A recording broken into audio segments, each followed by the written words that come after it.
same, feel the thunder. Dribble that ball like I'm a drummer. It's getting hot in here, no summer. Whole team going dumb in here, no dumber. Belly aching, got that hunger. If we going OT, I'll go under. Running gun this game without no gunner. But my squad a pack of hunters. All in the family, no Archie Bunker. Chop a team down like a stack of lumber. Run the pipe on them, no plumber. Jersey stripe, you know my number. Check the score, you know the sum up. Another win, we never run up. Been around and on the come up. Putting work sun up to sun up. I'm going and going 100. It's going down like the 300. You hear the same, feel the thunder. Dribble that ball like I'm a drummer. I'm going and going 100. It's going down like the 300. You hear the same, feel the thunder. Dribble that ball like I'm a drummer. Still going and going. Energizer. Never beef on the court, but I keep a tenderizer. Case of temper gets short and need a rectifier. But you ain't seen my support, all my troops ride or diers. Lord is my side, yeah, we got that holy fire. We bring it in and every game court look like a fry. Kingdom of God, hail to the empire. Whole team feeling alive, no amplifier. I'm going and going 100. It's going down like the 300. You hear the same, feel the thunder. Dribble that ball like I'm a drummer. I'm going and going 100. It's going down like the 300. You hear the same, feel the thunder. Dribble that ball like I'm a drummer. Going and going 100. It's going down like the 300. You hear the same, feel the thunder. Dribble that ball like I'm a drummer.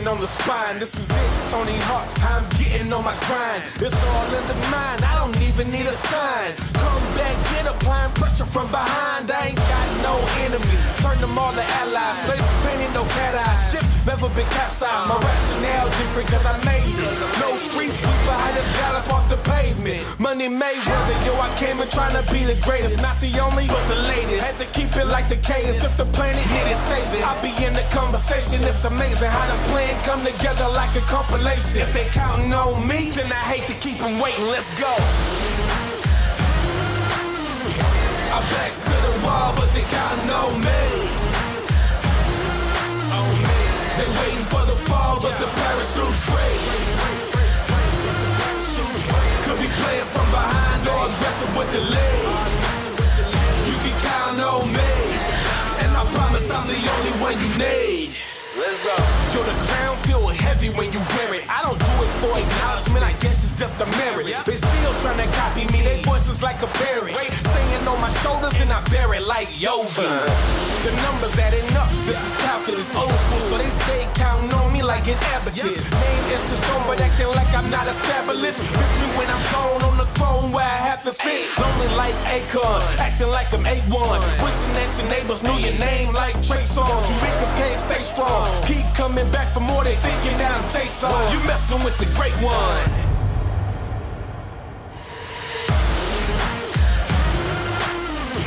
Our backs to the wall, but they counting on me. They waiting for the fall, but the parachute's free. Could be playing from behind or aggressive with the lead. You can count on me, and I promise I'm the only one you need. Is it for the fame and glory, past your limits, or you finished with the story? I wanna know what inspires you.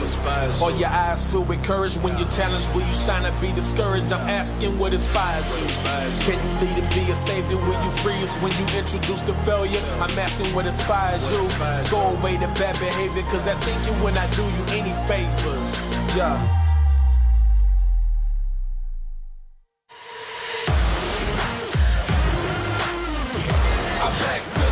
But they counting on me. They waiting for the fall, but the parachute's free. Could be playing from behind or aggressive with the lead. You can count on me, and I promise I'm the only one you need. Our backs to the wall, but they counting on me. They waiting for the fall, but the parachute's free.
next?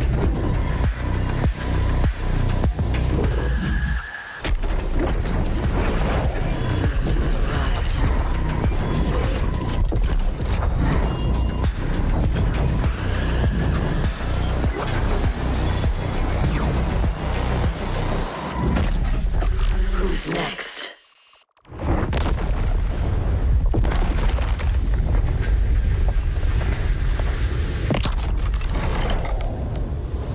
Welcome back to VCT EMEA Stage 2. And this is the second weekend, this is the second day, and we're directly heading into our daily wonderful business. And you know what? That journey we have today might be one of the most exciting of the weekend, because we have some games that we most definitely need to talk about. But to start things off, my name is Zescht. I'm going to guide you through this. And on my right-hand side, I got two wonderful women who are going to help me with exactly that journey. Kaquka, yesterday went quite swift, you might have said. Yeah, exactly. Maybe too brief to actually, call it a day, but I'm always happy to be here. As you said, we had an entire banger for today, so very excited.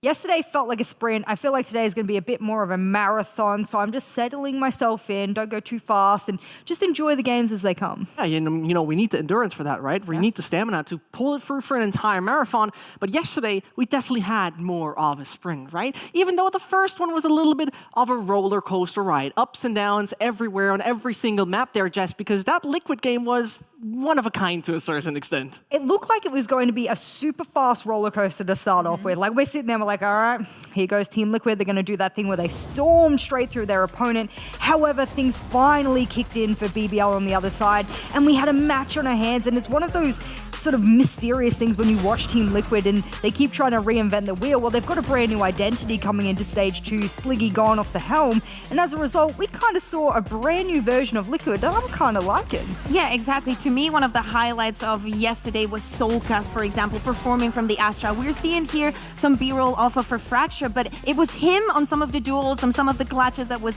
taking the upper hand and actually bringing that map onto Liquid, because it got very, very close against BBL. And again, it's just Liquid bringing in something new. Maybe it's the Astra, surprising us with that as well. Another thing that they brought us, that first Sky that we were talking about, and of course, who else but Yumpy to actually play it? Oh man, I just love looking back on this Soulcast as well before we get jumping into the Yumpy, because so many clutches, you said, so many mid to late rounds. But you're right, Yumpy, the man of the hour, at least for me. If you're an operator lover in the world, please listen very carefully and get your eyes on screen, because I want to show you guys a little bit of something that we've concocted in the back room about why Yumpy himself might rock the operator on Sky, and everyone's sitting there going, okay, that's two little pieces of the puzzle we don't usually put together. You don't put two corners together. That's because they're corner pieces and they deserve to be on the other side of the piece of the puzzle.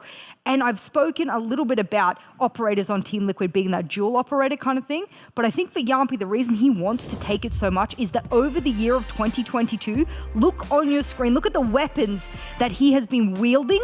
The second most picked has been the operator for him. The most picked for him is more often than not the Vandal, but he has the most effectiveness when he does pick up it looks like the Vandal there for him.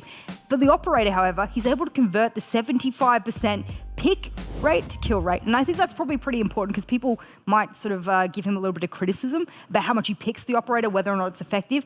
For him, if you're converting 75% of the times you buy it or pick it, and then you get a kill for the round, especially when you think about the defensive sidedness that operators can give, it's not too bad. Yes, maybe a little bit more effectiveness with the Vandal, but I still think there's a place for him to have that. I think it also, to me, it's the fact that Team Liquid doesn't care about, the chamber that much. They don't care that they can build up the economy. They think about the utility that they want to see into play, and then they know that they have 2 or 3 brilliant operator players that they can bring it in. If it's not 1, maybe 2, it doesn't matter the agent. Of course, it's a little unorthodox to see it on the Sky, but Yumpy, of course, makes it work. He makes it work. And talking about making it work, we've talked about the roller coaster ride. The other game, though, was more of a calm sea sailing trip, as we have witnessed a one-of-a-kind action, a one-of-a-kind scenario in that game yesterday between Fnatic and Oglu. Yeah, exactly. Fnatic is pretty familiarized with the 13-0, but on this occasion, they were on the winning side, so it's lovely to see 26-4 as an overall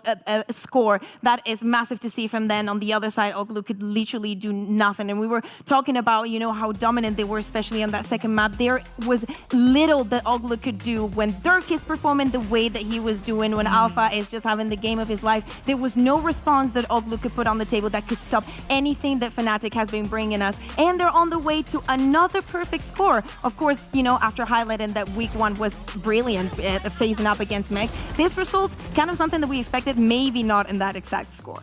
I love as well, you could see the full screen cam of Durka there, not wearing his glasses because the man had eye surgery, and maybe, possibly, there's a correlation between him popping off in this second week, having recovered from the eye surgery, and he's seeing things in 4K now. No. Glasses wearers, of which I should be one. I'm not telling you to get it, but if you want to turn out like Durka, maybe. Listen, it might be a buff, it might be a nerf. For him, it worked, right? But what also worked, what also was quite flawless, is the run of some teams when we take a look at those standings, Kaquka, because there are a few surprises, a few interesting ones, and definitely a few that we expected. As I was saying, of course, it's brilliant to see Fnatic at top of Group A. To me, the most concerning one would be Oglu. They are close to facing, you know, not even that possibility of making it to playoffs. Of course, they are in a pretty difficult team, but I like to see the fact that BBL is still on that 1-1, that they do not have that lackluster of a performance, because what we've been seeing on the server looked pretty good, and I can only wonder what would have happened if we would have gone to Icebox. So crazy to see BBL on top of M3C as well. Like, you just look at the standings and you're like, is this right? Is this upside down? Is this how it's meant to be? That's really cool for BBL, and for Mech, it says that there's more to come. I can tell you one thing, Sue is proud, and she's proud for the right reasons. But you know what? We talked a bit about Fnatic earlier on, and we have a bit of a mic check with them right here ready for you. Good news, we are on camera for this. Imagine they show the, you know, for 2 seconds and people are dancing. All the team is dancing, bro. We are not cringe. Good luck, have fun, boys. Thank you. Let's enjoy this. Let's go! Nice! Come on! One push T1. One push T1. One T1 push T1, boys. One. Nice. I'm City, bro. Nice, bro. Well played. Nice, boys. Like, the rounds are super close. I got CT spawn. Yeah, good. Nice, nice. Yeah. Dead. I'm gonna shoulder the He tapped it. Nice. Everyone here, guys? Hello? Yeah, yes. Okay, boys, we remember what to do here. We're starting attack, right? Yep. Yes, sir! Just because we're 1-0 doesn't mean anything yet. Their backs are against the wall, so they're gonna fight back harder this time. I can flash into market. Flashing now. Nice, one more there. Dead B main. Nice, guys. Long chamber.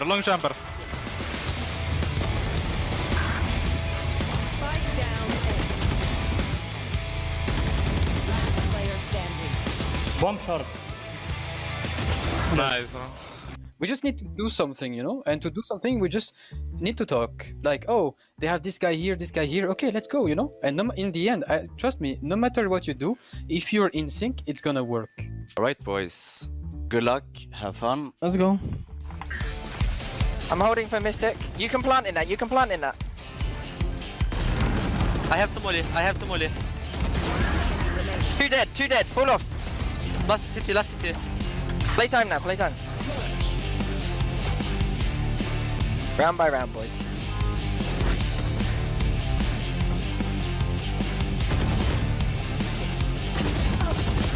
One more. Last on side. They're planting. Nice! Discipline. I'm mollied now. When's your next recon? Nice kill. One more. Dead. Nice! Wall up, Mystic. I'm covering. Discipline. Woo-hoo! Nice, boys. God! Discipline, discipline. Those are the magic words in some teams, Jess. And it seemed a lot like Fnatic was actually taking that to heart. It looked very disciplined over the series. Oh, I love these videos. I know it's one of our favorite segments because honestly, you really get a nice little insight to what a world-class leader looks like. That is what Boaster is, and you don't get that in everyone. It's hard to teach, it's hard to learn, and my God, if we could get more of that, then there's a lot of aspiring IGLs and leaders out there that will learn a lot out of that. I'm telling you what, just hearing that step by step, you've got this, you can do this, pull back, do this. Wow.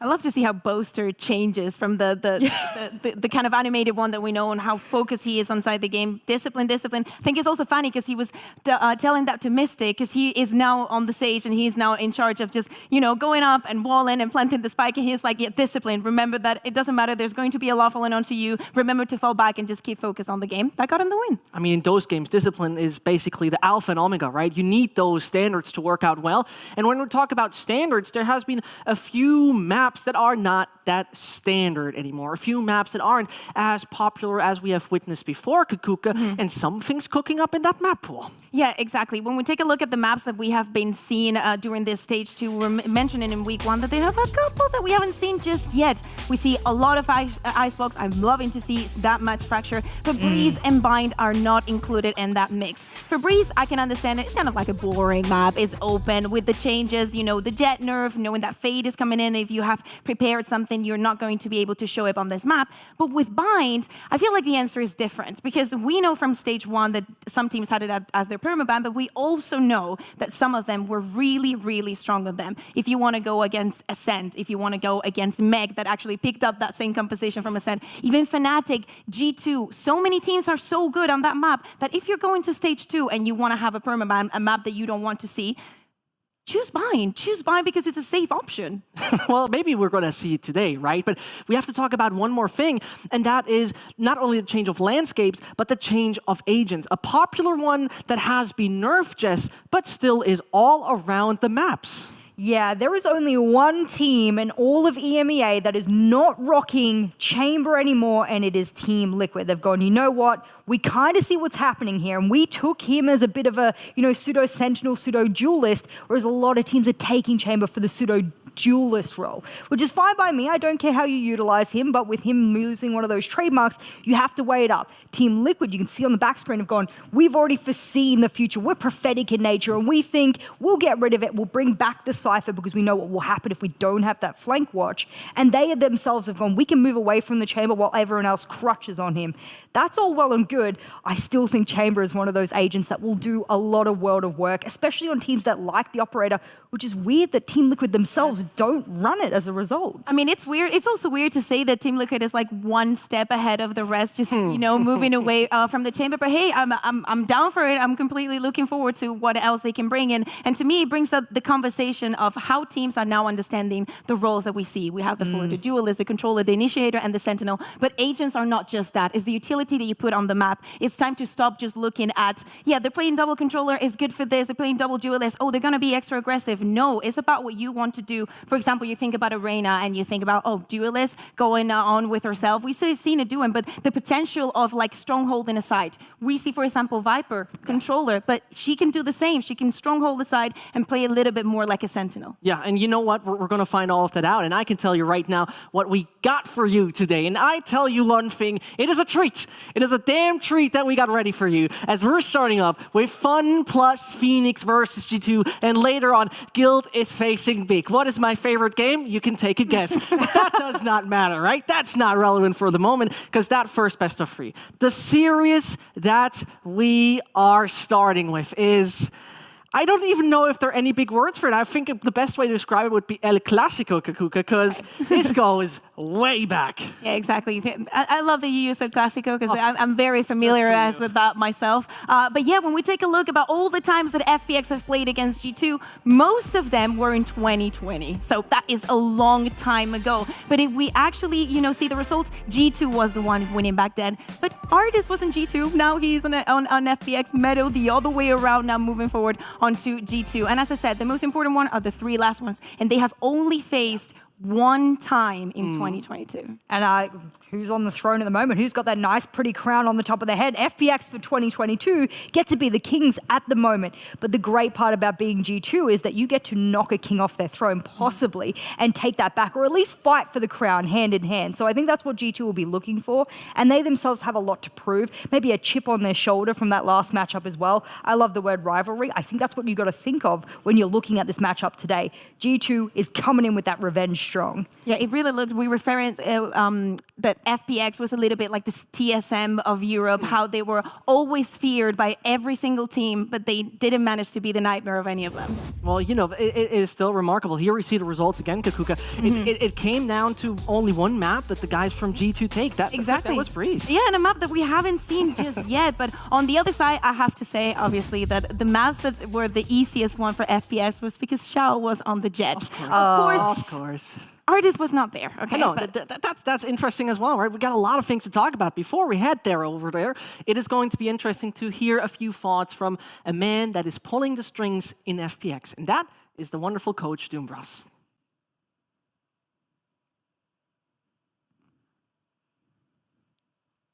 A lot of joy. I am now joined by FPX coach Doombras. Hey Doombras, how are you doing? I'm doing good. I'm doing good. Okay, today you're going up against G2. We all know that you have a long history together. So I would like you to tell me, as you've been a common denominator in all those matches, how do you think the two teams have evolved during this past 2 years? Yeah, so us and G2, we always had this bit of a rivalry, right? Both of our teams were in the top for most of the time and still are on the top. So we always had some back and forwards games. I think in the start, we had very different play styles. They were very kind of like Ascend right now, right? And we were very tactical heavy. But as time has moved on, they got a new coach, they got some new players. And right now, I think we're a very well-rounded team with players I respect. They got Meadow, my former teammate as well.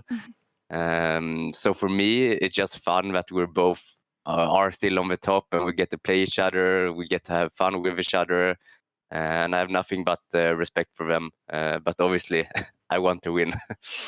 Okay, that is lovely to hear. You also got artists from them, so I can see the trade working. But let's take a look, let's remind a little bit of what happened last week. Your first match against Fnatic probably didn't go the way that you expected, definitely not in your favor. So what are your thoughts? What did you learn from that matchup?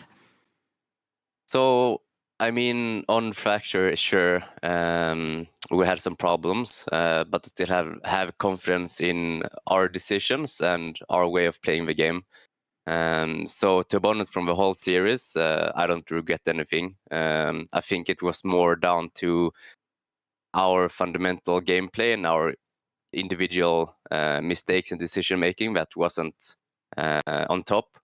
And obviously Alpha Year being the amazing player he is and completely dismantling us. So I think it was those factors that made us lose last week. But as I said, a lot of people might criticize our compositions or our decisions, but I don't really care, and we don't really care. We do what we want, and we play what we think is good and what we think we want to do. And that is all. So I think on another day we could have beaten them. That's just how it goes. It really looks like you create your own challenges right there. You brought in a lot of innovation. So talking about challenges, today you're going up against G2, as I just mentioned. All those changes coming in. What do you think is going to be the biggest challenge? I mean, I think the big question is, do you keep Chamber, do you not keep Chamber? Do you play Jet, do you not play Jet? Which maps do you play? So I think one of the challenges is obviously a new patch. But that usually isn't a problem for us. I think the biggest challenge for us isn't really G2 or the other team per se. It's just that we play the game to the standard that we are used to. And we play the fundamentals and in a good way that I am and we are satisfied with. So the big challenge for us today is to play good ourselves and to focus on our own game. Okay, lovely. Can't wait to see that myself. Thank you very much for the interview and good luck later. Thank you so much. focusing on their own work, focusing on their own game. This is what Doombrush just said there right towards the end. And Mystic just mentioned it yesterday as well. They've made a few sloppy mistakes versus Fnatic. They definitely don't want to repeat that, Jess. FPX is a great team. They've obviously led by a great leader as well. And he said, we don't care what people think. We want to do what we are satisfied with. We want to do what we think works. And I think that's a really good philosophy, because the more you look at your opponents, the less introspection you have, the less possibility for that, micro-analytical style to happen. And I'm glad he said that, because they do have a bit of a wacky composition. Yeah, I think that we were talking about it last week. Are they going to keep the Euro? All the questions that we had regarding the composition, well, we have an answer. And honestly, now that Angel is back in the roster, to me, it's a good, good start, knowing that it's against Fnatic and they're coming in extremely strong, that they've already tasted what it is to lose. So I expect something different from against G2 today.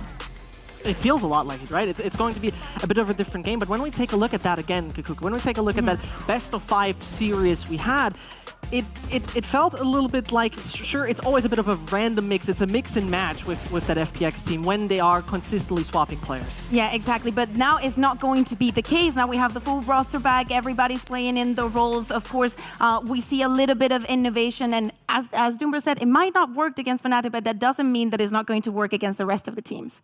Yeah, I agree. A little bit of innovation never hurts. I mean, it's not the Team Liquid-esque that we're going down, where you reinvent the wheel every game or every minute of the game, but it's just nice little touches. I'd like to see them refine. Yeah, and I mean, if we talk about nice little touches, right? We had a lot of touches considering the compositions in the last game versus Fnatic there, so it's going to be quite exciting. But before we get there, right, we're going to take a look at something you have prepared for us there, Jess, as we're heading over to your telestrator. Absolutely. Come over to Jess's jurisdiction, where I'll be the judge for you today on whether I prefer Yoru or if I prefer Neon on Fracture.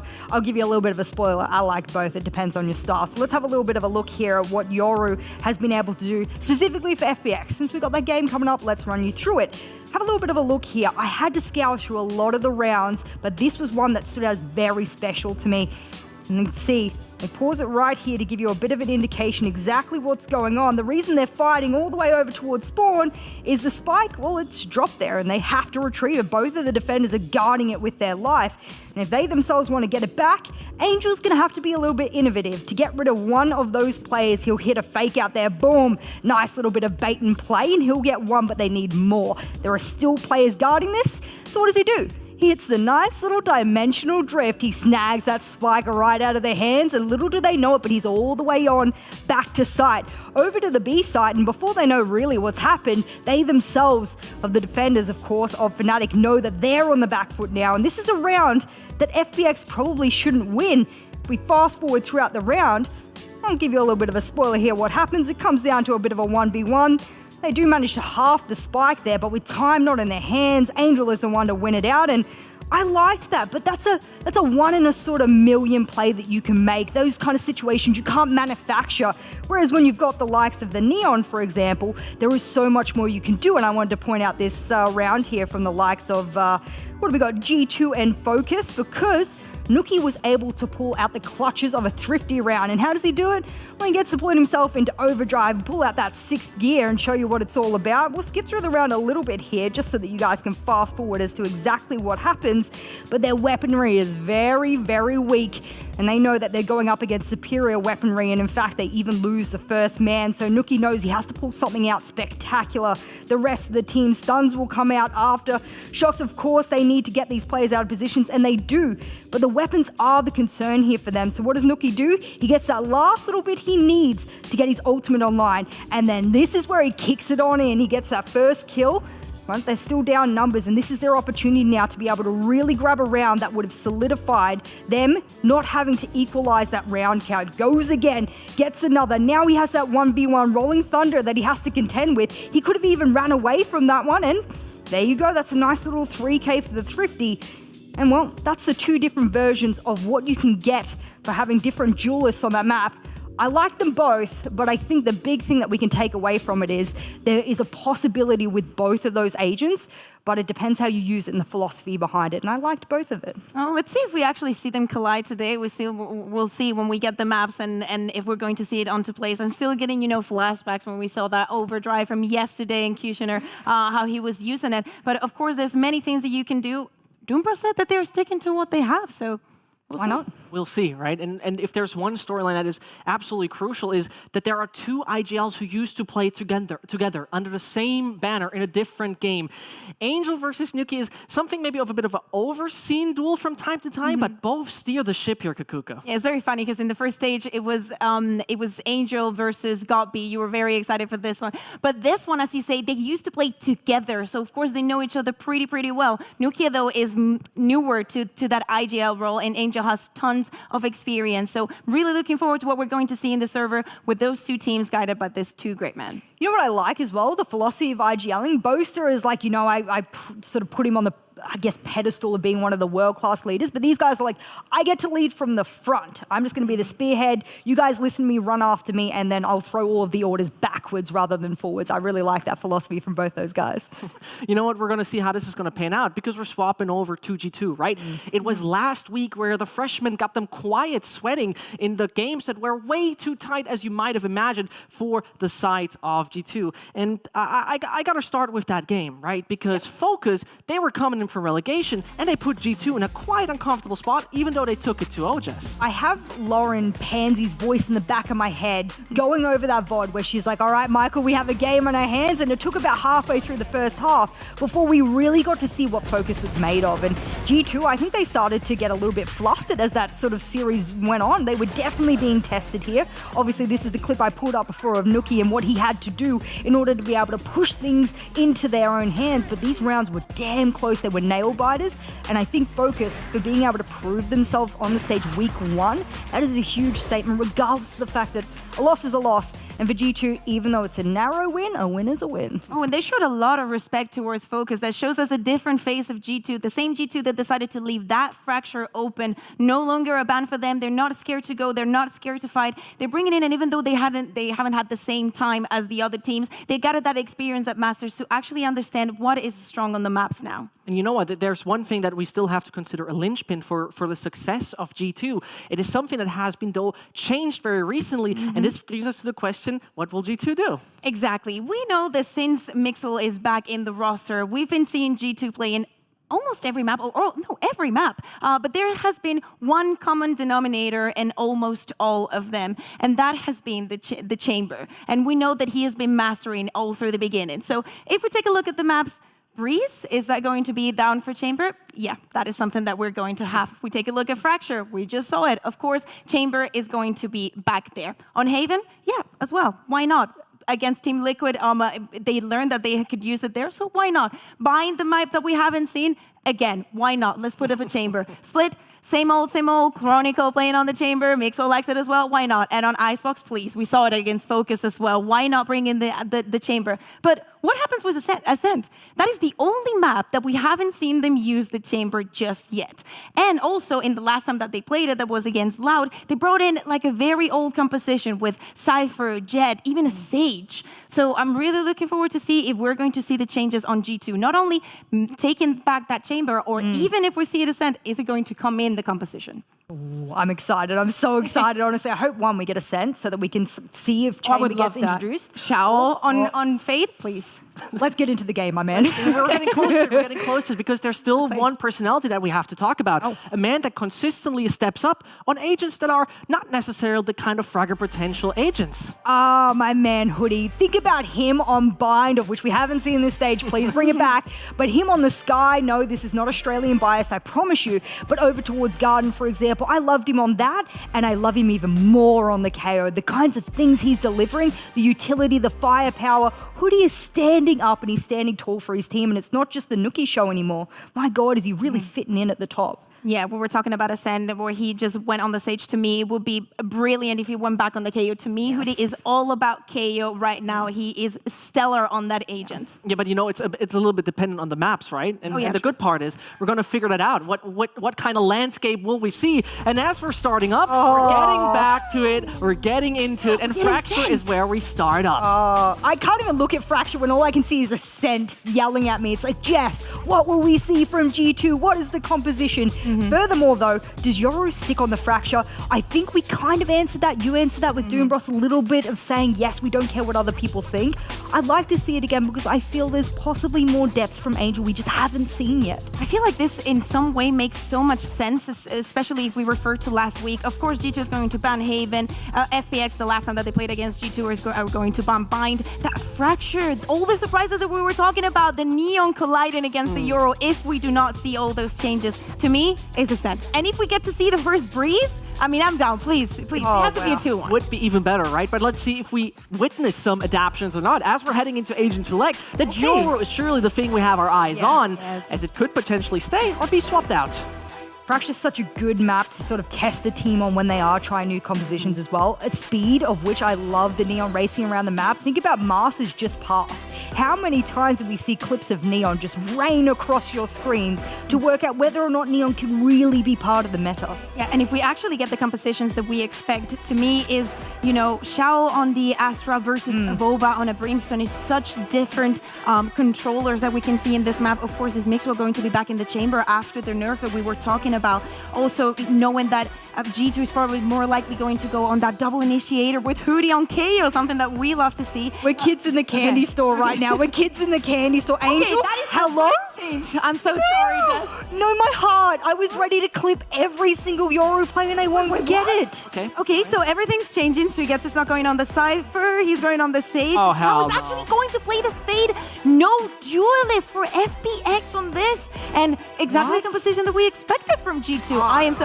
Yo, Dubras just lied to us. He legit lied baited to you. us. He baited you. So Dubras, if you're listening, you owe Kaquka an apology because she's crying and I want you to apologize.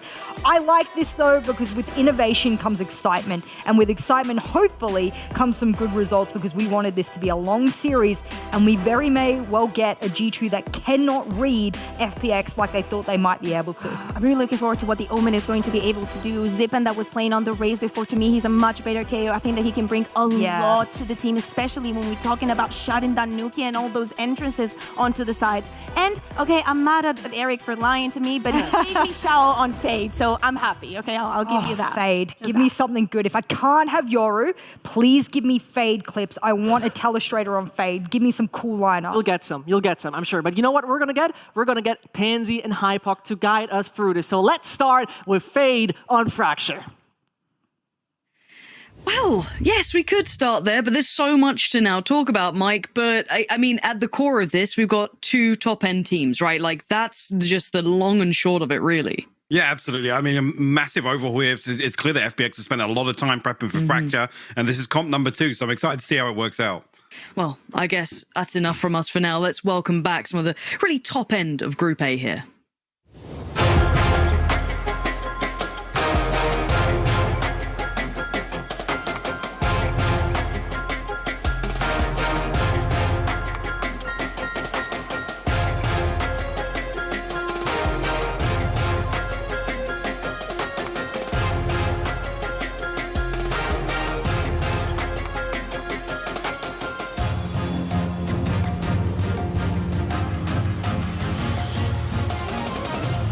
Well, let's start at kind of the top side of things. Let's start with the fact that we're back on Fracture for both of these sides.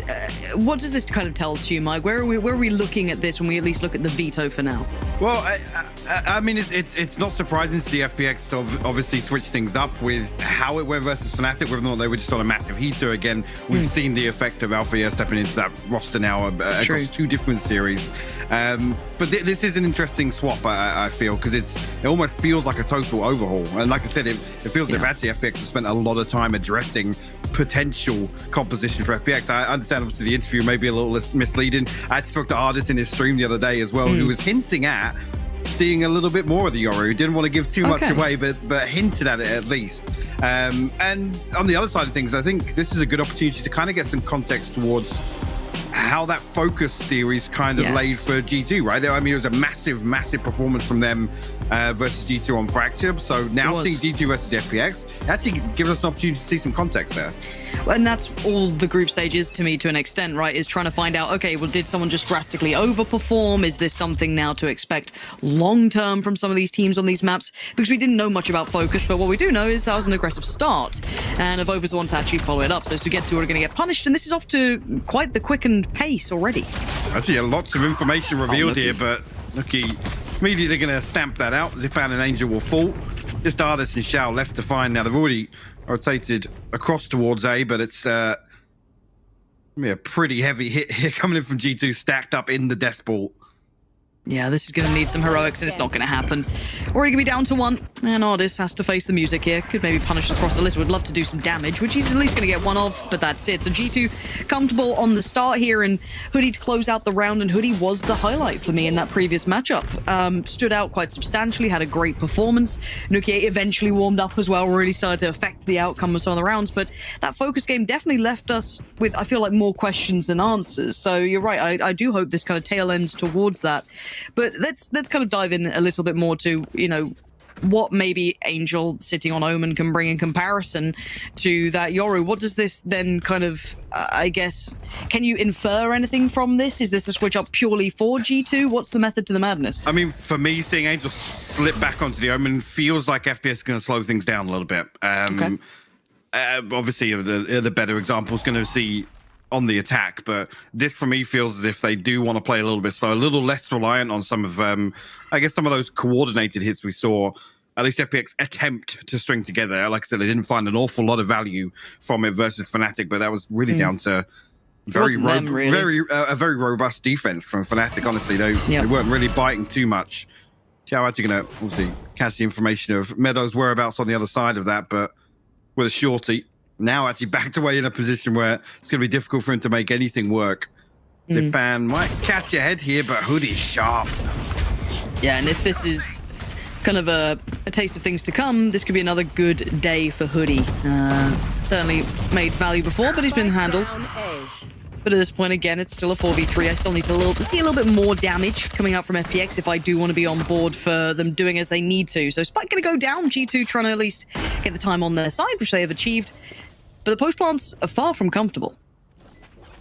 It wasn't like an isolated Nuki actually with a that's good reposition here. Shao trying to close the distance once again with a short. He's going to find that first. Meadow actually responds, finds his third on the round. But yeah, got a little dicey there. Like I said, if Shao's able to close the distance, I thought actually backing away from Sand there was going to be difficult for him to find anything towards main or towards Sand. I did find one on the way in, I think just inside that smoke, but not an awful lot of damage.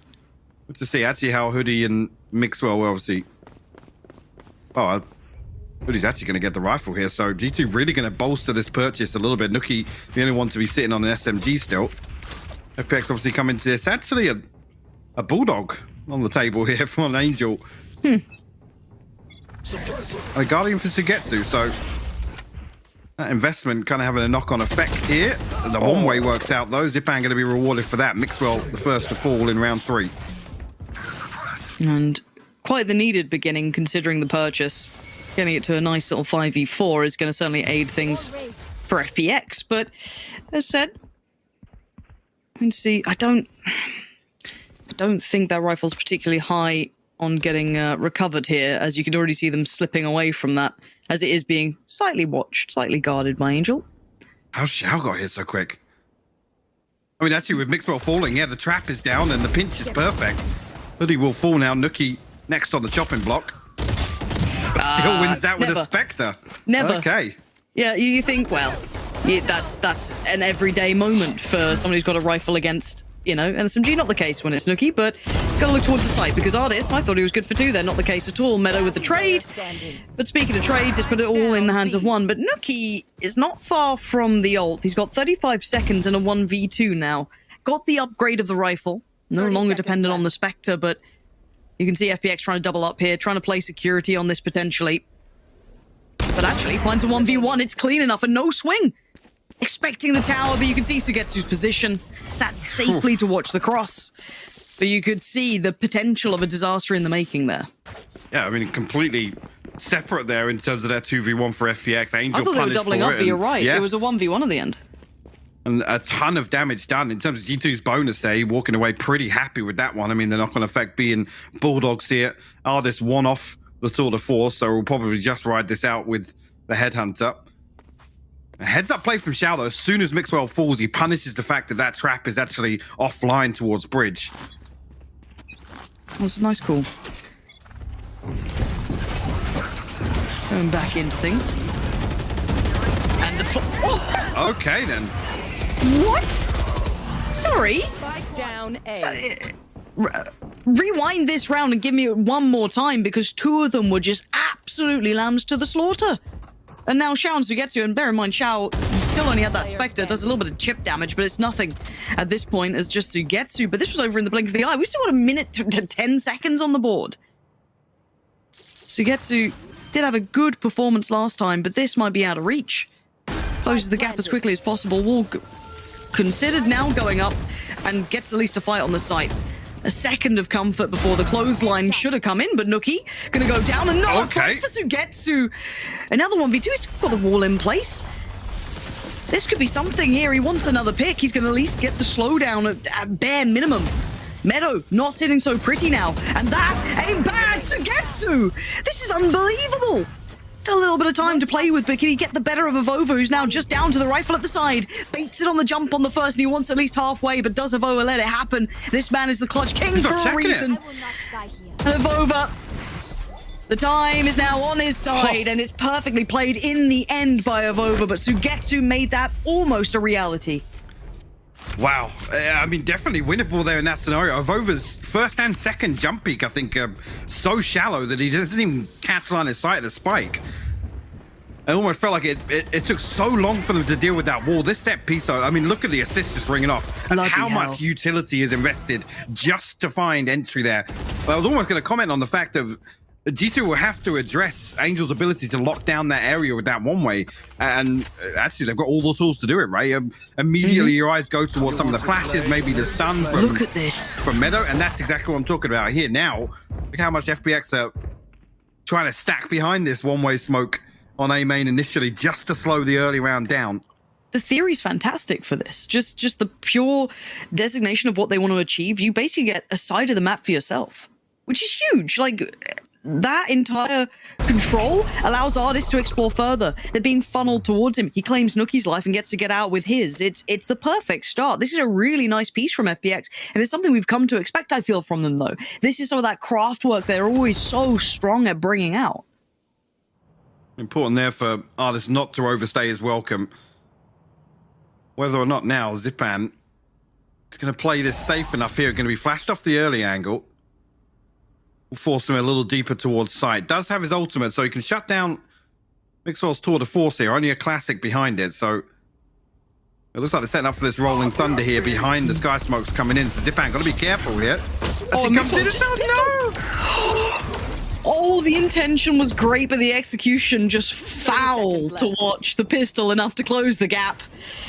And well, the spike's going to go down. The post plant should be safe. We can discuss the late game implications of that much utility invested early on, but for now, bear in mind what they had to work with this round was quite limited for FPX, but still, any further danger on this play back in, we'll have to see. A little flash and it's perfect, or at least no doubt Sugetsu. Why is Mixwell not back on the Tour de Force? He's using the Sheriff here. Yeah, it's... Did he pop it? He didn't pop it? He popped it at the start of the round. I mean, he's making it work regardless here, but I'm not sure. Entirely why Artist finds the second through the box there. Hoodie will fall, but still two left to find. Avova sweeps through sand, finds the final kill for G2 to find their fourth. I'm racking my brain now. Mixwell popped the Tour de Force. He had it at the start of the round. It was obviously removed from the knife of Zipan when the side hit comes through. And then he closed the gap with the pistol. That's fine. So he gets the upgrade here onto the Sheriff, but then never comes back onto the Tour de Force. What? Yeah, there was a lovely little pop flash as well that kind of caught like two of the players pushing out. Like, he still does fine, but I don't know if that was I dare say it, a bug? Because that doesn't seem right to me. I don't know why you would put yourself in that position. They still get the round. Like but I said, he made it work. Yeah, made it work with the Sheriff regardless. A little bizarre, but I also do want to explore the idea of Artist on this chamber, because we saw him having troubles before because he was completely locking him out of the game. I'm trying to roll my mind back because I know he was kind of playing a similar role to that, where he's just kind of equaling each other out to an extent. Both players just kind of focused on marking their man, which didn't allow him that freedom. But I do like the idea of Artists on a chamber. It does kind of excite me from, the early days of, Ice Paper Hands, I guess if you want to roll it that far back. But I've always loved the prospect of Artists kind of having an operator of sorts, be it Tour de Force or not. He's such an exciting player to me. I do want to see how he kind of fares if he does get let off the leash a little bit now. Well, so I think you're talking about Ascent, right? So yes. Ascent was where he obviously went head-to-head with Durka on the chamber. It was Durka, yes, and they were just kind of this constant battle of just those two. I mean, Durka lost out massively in that. We were obviously talking about the comfort levels for him on Fracture. Artist was obviously running the Breach last time, which, again, where they tried to set up a couple of pieces around the Euro looked great, but I don't think, as a collective, FPX really benefited an awful lot off the Breach pick. I do feel a little bit better. Actually, seeing Xiao do well on the Fade as well on Ascent is kind of a secondary piece to that. So to bring that to Fracture as well. But I mean, initially we're already seeing kind of what he's capable of very early on here. You're going to have the operator here in round 6 as well. In my mind, when I'm watching this now, I want to see how G2 approaches utility, because we just discussed how impactful it is early on, but I do want to see late round, once that initial kind of exchange comes down, how they can hold this, because you can already see the ult's been popped. You already see that G2 has taken that space back in and haven't overcommitted much utility, but a trade out, and that's all you're going to get. Nuki unable to close the gap towards Angel, but it will be Hoodie on the trade. And you can see the ult being popped there, so just the rifles at the side for now. Hoodie gonna, just about make it to side, but that is the spike now across. It's 20 HP, nothing FPX can do to really stop this from happening. But Zipan does have his null command in response for the retake here. You see, actually, it's popped here, so I'm going to suppress everybody here. I've overplaying very deep. Doesn't get cleared, though. Finds Zipan Ants to get to. Doubling down on this. It's all down to pretty much Artist. Last player standing. And he did quite nicely before. He made it competitive for sure, and he wants to maybe an attempt. But that's about all he's going to get. Maybe the operator is a little bit more essential to the game plan. An attempt at the round for now. As the post plant, considering if Over's got that ult, it just kind of nullifies chance of it at this point. So probably the right call for Artist. Maybe going to catch a couple of exits at best. At absolute best, but they're not even going to be near that. So for now, I'm going to keep the operator. Another round for G2. So let's kind of... I do want to talk about early exchange of utility and how it kind of works out, because it seems though G2 had a round where they got a little flustered by that utility play, right? That little piece that has been set in motion. You saw the wall getting invested behind it as well by FPX now. But again, where's the next layer to it? Where's the next bite to it? I want to come back to this one-way intention on A main. It's so difficult to actually hold that. Like I said, immediately you look towards Meadow, Hoodie, and Nuki to kind of counter FPX's ability to just sit behind that and really slow down the early rounds. And there's a couple of times, I mean, on the previous was that's to get you peeking through door, where it's just a smoke, right? There's nothing really that they can do to counter any of G2's utilities, actually force them away from that one-way smoke. So in terms of, I guess, early intention and investment in utility, G2 winning out massively on that front. FPX right place. Let's see if it's the right time. Zipan capitalize on the attention being drawn towards the likes of Angel. Swings from tower. Gonna claim Hoodie. 1 minute to play with. And Artist does need to be, I feel, integral to this. Unless Xiao gets away with a dirty little angle on this. That's not bad at all, but no chance to really swing off the back of it. And Meadow held back for now. G2 still trying to funnel their way forward here. The problem being, it is just the pistols to work very well. Xiao with a bucky here, almost trying to get baited in. Meadow going to eat a ton of damage, though, from Angel. Fault line will force him off. Orbital strike actually going to set up Mixwell, but look at that. Sugetsu finds the headshot. What? Mixwell's going to be kicking himself, and Meadow was the one who was tagged up. He's down to 3 HP. It ain't going to happen. FPX on the 4-1 stack, leaving Artist all on his lonesome to hold that A site, hold that push-up, which he did perfectly fine, and the rest absolutely locking it down off that beautiful swing at the start, and Mixwell just being bodied by that shot. I mean, a chance at it for a second, one miss, and you're dead. Sugetsu absolutely punishes him for missing that one. A great round from FPX. G2 almost I don't say they've been given a massive indicator of the stack, but it certainly felt more presence than maybe they were bargaining for there. Whether or not there was the opportunity to kind of catch that rotation, but will find themselves now on a couple of Sheriffs and a Vandal to work with in the hands of Mixwell. Artist posted up now. We'll spot the jump He's peek pushing from Nookie. forward a little bit. I like this. I really like that from Artist. Actually walks into the second TP range there. So forced off the early angle, but dips back in to find that. It's beautiful work. There's not much subtlety to this, but he has to accept that angle will be held for now and slowed down. Again, the tempering of the pace is wonderful. Artist still given a moment. The smoke gonna, again, slow down G2's roll. Artist sticking around long enough here, but you can see Nookie's already slipped the gap. But Zipan's got his sight, so unable to really fold towards it. Hoodie's still going to make the most of it. Artist, Zipan punish that rifle working out for Hoodie, and one more recovered for Meadow. Angel stands, and Shao finds Meadow, though. That moment of hope gets taken away as soon as they cross towards the site, unable to find a spike plant, and now a clean pickup on the last. So 3 still remain for FPX, and a vital turn of a couple of rounds here, making the most of maybe that broken economy of G2, but still competitive rounds coming out regardless. So see how, I mean, FPX actually do have the advantage in terms of this ult cycle. Or Zipan almost back on that no command as well. But I love this from, it's like I said, just walking. You can see there on the replay, he catches that pick and walks forward to get back into that TP range. Happy to double dip and make use of that TP that was placed off the rip. Now, whether or not this is going to act as a deterrent, really, to force G2 away from A main a little bit, if FPX can continue to show this presence. Which they do, we can see on the minimap, the one way goes out. Xiao looks to follow through. We'll retrieve the orb as well. So Zipan comes back with the null command. So big win for FPX early on in this round. G2 haven't really made any progress towards either side, other than, actually, yeah, just catching Nookie drifting towards drop. And Nookie may be looking for ways to deal with that early presence towards A main. Maybe this is, you know, an option. See if they can potentially get a punish off it. But for now, holding. Again, we've seen what FPX like to do early round. We've seen the G2 also are quite diligent at countering it.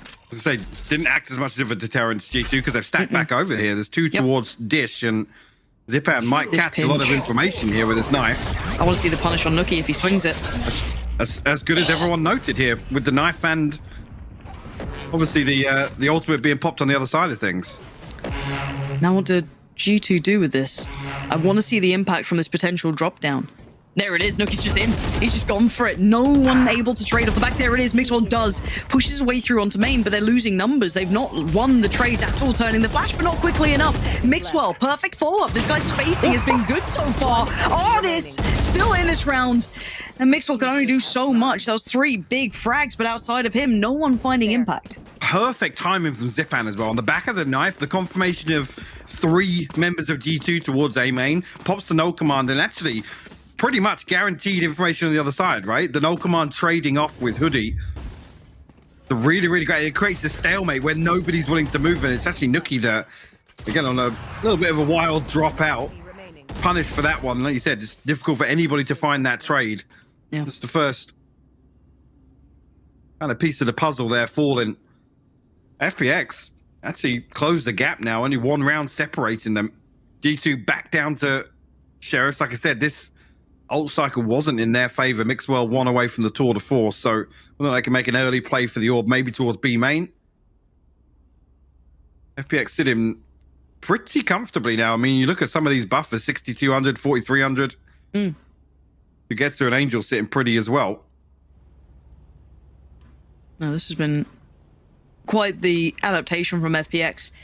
Bearing in mind, it did feel as though G2 did kind of garner the reins for a little while, right? It did feel as though it kind of flipped into their hands after they'd worked out that little A main piece. They started to get that momentum back in their favor, working exactly as they needed, but you're on the money.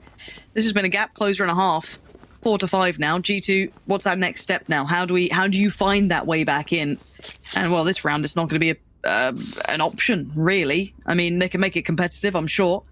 Chico coming out. But that's about all she wrote. And once again, similar scenes. Not going to go quite deep enough, but again, G2 not particularly bothered by showing their hand, and Zipan caught in no man's land. Look at the assists again, Lauren. 4 of them behind this. And Shao now knows. Oh, Angel, what are you up to? Angel? What? What is that? I don't get it. I don't get the intention by any means. Oh, he's blind! Just feels the timing out, and Avova still finding time to put. He saw more than just the barrel. Artist is in danger. He knows he's now got problems on two fronts. Gonna switch out to the rifle and tries to find the pick onto Mixwell. Not gonna get it. I don't know what I just witnessed.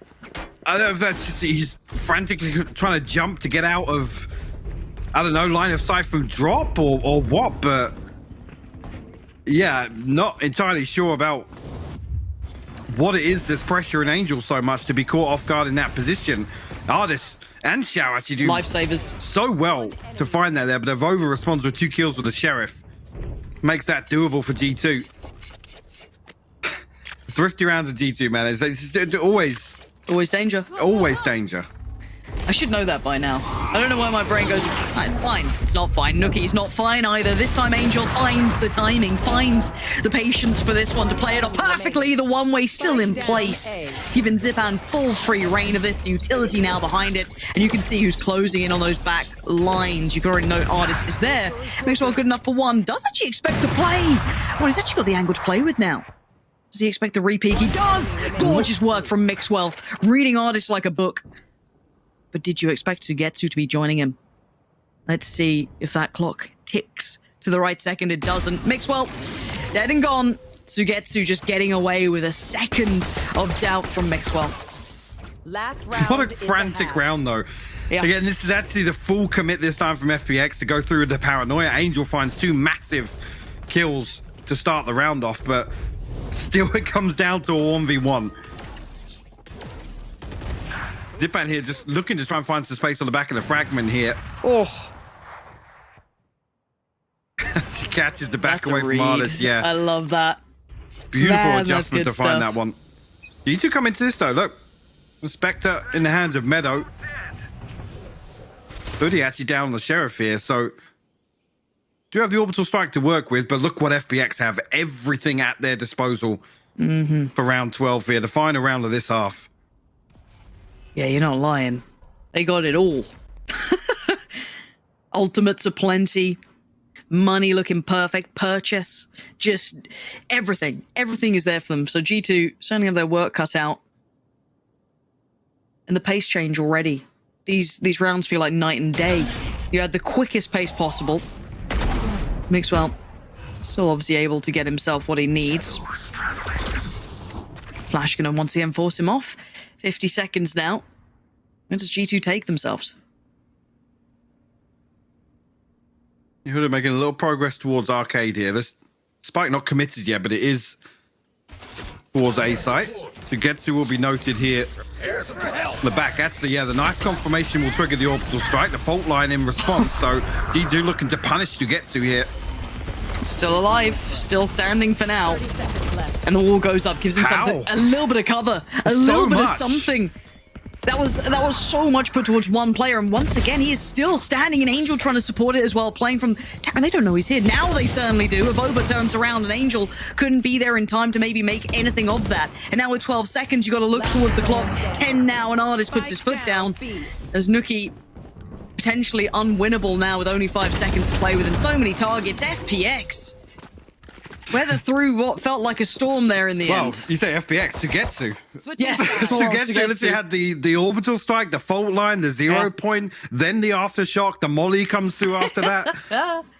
Everything is invested to just find that one kill. It takes them so long to find it. Actually, FPX scramble some sort of recovery there.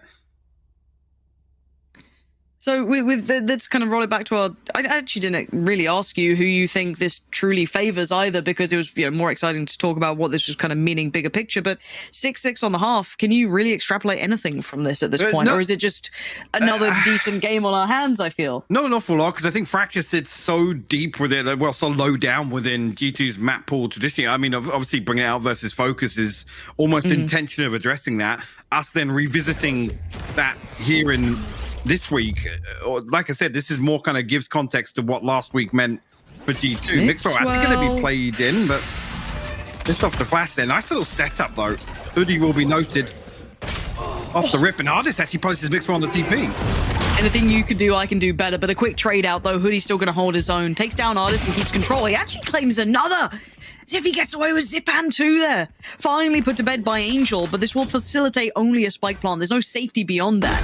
And now Sugetsu has to play an integral role in this as well, find the timing right, because the out of the two are outnumbered drastically on the site. You've got Xiao trying to do the best he can. Gonna take, oh, takes a second, Xiao! Making this somewhat feasible down to the 1v1. Sugetsu's position pays dividends. I don't know how they got away with that, because that felt like G2 were just about in control there. Sure, great reposition for Sugetsu as well. The wall coming up, it would indicate that he is towards site or at least down towards B main here, but the fact that he gets all the way back towards arcade. I mean, Meadow seemed wise to it at least here. Although he was noted previously in the round, but Xiao goes huge to find that kill on Nuki. To close things out. I mean, great work to isolate Angel as well. He's kind of caught off guard with, again, so much utility, great usage of utility from G2 to force him out of that corner after the plant. Maybe a little bit of aggression early on from G2. They want to take their own control, their own spin on this A main control early on here. And no progress any deeper. And FPX just poised right now to greet any aggression. Hey, the expectation's got to be for G2 to try and make this work, right? Hoodie will catch a glimpse of Ardis.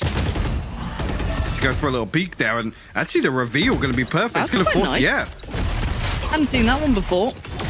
We're learning on the job, but again, you have to be realistic about this buy. It's going to be mostly Mixwell who can do anything with it. With him now shut down, the likelihood is this should be solidifying FPX with at least a bit of a buffer.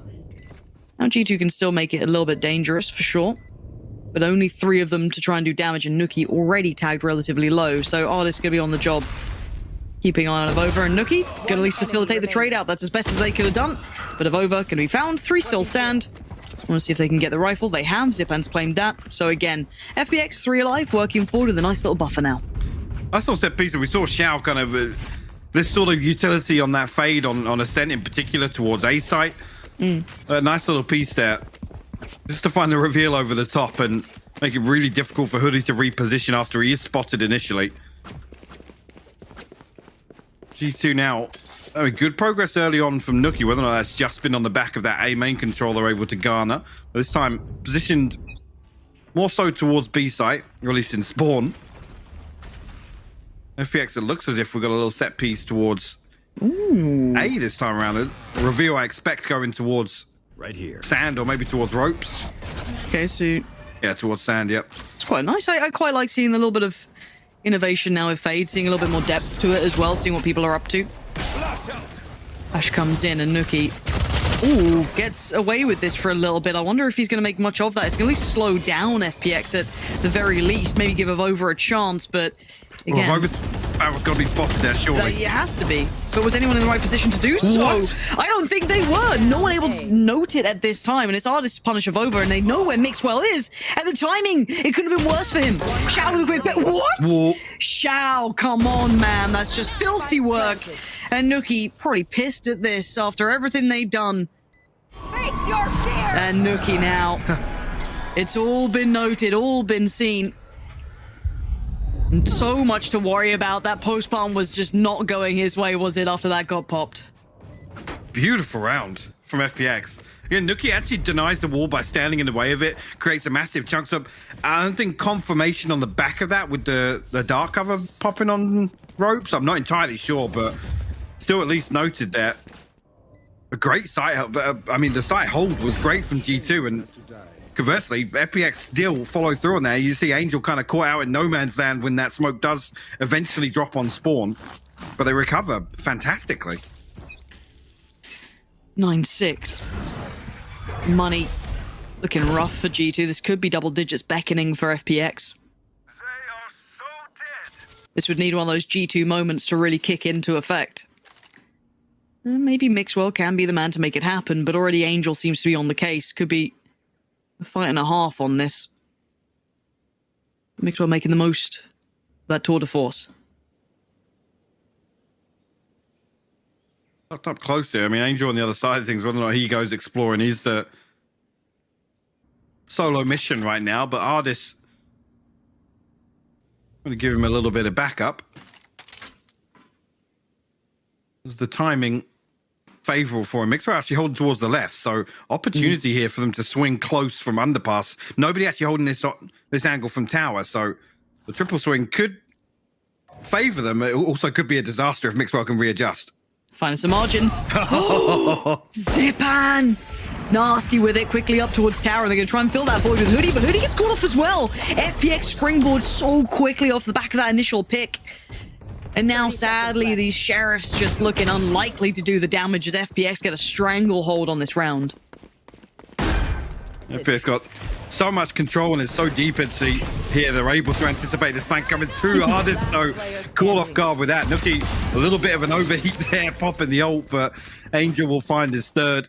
4 survive from FPX, a bigger buffer now, or cushion, I should say, on the already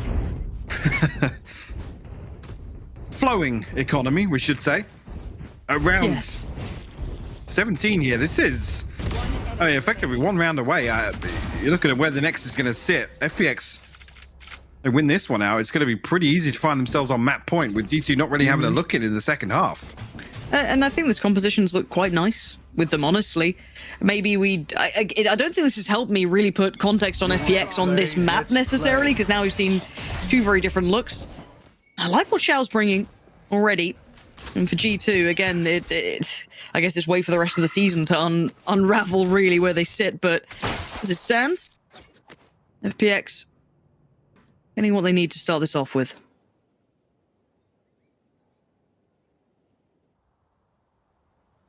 This posted up towards Arcade, and FPX will drift slowly back in that direction. See already, Angel and Sugetsu made a little bit of progress towards underpass, so the pinch comes through. Only Hoodie, though, that's going to have an opportunity to get ahead of the curve here if FPX commit to this, which is looking more and more likely with 50 seconds left on the clock and the spike making its way here now. Nuki kind of eliminated from this, unless he catches something on the cross, if there's a gap in a smoke or something. This is all on Hoodie. Yeah, Hoodie on an island. Nuki can maybe watch a little bit of the push-up, but it's so deep that at that point, Nuki might be just dead and gone.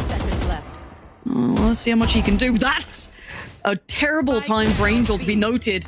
And now Hoodie's going to find Zipan. It's all worked out so well for them. Fortuitous timing on that smoke to dissipate. And it leaves 3 remaining for FPX. Hoodie going to pop the ult as well and just nullify Artist in this one. Nuki makes the most of it, finding Xiao. And the shutdown not going to quite be as clean as they'd like. With 6 seconds, though, what more can you do? Mixwell going to catch the cross. It's done. Time has been found. It's been bought. And well, almost got the punish on it, Mixwell. What are we doing? Don't repeat it. You want to keep your guns. As you can see, FPX still going to do some damage, but the timing on that smoke dropping and Nuki just instantly getting the pick, alleviating a little pressure off of someone like Hoodie to be at least able to stay alive in towards tower. Which is strange. They must have their checklist in place for a set piece like this to know when that smoke is going to drop, right? You still have the advantage ahead of the spike being planted. You still have that advantage of the in-game clock, right? So they must know when that sight line is opened up for Nuki. So a little surprising to see that, especially after Hoodie's actually noted. He's suppressed. So they have confirmation that it's only 1 in tower, right? So a little strange to see that. Ooh.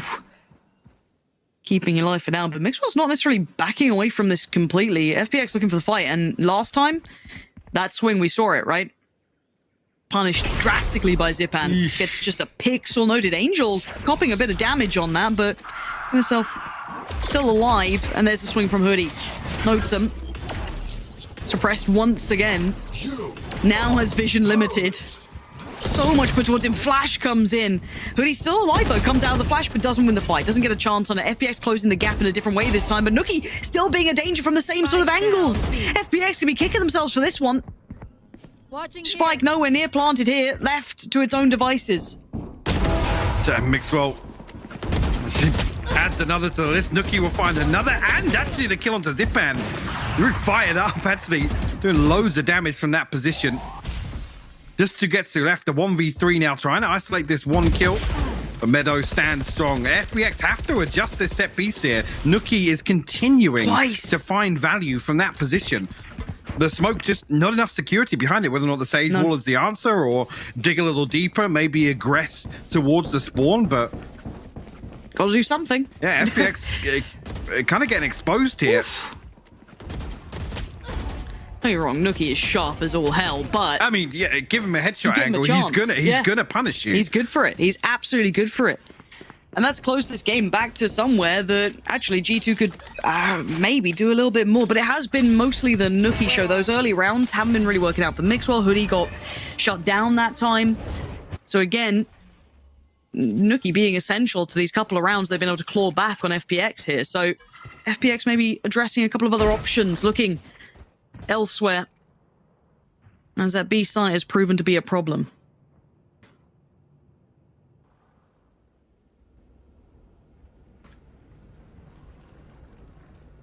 That's the nod of approval from Zipan. They head back across the zip line after dealing with the trap. Actually going to post up Ardis here to maybe create a little diversion. See the set piece once again. With Xiao going to try and reveal towards Sand. Actually, Mixwell smoked off the angle now, so that should free up Ardis a little bit on this execution. See if he finds impact through it. An Angel going to be sent back for now, but information somewhat retrieved of over how much can you get away with here. He actually got away with a lot before, and with this ult, look at the time, 30 seconds, he can still buy a fair amount of it. So off the back of the flash, he's going to decide to implement it, but Zipan bodies him. 25 seconds, they've got to go now. They've got to make the most of this now, but Meadow back on the case, wall goes up, he can't actually get vision, but he still decides to swing, and FPX going to claim 2 off the back of it. Just game back on, the spikes on the site, and maybe then get the plant, but 14 seconds. Angel has the push out from Nookie this time. Nothing to stop that plant now. And it's all on Hoodie. The fragment actually missed as well. That's unfortunate for him. And a hard couple of angles to clear, quite complimentary for FPX, but he's been given a little bit of room. And finally is free from being marked. Catch 3 position, but Angel already privy to it. The door audio cue will confirm it, swings through and finds it. Yeah, like I said, unfortunately not to really find any damage or potentially the kill actually on the spike plant there with the fragment. Just a little pocket created. I mean, almost makes it doable there with obviously one positioned towards drop. I mean, there's an opportunity for him to isolate at least one of those 1v1s following the plant, but FPX follow through. He will convert that round, and looking at it, I mean, Hoodie's going to be struggling. Mixwell 2.3, yeah, Mixwell 3800, so light armor and a rifle attainable at least. Nookie's ultimate available. Looks the Rolling Thunder and the Orbital Strike, but it actually only equates to a 1v1 trade for G2, and that's a huge investment just to slow down that hit. I think it's a bit of a stark reminder that, don't get me wrong, we've seen some really quite impactful moments from Nookie. But up until that point, where, you know, the smoke timing felt a little bit weird and, you know, it was a little bit out of sorts, this has looked quite good for FPX. So a little bit of a reminder for G2, they do need to address a couple of other things now, maybe try and work this out. Maybe that's what the timeout's for now. Maybe, I don't know how you're going to get a grip on this game, because as I said, those 2 back-to-back rounds coming in for G2 were highly impactful from Nookie, but everyone else up until that point had been struggling to deal with FPX. A gift. What's next up? Because this almost feels like the last stand here for G2. Not an awful lot of ultimates going to be available in the next, and Nookie's the one that we haven't seen as much impact this time around than we did versus Focus, but Mixwell noted with that push deeper into A main, and I think that's actually the green light the pace for FPX to dial up the pressure towards B. Well, let's see what Nookie can do at this point once again. You can see 2 of them now stacked towards it. Overs there as well. Much quicker with the plant. Yeah, much I quicker. much prefer that. It seems like there was a quick note as to what they needed to do to be able to at least readdress this B site, but this time they don't get to pinch towards Hoodie, for example, so they lose out on another side of things. So into the post plant they go with a player disadvantage, but at least they get the time on their side. So G2 have options here, but look how deep FPX are holding this. Xiao actually comes down on top of that. The ultimate will go through. But actually, still, G2 coming out on top of this. Ooh, Suketsu nearly comes through, finds all 3, but it's Hoodie to close things out. Plenty of time left for the defuse, and another fumbled round from FPX. Yes, I love the adjustment on the way in, but the timing was great for the plant, at least, right? Like, you could see the adjustment towards that, but what did you make of the post plant? It definitely wasn't comfortable. I mean, it starts really with Hoodie winning out with that judge still being a nuisance from tower. Angel, I don't know if he's completely solo there, or if there was another piece of utility to try and enable him, give him a favorable engagement, but this time around, we didn't have the confirmation from the knife. That was sent towards A main there, so yeah, the fact that it looked like it was just Angel on a solo mission there is the demise of FPX. And with the plant being safe towards main, yes, it feels uncomfortable, but there's no Sage Wall for G2. You can kind of play a little more comfortably, deeper away from sight. So a little surprised to see that. That felt like FPX's 12th, or at least it should have been. I'm with you on that. 11-9 now. Clawing at this game, G2. Finding a couple of opportunities. Making the most of them. So I guess credit to them in that regard. And there's the first fight found, though. Mixwell caught off guard completely. Yeah. Artis happy to take this space. Now, still 2 players over towards this side of the map, though, so it's not going to be completely free, but how much impact can they really have here? FPX didn't have to invest a great deal behind that initial pick either, so they've got plenty left in the kitty to play with. Now the cross going to be watched. Meadow gets a spam towards Xiao. Gets to keep his life. Surprisingly enough, yeah. Xiao caught with his pants down a little bit here. Very safe plant once again, so eyes go towards FPX's post-plant hold here. G2 don't have a massive amount of tools on the way back in. Meadow with lots of utility.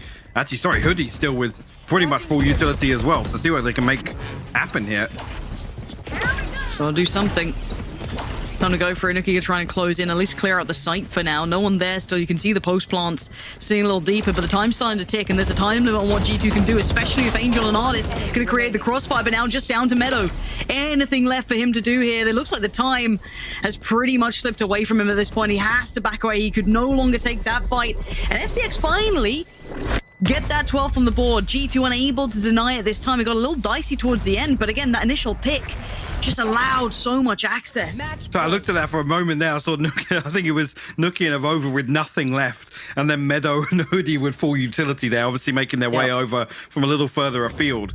And lots invested in for minimal return. I gotta say, Hoodie, again, coming through, trying to make use of that judge, but he has to close the distance in order to make that work. FPX this time around make use of that safer plant. A much deeper hold, and it results in them finding map point here. G2 scraped together. I mean, barely call it a bargain. Barely call it a purchase. It's not the dream. It's got, you know, they've been searching around in the pockets, bit of pocket link coming out. That's a G2 full buy by any standards. Statistically, you're absolutely right, Mike. So let's once again expect this round to go their way, as you know you should. Angel doesn't like those odds. Pansy's changing the narrative. So 2 integral picks at the start of the round, so going to deny Nuki any step towards finding maybe a little bit of map control, maybe going walkabouts, not going to be. Mixwell tamed once again at the start of the round here, leaving 5 standing for FPX and still plenty of time, at least by their clock, to work with. This is years in FPX time. 50 seconds left. They age differently. They're working in dog years. Well, again, Avova has a chance here, but the flash is gorgeous. He has no idea. Completely blind. And Zipan, he's still good for one. Still going to catch Meadow. Of course, Avova eventually will find him by that point. But still being held back by the smoke. Forced to respect this. 28 seconds. And there's the other drop going to come in. And while they're back on the side of Avova, where's Hoodie? Yeah, he's back on his feet. Bloody hell, no punish for it. And there's the support system. Well, he's gone. And FPX shut down G2. It's 13-9, and there was a little bit of life kind of rekindled in G2. It felt like in a couple of the rounds, but once FPX addressed a couple of the issues that were presented, Mike, it felt like it was going to be their game. Absolutely. What a stark contrast to last week, and just talking about particularly Angel's adjustment here back onto the Omen. Like I said, a tendency to want to slow things down. I think it suited them much better. I'm just looking at the first bloods. That's actually obscene. Zipan, Angel, and Artis between them. They've actually found 15 first bloods. That's kind of wild, to be honest with you. So massively winning out in these opening engagements. I've got to say, Mixer actually, even though it's not reflective, he's -1 on the kill differential, but he was isolated a few times. The number of times where he was caught off guard, conceding the first death, and particularly on the defense, that's not necessarily what you want to see from the chamber. But yeah, overall, I feel like this is a great adjustment for FPX to see.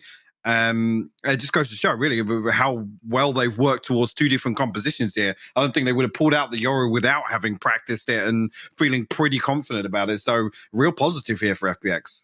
Yeah, this is a big tick in the box. This is one that kind of, if you are an FPX fan, you're feeling a little bit more confident if you do see potentially Fracture thrown around now after this sort of performance. Anyway, enough for us for now. We have plenty more to come though, another couple of maps if we are lucky to see it. So we're going to head to a break, and when we're back, we'll be joined by the desk.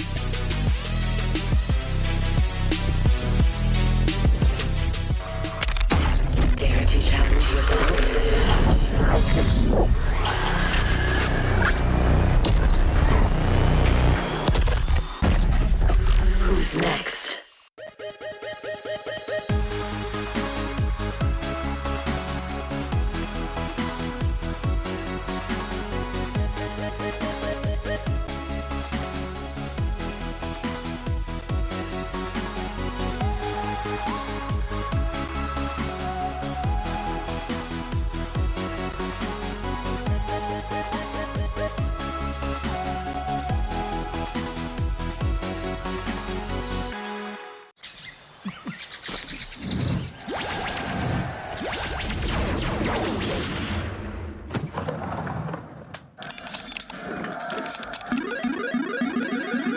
Red Bull gives you wings.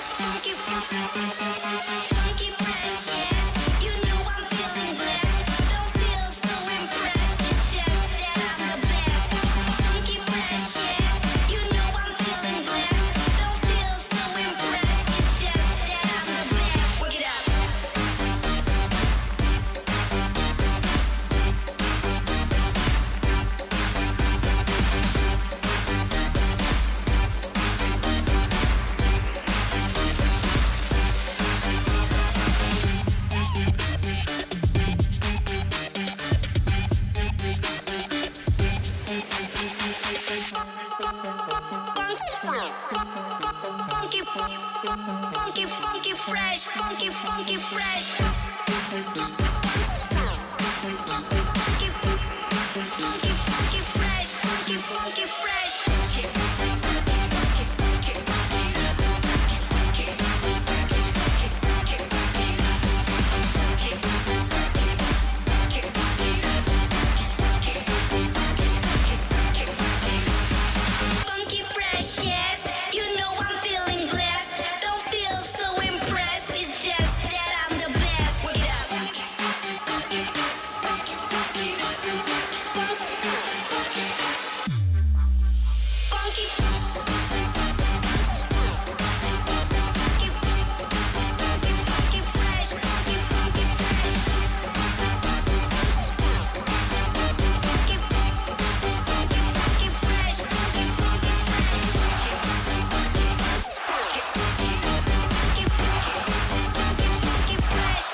I'm going and going 100.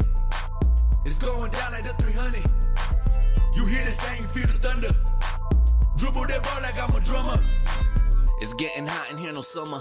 Whole team going dumb in here, no dumber. Belly aching, got that hunger. If we going OT, I'll go under. Running gun this game without no gunner. But my squad a pack of hunters. All in the family, no Archie Bunker. Chop a team down like a stack of lumber. Run the pipe on them, no plumber. Jersey stripe, you know my number. Check the score, you know the sum up. Another win, we never run up. Been around and on the come up. Putting work, sun up to sun up. I'm going and going 100. It's going down like the 300. You hear the same, feel the thunder. Dribble that ball like Dare to challenge yourself.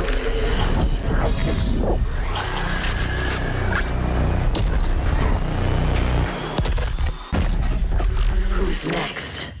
A few changes and FPX make it work. This was Fracture. This was not their decision, but they have taken it home on something that looked way better than last week, Kaquka. This is the FPX I want to see. Oh, I mean, I'm going to take the lie and I'm going to give a huge props to FPX. Not only they decided to change almost the entire composition, if not the entire composition, going into today, they had some amazing lineups on the side of Xiao. I was extremely surprised. Artists were performing wonders on the chamber, putting a lot of pressure onto G2. I mean, you spoke about a couple of the entries that Angel was getting as well throughout the map. I was like, okay. But from Omen, it was yeah, he's nice. like, I have to get rid of the Yoru, but I could probably still play the same way. I'll throw out some dark cover and then I become a duelist, and that's just what I do. So I'm just loving the kind of versatility from this team that we're putting on the board, because when you make such a drastic change like that between 1 week, that can be a big spell for disaster, and the fact that they've avoided that is huge. I think I can picture FPX after they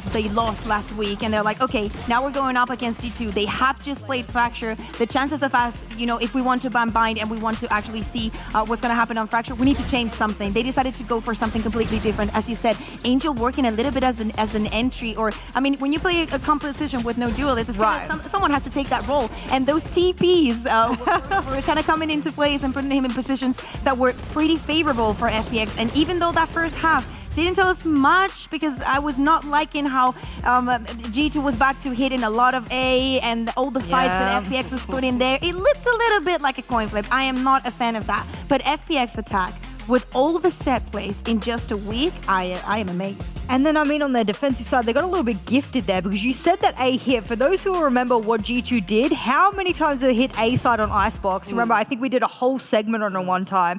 They never hit B. I think there was one time they were forced to hit B because they had to rotate like off. 2 or 3 tops. Two tops that they put. So I would like to introduce G2 to the fact that Fracture has another side of the map. So if you would like to adventure there one day, please do let us know. We would like to go there with you. And you know, that was a very big talking point in the beginning when we talked about Mixwell, for example, right? He was you know, picking up the chamber role ever since. And when we put that in a head-to-head to the other side of FPX, it looked a little bit dire for him. I think we have the POV, and we actually saw Mixwell missing shots that we have never seen him miss. Never, ever. And it's surprising to see Artist that knows Mixwell very well winning in that head-to-head. Artist, just as Mixwell, going on the aggressive role, a little bit like Zippen was doing on the other side of the map. But as we look at the starts, 2 of KDA, I think like overall we saw Artist just taking a lot more duels just overall. Oh, this was an insane kill. Yeah, we really had to let that one play out. And it wasn't just the operator kills, of course, the tour de force coming in, but so many uncharacteristic misplays. I feel like a lot of that came down to positioning and his crosshair awareness. If you go back in the VOD, you'll actually watch he's holding a lot of tight angles, which when you're an operator player, you don't sort of do that. That's uncharacteristic because you understand the swing angle upon which someone will come around the corner, and he was missing it because he's shooting, but the player's already outside the door. So it was quite a strange way that he was holding his crosshair, which he doesn't usually do it that way. And especially when you're playing with the chamber and you know that you can TP back, you can take the more aggressive, the more unpredictable, a completely different off angle that is going to give you that first advantage. And if you are spotted, you can just rendezvous back. You know, and we're going to take a look at something that is really requiring a lot of attention, because the depth of FPX in their strat book is remarkable. And if I remember correctly, Jess, you got to show us something. I said, if you're not going to give me the Yoru, you have to give me something good on the fade. And well, I'm just going to quickly show you guys a couple of the lineups that I enjoyed, and especially the use of the, you know, utility from Xiao. He had an excellent game. So let's have a look at one of his lineups with his Haunt, because I know there's a lot of you know, budding fade players out there that want to learn a lineup. So here's one for Sand if you want to get on in there. Let's have a little bit of a look at this one. Of course, over towards A main. Throw that Haunt all the way up, and that can see the entirety of Sand. And the reason a Haunt like this is really important, and well, of course, if you're going to implement Fade into your composition, that you can take this on board, the AoE, which is the area of effect, is humongous. Any kind of line of sight you get from that, boom, you're pinged up, you're marked, everyone knows your position, and that's a really high angle to get rid of that piece of utility. So I liked that one, and I wanted to show you his Nightfall, which is his ultimate usage here in this round. Have a little bit of a look. I mean, the fact that Xiao gets a couple of kills into this one probably helps quite a lot to the fact that they're able to win this round. And those little entries there from Xiao. Plant goes down from Artist. And of course, Nuki, if you don't want to go up against anyone in a 2v1 clutch situation, it's him. But what does he do? There he goes. He sends out that Nightfall directly into his position. That's going to mark him. That's going to confirm exactly where he is. His position upon which he is looking towards as well, which shows intention. I think all of that utility, whilst there was so much more that he did use, I'd like to see some C's lineups, and that's something I hope Xiao will show us into the future, because I think C's sort of utility usage has so much potential. It's just not yet fleshed out. Pun very well intended. I loved especially, you know, after that play, you're mentioning you don't want to go in a 2v1 against Nuki, because he's the kind of player that is going to do it. He not only uses the ultimate because the Neon is going to be running around, you want to know exactly his position. Also, after that, Artist is the one picking, because he's like, yeah, it's not only that I'm low, I'm spotted. Like, he knows where I throw my ultimate. So it's the awareness in such little time. And I think we once more have to highlight, right, what we've just seen right here, that was the G2 decision. This is the battlefield that they have actually selected, which brings us on our second map. That will be Ascend. And let's put it this way, Kaquka. It looked wonderful what we have witnessed last time around when we saw FPX play that map. Yes, exactly. As you said, FPX against Fnatic, this is the map that they won. We saw again Xiao on the Fade. We saw a lot of lineups, a lot of firepower. To me, it was also Angel being back on the Omen, being, you know, feeling comfortable in a role that he's very familiarized with. And on the side of G2, as I said, they went back to that old composition, you know, the bringing the Cypher and the Sage. To me, at least, it would be necessary for them to bring back, not bring back, the Chamber onto the map, maybe get rid of the Sage, and I need to see Woody on that KO. He didn't have the best performance on Fracture, but you need him to perform. Yeah, I think it's without a doubt that we'll get Xiao back on that Fades. For people wondering, yes, you will see that. The big key point is, what does Hoodie play? Why does he play it? What is the intention behind it? I've got to see that in the agent pick. It's not only that, it's Meadow. Are they going to keep the Cypher? Are you going to be playing with that double Sentinel if you perform that change? So that is, to me, one of the bigger questions that we have here on the side of G2. Okay, this is okay. I don't mind that. I don't mind that. Yeah, I don't mind that. Okay, so Meadow is going to be playing on the Sova. Good. Nuki. Yeah. Okay. So Mixwell, and he is going to be on the Chamber. I think that suits them a lot. We know that we've seen teams already moving away from the Jet completely. They need that extra firepower. What? Artists. That is not the agent. We've let this fly in front of our face. So now they... Hold on. Yeah, I was too settled. I thought that FPX was not going to change anything. Again, it's okay. But, okay, he, after the Chamber, he decides to go... You know what? They decide to play with only one Sentinel, Sage. You know what? How do you feel that is for control? The way that he was opping on map number 1, the man's feeling himself. Let's say even with the nerf of Jet and even with what's going on, this particular map, you're only going to employ that dash really in that opening engagement if you have op in hand. Let's say for argument's sake here, he goes, I'm confident on that, I know when to use it, I know how to use it, and I don't necessarily need a TP because I know what's expected of me in the round. I don't know. I've seen the man move on this agent, and I don't mind it. It's like going on to Astra after the Astra nerf, and then we went to Masters, we saw Sugar Zero, and we're like, okay, Listen, I got the package for you, because we can directly send it. We're heading over into that game as Pansy and Hypoc will guide us for Ascent. We certainly will, Zescht. We'll be diving right into this one. No more waiting around. We can start talking about the things that have really jumped out to us. And we have to talk compositions here. Now, we have seen Artists now switch off the Chamber, leaning towards the Jet a little bit here. Give me your initial reaction to this. I mean, I mentioned this actually in map 1 around Xiao's value, or FPX's value overall in terms of Xiao's utility on that Ascent appearance versus Fnatic, and how this comp, I feel actually they want to build around that. They want to kind of follow through on some of this value they were finding, because there were times where, you know, they were revealing people. Zipan was actually almost investing some of his flashes just to make sure that Haunt wasn't immediately destroyed, and it did reveal players. But this, for me, getting Artists, it kind of conversely to what map 1 felt like. This is almost like FPX wants to speed up a little bit. Interesting to note on G2 side as well. Meadow, you can quote me on this if you want, I don't think has ever played Sova in an official game. Okay, so a couple of things to look at. This is a big switch up for him, yeah. Well, you noted pace, Mike.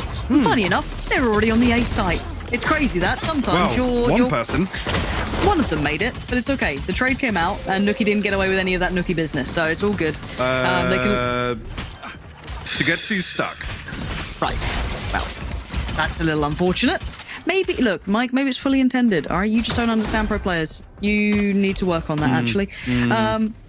Spike is down, and you're right. Zugetsu is just frozen. Yeah, no, he still tried stuck. to get out. Still stuck. Have a little go. Too thick to quit it. And look at this man, just, oof. There we go, dealt with.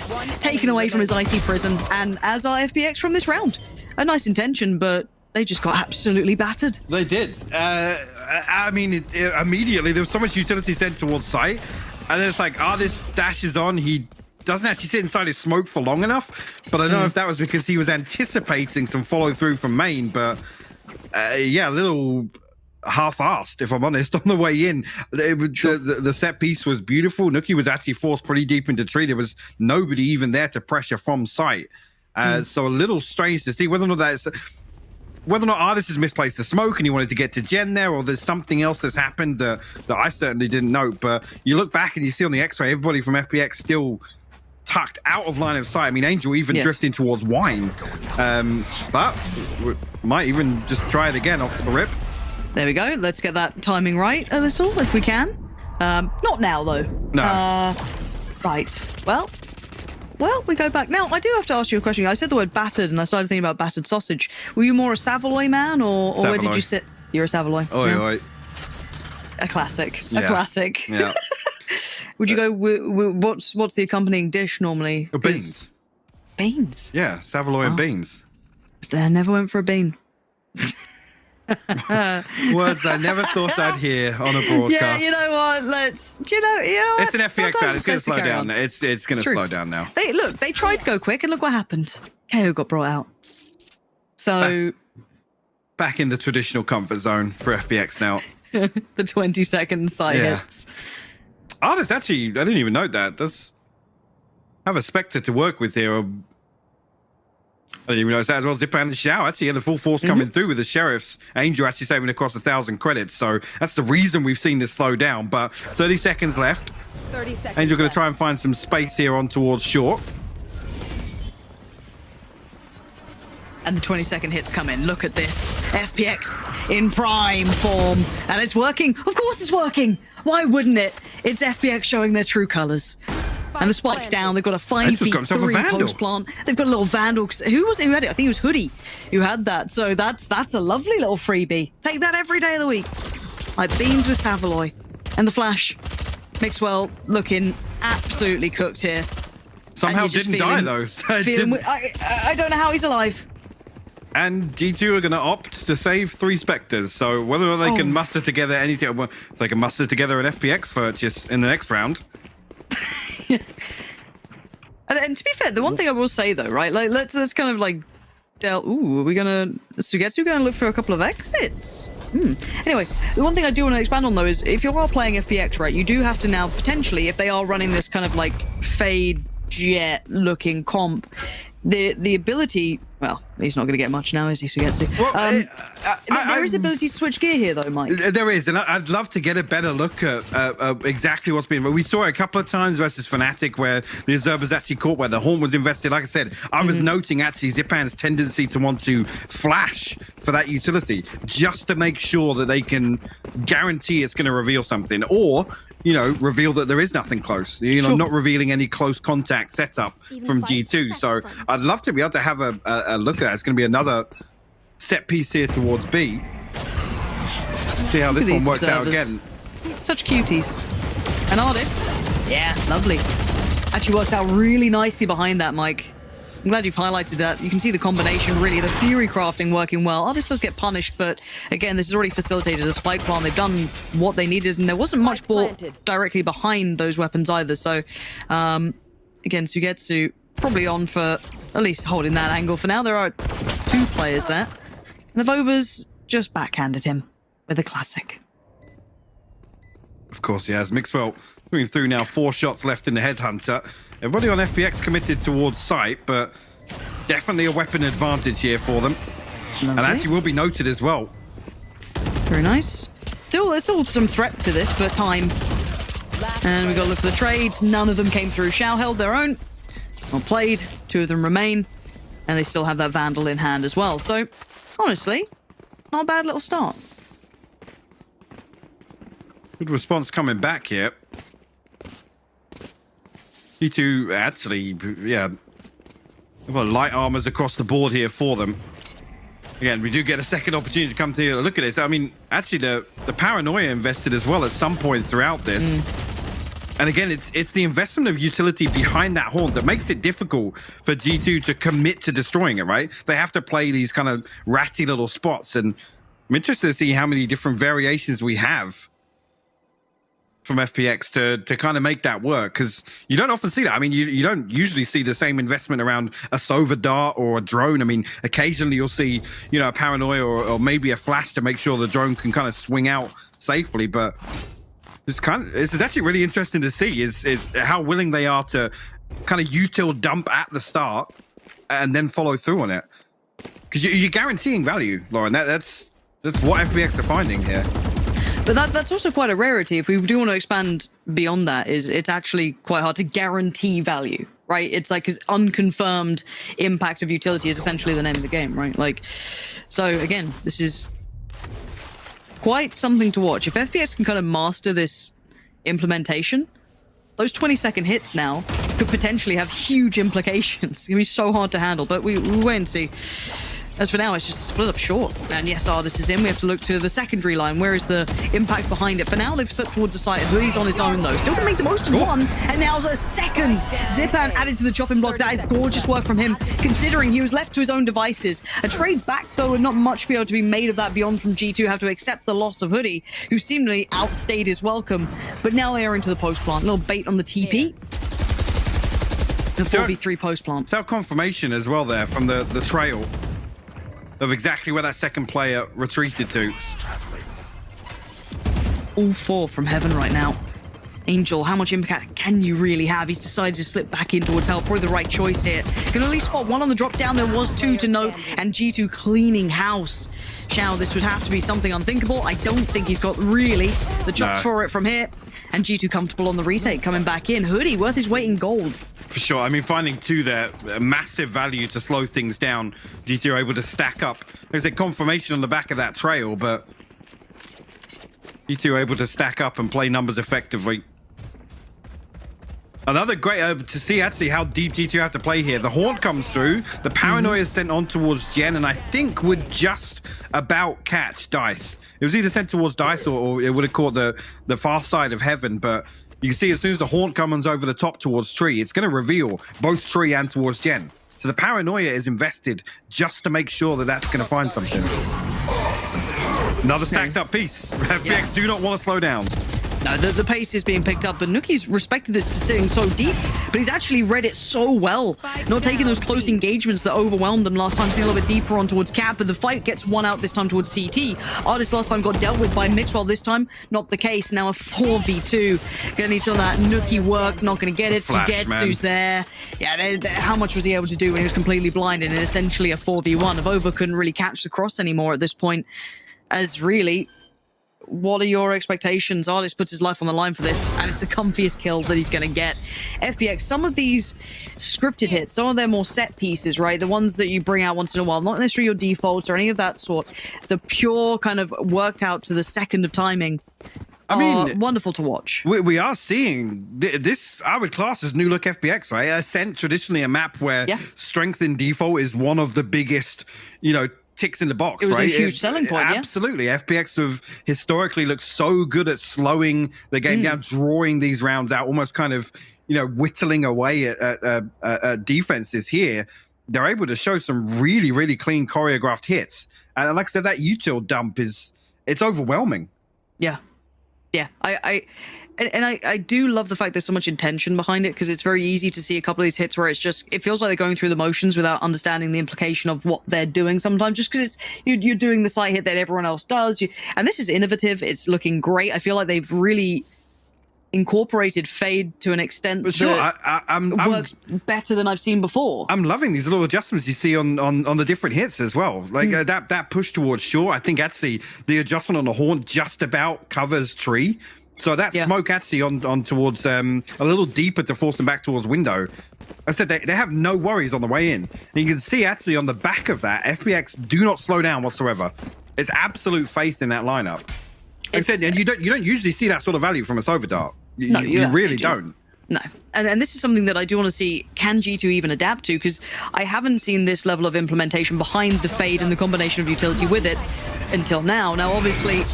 Another one. Look at this. Look how marked Meadow is. He has to instantly relent. Now, this purchase coming back in is really going to be based off of what Mixwell can achieve. In my mind, Nuki does have a rifle as well. Hoodie always seems good for one. Somehow, I don't know how he does it. A little flash for him as well. Hoodie keeps doing damage when he has no right to, bear in mind. No right. Mixwell followed up as well, so they've gotten 3 picks this round, which is essential. Leaving it down to 2. Xiao and Angel. How are you going to work this out? Prowler invested. That's great work. Spots Mixwell doesn't quite get all of the information to try and get a spam through, but now they note the players. They know they are right at the door, and that goes slightly astray. Xiao gets the chance to have a fight. It's traded, and now a 1v1. Spotted on the stairs, and Angel is still alive. The bait on the TP. Nuki getting paranoid, but not that paranoid. It's Nuki still ice cold, but put to bed early. Angel keeps control of the round that almost spiraled out of control. I'll come out and say it. We've seen a couple of examples. I mean, Soulcast back on Icebox, where we saw Fade have real impact. This is the best application I've seen so far. And I wasn't 100%. sold early on with Fade. I'm actually talking to Doug a number of times, and we were watching back some of the NA games. Sorry, you talked to Doug? Yeah, don't know if you know who that is. Huh, but we're never talking a heard of number of times about how, Fade almost feels as she lacks some of this kind of self-sufficiency. This is FPX absolutely building around the value of this utility. I love the switch up of Ardis as well to kind of follow through on this. Another adjustment here. Ardis is best. The Horde goes back towards site here. I'm not even sure actually if this time around it's marked anyone, but the Prowler sent through. Meadow, he's going to be... Again, I do want to see the tail side of this, though, because eventually G2 have to address this, right? And if they deny Ardis on the burst out, they can't make the most of that invested utility. And it's similar scenes to what you could argue we saw on Fracture of FPX having great early utility, but if G2 are able to cotton on to this and deal with it somewhat early on with potentially KO, does that then deny the springboard factor? But I mean, for me, the big thing to note here is Hoodie's ultimate is probably the only thing that can stop some of these hits for FPX, right? Maybe the knife to an extent, sure. But you FPX, like I said, they have that second layer to lean back to, which is when things slow down, they're still FPX. Just remember that. They are comfortable in the late round. Yeah, I think you're right. I think if we look at the extremes of what now we're seeing out of FPX, you have that pacier piece of you want to get out of there. That's a little dangerous. Angel, what are we up to? Angel's still dancing with death there. Okay. No, but you're right. This gives them depth and a really quick gear shift and a tempo change that not many others can achieve to the same level of diligence doing those 25-second hits. But we have to see if it works out, because G2 will be at least aware of the FPX do like these. Whether or not they can handle it is the next question. Through the smoke we go. Wasn't pretty. Absolute nightmare on it. And now Meadow has to deal with them. 13 seconds. The flood's coming in and he gets overwhelmed. You can't do much about it. Ardis is going to catch this push out as well. Mixwell noted earlier on. And they found each other, but Ardis wins the fight. He's just in full battle mode, just tearing them limb from limb, and Nuki left to save. It's so you walk away from that. You're not walking into it, you know it. This is really the duality of what FPX can do. The attempt at the fast piece doesn't work out, kind of denied by the knife, right? And you said, okay, well, they re-explored middle, showed a bit of presence on short, doing the protocol list that you like to see, but you were so right in highlighting that they went for that, late round hit that worked out I don't think many others can do that. No. To sit into a 20-second hit and look comfortable. Oh, it's where FPX made their name in EMEA, right? It's the kings of the clock historically. I believe it's called a Navi style. Yummy. You love a bit of that. But I think this is something that, God, imagine if FPX can apply this throughout all the maps, right? Like, actually imagine that concept. It's going to be a big resurgence for them. I definitely think so. And obviously with G2's adjustment here, in terms of composition, I'm not sure whether or not there's enough really to stop this sort of playstyle. I mean, early on we saw it, like I said, I mean, even from the pistol round off the rip, Nuki playing deep towards street. The giving up aim, we haven't really seen G2 contest this whatsoever. No way, the fragment on the Look at that set piece! That is beautiful! I almost want to say screw this round and just talk me through how tailor-made that was, just a crunch towards tree then. That was perfect! Oh, this is just going to take space. Again, if G2 closes round, fair play to them. But that start of things is just divine work. It's pixel perfect within that smoke as well. Actually pixel perfect. Angel throws that smoke on the door, knows that somebody's going to get a little ratty, sit inside it. But the fragment is on point. And again, Xiao's utility to bolster that. Correct. It's where you're going to go. Can't get away from it anymore. Again, if these little pocket plays come out from FPX, the paranoia that you then have to deal with, right? It's like, well, now I can't sit here. Now I can't do this. Now I can't do that. All my other options get limited. You talk about the conditioning factor as well. We were talking about early on where G2 were like, let's set a little deeper, you know, kind of absorb some of these hits. Other than Hoodie maybe overstaying his welcome that round on A, but he finds 2 kills regardless. Now this is like, okay, well, now we can't play by door. So what are we doing? We commit to look at this. CT, boys. Look at this fragment. He's melted. Melted. Wow. Clip that one, ship it, because that see was you on Reddit. beautiful. See you on Reddit. See you on Reddit. That's... Oh, man. That's... Okay, well, this is answer time, right? G2, I hope you got a plan. Because look at the level of adaptation that's coming out here. And this is on Hoodie to really try and temper this hit, force him into the slower rounds. But they're not really stopping. They're still committing to this, which is dangerous, but it works out. Zipan punishes middle. And now Avova is screwed. Look at these rounds from FPX. This is perfect work from the FPX side. You do not get to see this level of adaptation often. And there's still genius work among G2. Don't get me wrong. They're still great at what they do. The firepower is there. They are great players. But the theory crafting alone from FPX is unbelievable. And Sugetsu is unleashing the punishment. Mixwell gets a second shot at life. How was he allowed to get away with this one? Been revealed as well, and actually Angel comes through. I mean, I've used the term death ball in the past, but this is something else from FPX. There's method to the mayhem. There is theory behind all of it. I'm besotted with this. You know, really enamored with what they're bringing. It's beautiful to watch. And like I said, because traditionally this isn't a look that FPX employ very often. No, but we wanted to see the potential. You say, artists in this roster, man, if they can really utilize that, imagine they can harness that, and then you put Xiao on something that can facilitate it as well. Oh my god, this is... Oof. It's quite hot. I mean, what's the response for G2? They're not showing any sorts of aggression, which traditionally we would expect on their part. I mean, we're seeing Nuki flex back onto the Raze as well. That's a consideration to make, but we haven't really seen G2 attempt to take any space towards mid, towards the other extremity. There's no flanks coming through with the lack of a traditional sentinel in FPX's composition. There is a gap there, but massively. I mean, I was going to ask you until we saw that ridiculous crunch on towards like tree. The next kind of discussion of, okay, well, if they're doing these kind of site-centric hits, then you look at garnering mid-control, kind of, pushing out on extremities, on the other side of the map, so you have those early rotations, the usual spiel and waffle. But I guess then you look at what's happening in this round, and be it maybe because they know they're on maybe a slightly brought-up eco, but they've instantly gone for a different pace, different tempo. I mean, is this just now kind of damage limitation, rely on what they can get done in the second half here? I'm not seeing anything from G2 in terms of being able to identify where they might be able to fight, because they're not trying anything different, right? No, there's a couple of adjustments on site to maybe try and counter the utility, but in terms of the bigger picture, there's not been an awful lot from G2. Here. Obviously, a little bit of a throwaway round here, considering how this has gone. I mean, this usually would be a round where you think, yeah, G2 might make something work with the Sheriffs here, but they're tucked into sight. They're trying to bait FPX in, but the strength in numbers is just too much. Man, and this is just like, for people who don't, or maybe didn't watch FPX and only looked at the results, well, yes, of course they did well last season, but into this, did they ever show us any look like this? This level of kind of bringing out something new, this whole new look, this whole new depth to them, this is... Wow. I mean, this is something to really look at, because even as they were still fantastic, right? Like, FPX was still, they were meant to be in Iceland. They were still that good. But now imagine this is a new level that they can toy with. Something they can bring out. This is something that's...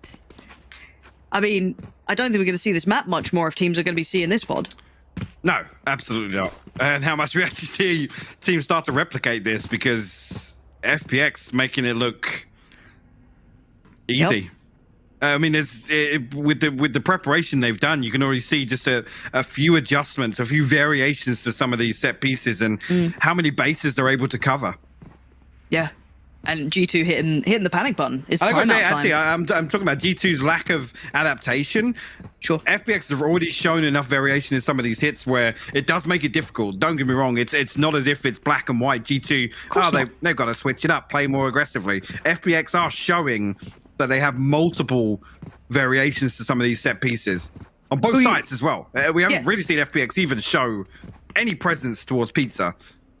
We are asking a ridiculous amount rounds. of G2. Yeah, it's like, don't get me wrong, this is one where you just feel blitzed, right? Like, this is one where you're purely in the passenger seat on an FPX game who are dictating the pace completely on the attacking side.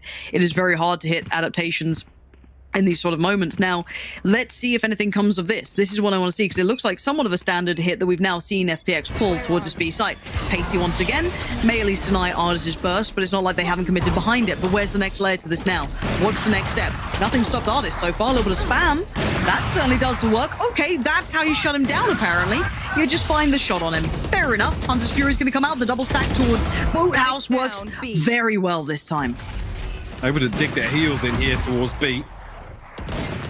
Meadow and Hoodie still looking to get something done from the backside. Xiao now finds himself at a 1v4. Tagged up a little bit, noted. Let's actually try to swap out to the op, but no bullets left. Don't want to risk the reload here. G2 might just about find their third. Like I said, this isn't necessarily a round that you can repeat in terms of setup, in terms of expectations. Now FPX expect them to pull another ace from the sleeve almost. They want to close out round 12, and what a half it's been. It's just, I mean, G2 have got to pull out all the stops in the second half. They're coming into this now with a huge deficit. If it does close out 9-3, FPX, they've actually got to work with here. The res, Angel's got the TP. Xiao one away from his ultimate once again. And another attempt at this. The double stack was working well, but Ardis this time is going to at least be able to get toward the start of things. Thor gets shot. No way Angel just stuck that, by the way. No way he just tried to stick that with the spike. I mean, we've seen some bizarre things, but the smoke's going to work well enough for Meadow to at least allow to get one. But now look at the numbers. He's in a 3v1. I don't think his support system can quite get there from CT yet. He's trying to buy time, but time is all he's got. Nuki! Nuki!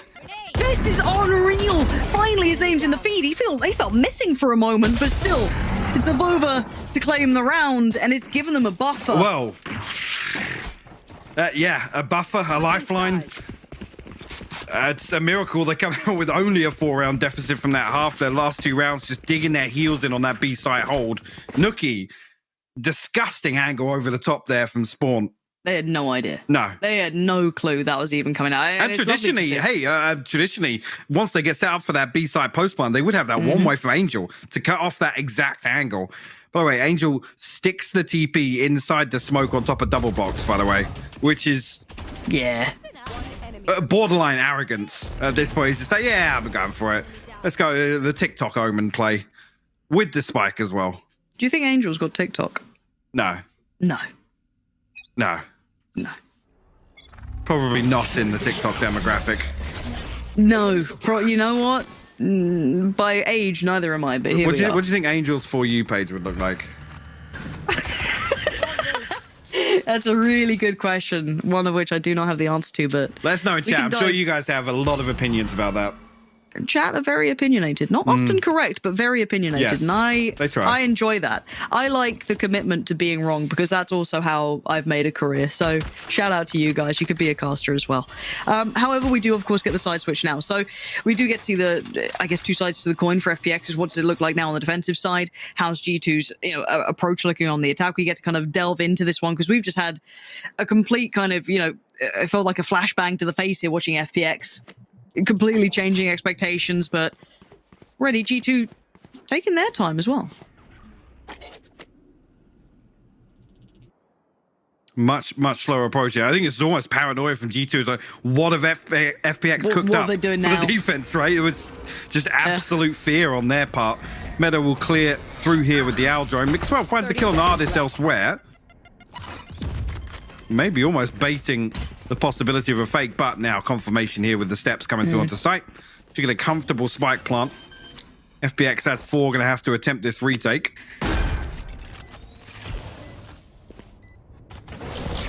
Oh, the timing on the flash and the swing. Beautiful, beautiful stuff. Lovely from G2, making the most of the utility they still had remaining there. And now 3 stand for FPX, a hard one to clear. And that's just not worked out. The smoke going to come in as well. The timing of investment on the utility is just perfect. Yeah, that is comfy work from G2. Really quite something on that approach. Best possible start for them here in the second 100%. half. FPX might throw a couple of sheriffs in the mix here. Expect Ardis to be one of them. Very, very clean take. And again, very well considered here with how that early round started. Mixwell finding a crucial pick. And a key difference already. FPX looking to kind of explore G2's setup here on the attack.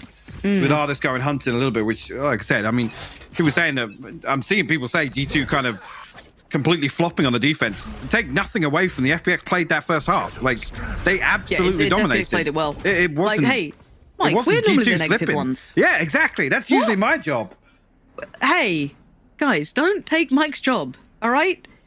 He's being positive for a change. Yeah? Jeez. Chico out and about, though. And G2 coming in with, it looks like, caution, diligence, being quite meticulous in this approach, aren't they? There's no rush for this one.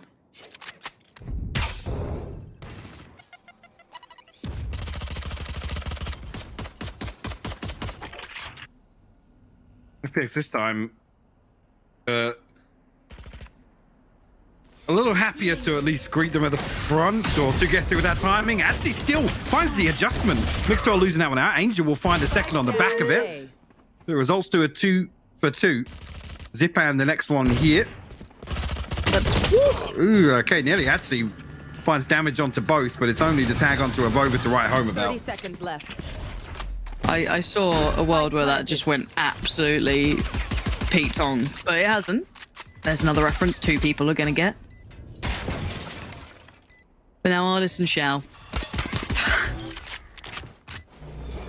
Let's see what you got. Meadow first challenger.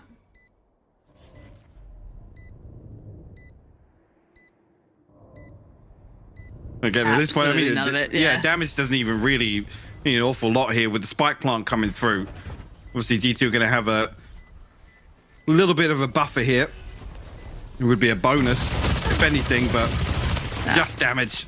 The smoke actually making sure that... Oh, okay, Ardis wants to try and absolutely make that work with the dash, but as I said, G2 will escape. 3 Spectres saved across. Yeah. Someone just said Angel still has Bebo. Nice, actually. Yeah. Good work. Yeah. I shouldn't have let on that. Bebo or MySpace? I don't know. I don't think I ever had a Bebo page. I never had MySpace. I never had Bebo. I was always MySpace. MySpace must have been like 2005, right? Something like that, yeah. Maybe 2004? Just revealed my age. So anyway, round 15. G2. I think they know we're old, Mike. Actually, I don't think there's any illusion that we are. Trust me, guys, we're one of you. I swear. FPX here actually with the rifles looking to swing through on A main, at least force G2 off those early angles, but kind of slower tempered approach from G2 will continue. 4 stacked towards top mid right now. It's only Mixwell that's gone hunting. Might even just have been spotted yet. Has to TP away. A trade-off for damage that Ardis actually comes out on top of. And I think this is where we're going to see the capability of this agent composition on the defensive side, at least to what FPX can achieve here. Because, I mean, we've already seen how much they've been able to kind of polish the approach on the attack, right? So we get to see the other side of things here. As G2 look very composed. We're already going to take a little bit of that A main control. Angel, how long are you going to try and hold this one? Already you're going to lose control towards Tree. That was... They just got folded like a lawn chair. There's nobody there holding Tree at all. No, I think we saw... Who was it back towards site? Like, someone started to, like, backpedal away towards site and they just got done in. Yeah, that was a bit of a shocker. Now, Shao's still doing fine to at least make 2, so this round seems a bit more feasible, but it's really not at this point. The post plant's solid as a rock. Xiao would have so many obstacles to overcome. And yeah, I mean, poor old Angel got left on an island.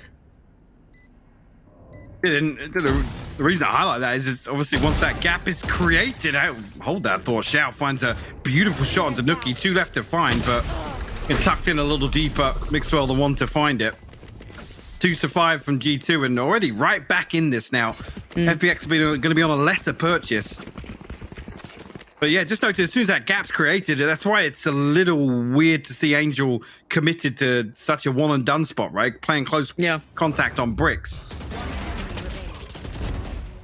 I'm not saying it necessarily it's a guarantee that he finds something from anywhere else, but it certainly at least spreads the risk a little better. And at this point, I think we have to once again we have to address the potential of, is this G2 bringing a really good attacking side? Is this FPX looking a little lacking here as well? I do kind of think that's a little bit of both for once. The FPX look nowhere near as potent as they did in the first half. However, G2 looking very composed after what was probably quite a taxing first half. Yeah, definitely. I think initially here the approach is very, very clear. I mean, even from the get-go on the pistol round, right? They were almost anticipating FPX had cooked up a few set pieces, to kind of garner this early control. And traditionally, we'd expect G2 to be the ones, the aggressors in that scenario, right? So in terms of what we didn't see in the first half, this is already a great adjustment from G2. The concern kind of continues, though, because they haven't learned if there is anything FPX want to pull out.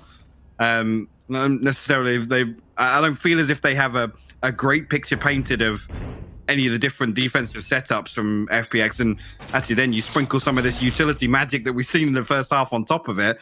G2 then have a completely new set of obstacles to explore. Well,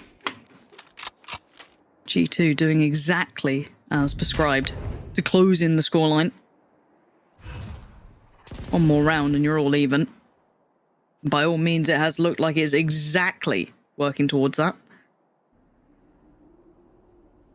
Time Sugetsu, the one to deal with what is going to be 4 players from G2. You already see Mixwell splitting up Cat. No challenge yet. First real point of contact shown, and the wall goes up. Yeah, good time for Sugetsu. Waits for the knife to actually come through there to throw the wall up. Create himself a little pocket, but I'm not sure if it's actually removed there. But he still finds a kill. Sugetsu drops Hoodie. Okay. And they're actually going to invest the ult to try and just purely clear this angle, and it's worked well enough to allow Avova to get the kill. Angel, though. Hold up. And Mixwell, you wouldn't 30 seconds. Surely just not, punish him like this. You wouldn't do that, would you? The poor sweet Angel. Zipan's still good for it by Dice, and G2 are just kind of being held back. This has been wishy-washy at best, and you can see the rifle has been found by Oddis. Yeah, Nuki's down to 5 HP as well, and he's going to be the first to come through. He had to see Meadow follows through. Somehow Nuki doesn't fall in that engagement. I was saying, G2 almost have to stay here to police the weapons, and because of the clock, they're almost committed to this now. Xiao comes through with the judge. We'll be able to find, easy kill onto Nuki. That's it. Surely not, right? Surely not, right? Mike, oh my god, I thought it was going to happen. I got a little worried. Surely not, right? Surely. Yeah. It's fine. 8-8, guys. We're all even. There's a moment there where I'm almost like praying for the overheat. Like, Xiao, you got your ult now. Pop it. Go for it. Send the Prowler down. Yep. Just full send. Full send. Look at this. And as if the classic does this. Yeah, so how is he actually winning this, though? Can we... That's not... that. Like, I know he didn't win the round, but even that fight on Meadow, how's he done that? Meadow's lagging. He's got to be lagging. It's probably ping. Take time out. Pause chat. Oh, God. 8-8 now. G2, I mean, they haven't dropped the ball once. Right? They've had a couple of close rounds. This has been clinical on the attack. Let's see a almost total flip. And like I said, it was a miracle for the first half to even end out 8-4, to be honest with you. G2 showing real resilience in the last 2 rounds to close them out. But they built upon that now with a flawless start here in the second half. This has been very impressive, especially after that first half when you've been challenged in such a unorthodox way to be able to bring this back in this fashion. Super diligent work. God, I don't know what the hell I just said. Super diligent work. There we go. I can enunciate, I promise. Haven't casted in like a week, alright, like relax. I'm still waiting to see what the level of adaptation is here. G2 going for a late round hit and a readdress towards the B site? Oh, this is tucked in though. Nookie just fully flies in. Xiao's already been found. G2 looking solid as a rock. Yes, to get still on the battle, but it's going to be effective trades coming out. Poor old Zipan. Too many targets, too many players, and G2 large and in charge, taking control of the game now. This has been a really quite impressive turnaround. This is what, 5 on the trot now? 5 on the trot for G2. FPX back down on a scrappy purchase, and I mean, here we're not really seeing the same level of control from FPX. I gotta say, you can see just how evident the prep was for that attacking half. We're not necessarily seeing the same thing here. G2, I don't think they're doing anything particularly special, but they're absolutely succeeding in terms of slowing the game down, and certainly winning out in terms of whether they're able to create these pressure points and then pivot upon that. FPX, you sort of left with a similar question, right, that we have for G2, is when do they start exploring the map? Because I mean, G2 a few times, they're playing slow, but they're stacked up as like 4, 4-1, right? So maybe Mixwell lingering in mid. That's kind not of as if it's kind of like a slow traditional default. There is space to be found. Yep, 100%. I don't know. I imagine there'll be a timeout after this round, maybe for FPX to maybe discuss some of these ideas. Because at the moment, unless they've already come up with it during this this time here, they're having a bit of a brawl out. And G2 kind of getting caught. Hey, it's funny, they've explored mid, they've gone aggressive, and it's kind of worked a fair amount here. And Nookie is down to 11 HP. Xiao's still toying with him. 4 players here, though. He's not alone now. Got Mixwell by his side, who's on, 5 HP. But luckily for them, Avova sitting pretty. Gonna get the spike planted. But the HP is disastrous. A wayward bullet would deal with potentially both of them at this point. Yeah. Now, this is really that smoke keeping them at bay. Oh, easy work for Zipan. Nookie shows his hand, and now one to deal with at the back of the bow house. Gonna be Avova, no clutch this time. FPX. They go exploring middle. They get a little aggressive on the other sides of the map. And well, it works out for them. That's the one they flip, which is crazy. Again, you don't really come away with that with an awful lot in terms of tangible information to work upon now. Whether or not we do see FPX decide to explore again, well, G2 now will leave a gap for it, leave an opportunity for it. I mean, they built up a huge buffer to take a look at exactly how this ultimate cycle sits. Potential for a little overinvest there, I'd argue, with the null command being popped, but to secure that thrifty round to tie things up, yeah, it's a lifeline for FPX, so you can sort of create an allowance for that. I gotta say, the second half got to come online here. Didn't really need to rely on him too much in terms of numbers in the first half, but certainly here, operator coming online, that could be the catalyst. Nookie's just going to send a wayward ult, and Sugetsu's just trying to buy time. Actually gets up on the wall, has a little bit of a look towards it. He's got to be careful now. Dangerous territory, little underhand. Zipan's going to try and get himself into... Oh! Ooh, and Nookie's just stuck around. Huge punish. And Nookie's just taking fights. Watching here. You have the res, but it's certainly not safe where that death marker is. No. Obviously, the wall being invested as well. That should lean towards G2 committing to end up here on B. They want to stop this res from happening. Angel's got himself stuck in front of the wall now. Oh, God. Right. Well, this round, just absolute... Player standing. It's in the bin. Yeah. This was really sloppy from FPX. And after such a beautifully constructed 30 seconds first half, you see just like the weirdest rounds.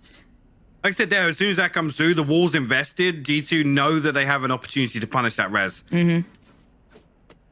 Spike planted. Then Angel slips in front of the wall. I guess he's about 10 seconds away from that happening. Sorry, 10 seconds away from that wall dropping, sorry. But just very, very strange.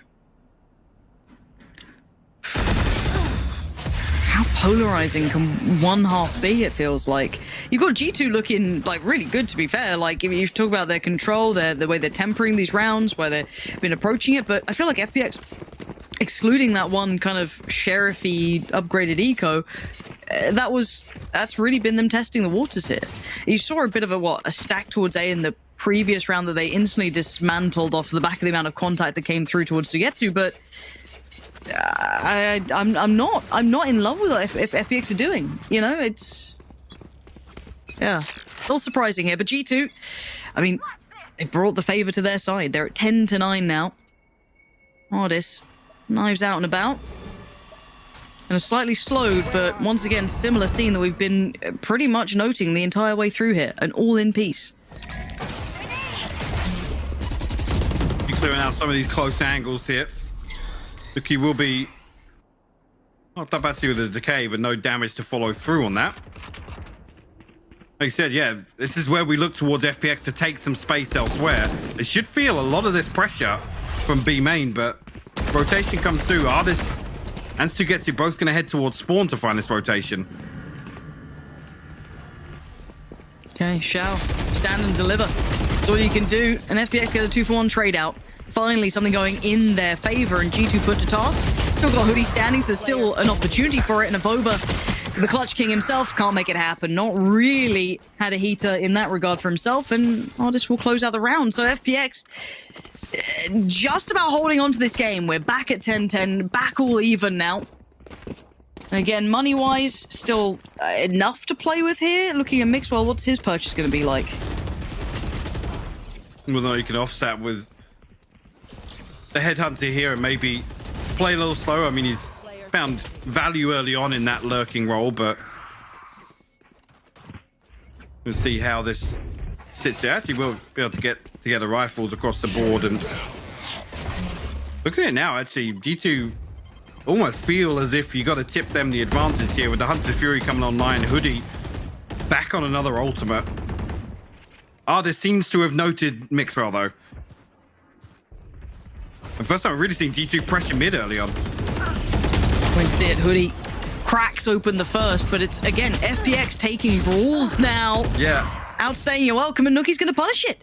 Going to find two right back into things, and now it looks towards those kind of isolated fights. Zipan had to win that if FPX want a chance in it. He's going to keep it secure. Little does he know, of course, there is layers to this. Nuki is on the way, as is Meadow. He slipped back to I was going to say safer position, but it's all about timing, and Nuki's got it. Zipan tries to dip away, but takes a little too long, but they obviously don't know where Shao is at this point. A second or two passes, they now know the site is more than likely clear, but Shao going to start working his way up through Cat. Sits towards Tree as the plant comes in. The double duck towards site, now one towards Hell. Nuki still by Jen. Aldrone comes in, he tries to spray around it, ignores the Aldrone as best he can. Shao, how much can you find? As a bit of a nightmare on one. And there's the first one. The shot and a half on Nuki, but can he find the final? Meadow, please No on the way, back line. Shao. Shao, you are sharp as hell today. He's looked so good individually. Yes, he has. Bloody hell. Clutches this one out, finds the 11th for FPX, and I mean, what an exchange in mid early on as well. Zipan, excruciating to watch circumstances like that, where he just doubts himself for a second, considers the possibility somebody slipped through window. Punished for it, but Shao absolutely delivers in this 1v2. The adjustment on the first was beautiful as well. He has been a treat to watch throughout this. I think, you know, just the utility work on its own was very enjoyable, but the man behind it too, the firepower that he's bringing has been quite impressive. But you can't ignore Hoodie on the other side either. I've very much been aboard the Hoodie train as of late. We saw him kind of, you know, peak towards Fracture. Everyone was very impressed with that performance, and now it's carrying it. Now 11-10, these rounds have been getting close. 1v2 clutches here and there, these brawly rounds. We're gonna have the ult popped. Whichever flash that was. I was about to say, do we get to see anything behind this? Zipan just having to try and live for now. Avova's going to note it now. What? Eh? I mean, traded out quickly there, but Avova trying to a TikTok omen of his own to try and get onto the site there. The Nightfall comes through actually as the spike is planted, so complete audio denial here from FPX. PGL audio engineer, large and in charge on the site. So guess who's going to find Mixwell? Hoodie, Meadow, and Nookie. How much more can you do, though? You still try and keep control of this. Look at the weaponry. Meadow's still going to be just with that Sheriff punished by Artis. Sugetsu tries to pop down the wall. You're going to see the double stack towards hell. Artis. Oh, God. And now Hoodie in a 1v3. No way. Oh, my word. One attempt. What a goddamn attempt from him. I mean, FPX tried to isolate one angle for them to come through, just waterfall out of heaven. Yep. And Hoodie nearly punishes them for it.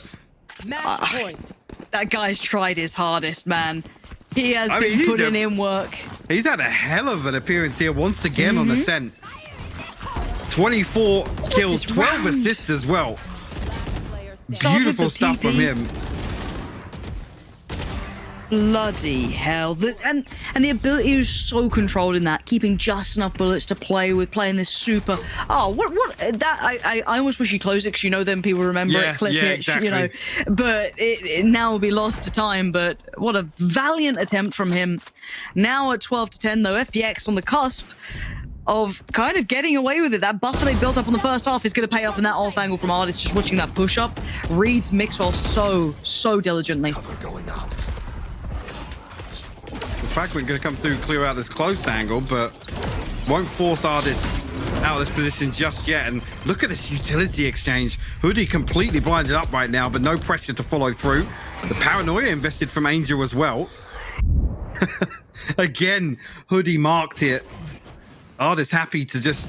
sticking around. Yeah, I was going to say, dig himself into short there, but Hoodie's just left, just waiting for some sort of silence to achieve. The spam comes through from Xiao as well. Oh. FPX doing everything to slow down G2 here. Yep. Nookie will be noted there, has to deal with the horn. But actually the TP from Avova through to backside B might give them... Oh, sorry, no, it's an Angel, sorry. My mistake, I thought actually it was Avova TPing through there. 3 players now. Flash comes in. There's the Hunter's Fury going to try and at least push Angel away for now. Nookie, though, is he out for blood on this? Does he push... No, okay. A little bit of control here. Angel still tucked towards the back of the site, though. Doesn't get affected by this, but down to 15 HP. Still good for the frag towards Hoodie. Looks for the follow-up, tries to swing, make the most of it. Not going to get it, but 14 seconds. They've got to get this spike down and get it cleanly. Nookie put to duty. Deals with at least the player pushing through by Market. Artis eyeing up towards the side. Zipan on the swing. Meadow's got 1. Meadow's got 3 this round, tell a lie. That's perfect work. And now Artis put into the 1v1 against Avova. Steps away, centimeters away. That smoke almost gave Avova the shot. And Artis is playing to the time. Avova's still so hyper aware of this. This one way allows Artis to move up, though. It does. He's managed to navigate through it, but Avova now knows that the time's gone, the smoke's dissipated. And close the gap. Gets to the site, gets the defuse, and gets FPX away from what could have been a G2 turnaround. Wow. FPX stabilized, or managed to stabilize, I should say, in the second half here. But what a performance from both teams. What an insane game from both teams. G2 struggling a little bit on the defense, but not through any fault of their own. FPX bringing just absolute perfection in terms of, you know, what we've seen from Fade so far and being able to build around that value. And a lot of that actually then, you know, boils onto Artis, right? In terms of his ability to really reinforce, follow up on that utility. What a display from both teams. It's a really fascinating map to watch, honestly. Yeah, it's very much one to, I feel like we're going to be looking over at this or referencing this if this map comes out for either teams going forward, right? This is one of those. That's some tape that a lot of other teams are going to go back and reference now, because there are some... Absolutely. There were some real kind of golden pieces there from both teams. 100%. However, as we do have a victor to the series, you guys now get to pick who the player of the match was for you at home. And I think for me, there's a standout in this. I guess, do you want... I've got to say Xiao. I think his utility usage, the man behind it, the firepower there, I assume you're in agreement, right? Yeah, for sure. I mean, the utilities look fantastic, and we've seen him looking so sharp today in certain scenarios. Obviously, that clutch coming through on that A-side retake was definitely a highlight for me, so Xiao's got to take it. And again, I guess you could argue, Angel, did he come up with the plan and left it to Xiao to execute? There's a bit of a shout either way, right? I feel like you could have that conversation. I mean, shout out Doombros, right? There's a little nod of appreciation to him for sure. Well, that's a great game one. I know it was a little quick for some people in that regard, but I've got to say, thoroughly enjoyable to really sit back and watch that. So we're going to go to a break. And when we're back, you'll be joined by the desk and everything they've had to really mull over during that game. Dare to challenge yourself.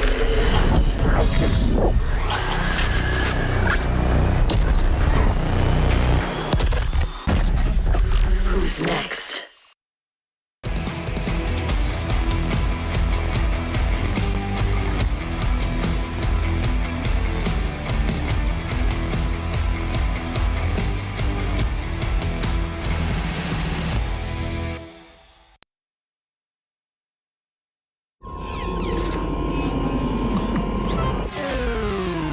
Red Bull gives you wings.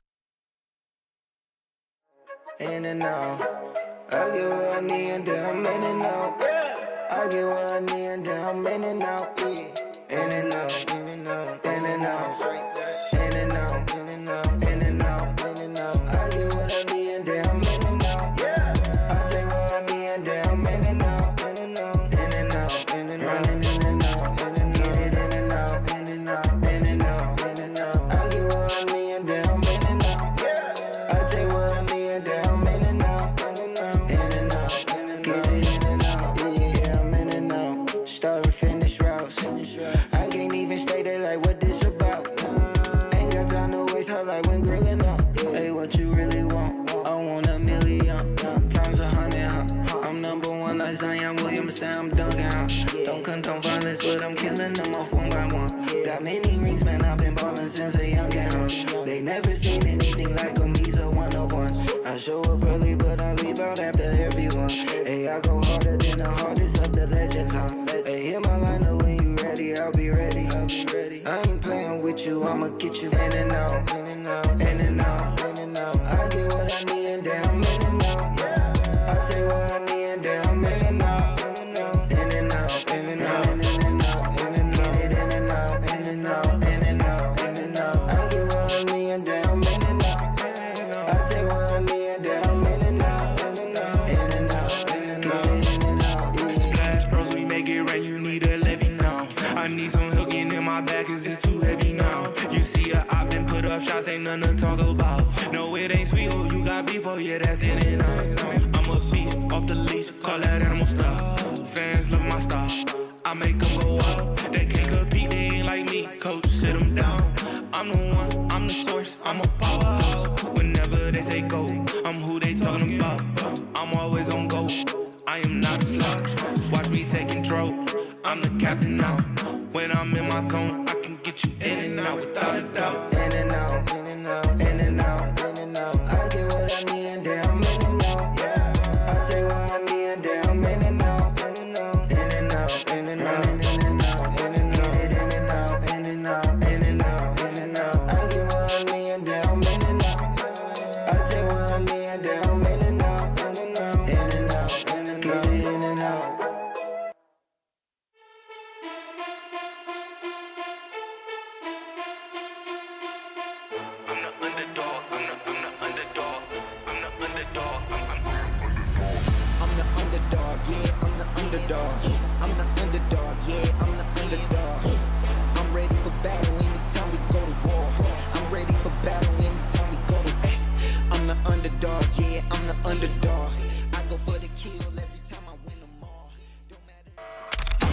Dare to challenge yourself.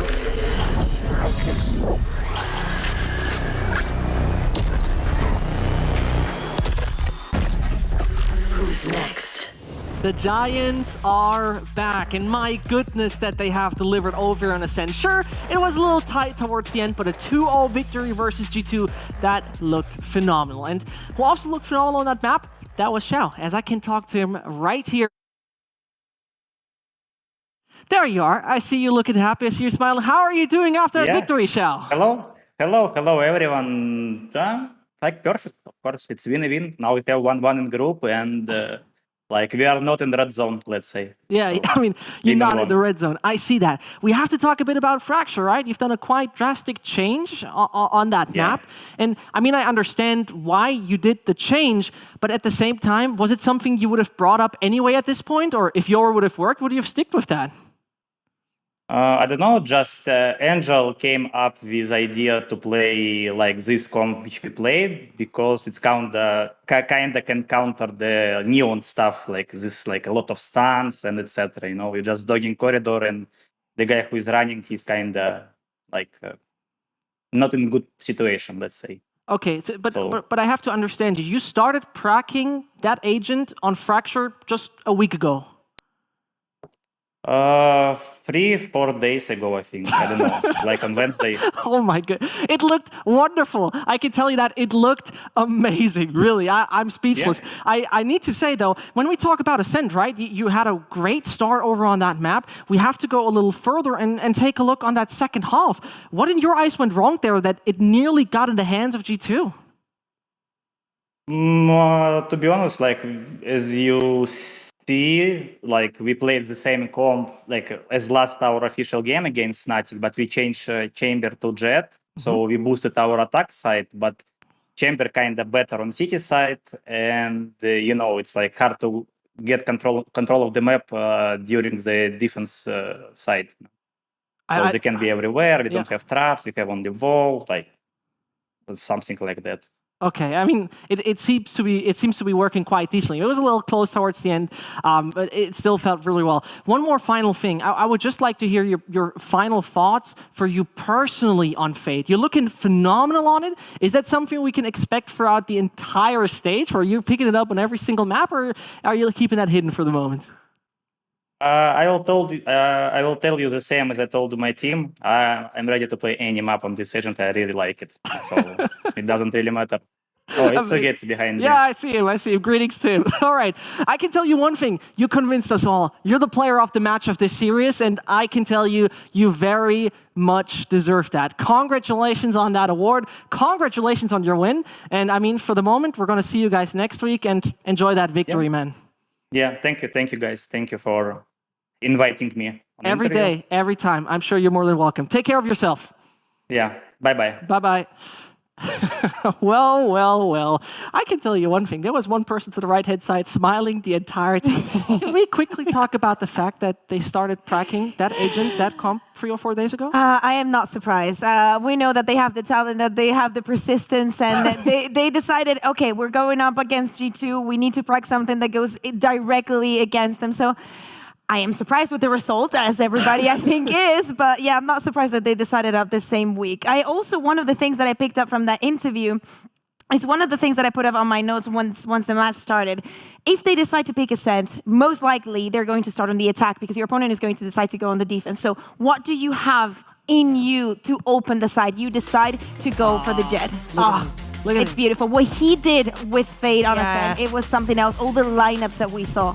I mean, lineups were the thing we pointed out on Fracture, something that we saw in Spades week 1 as well. So this is something that he's just refining at this point. He's getting those lineups. He's working out what works.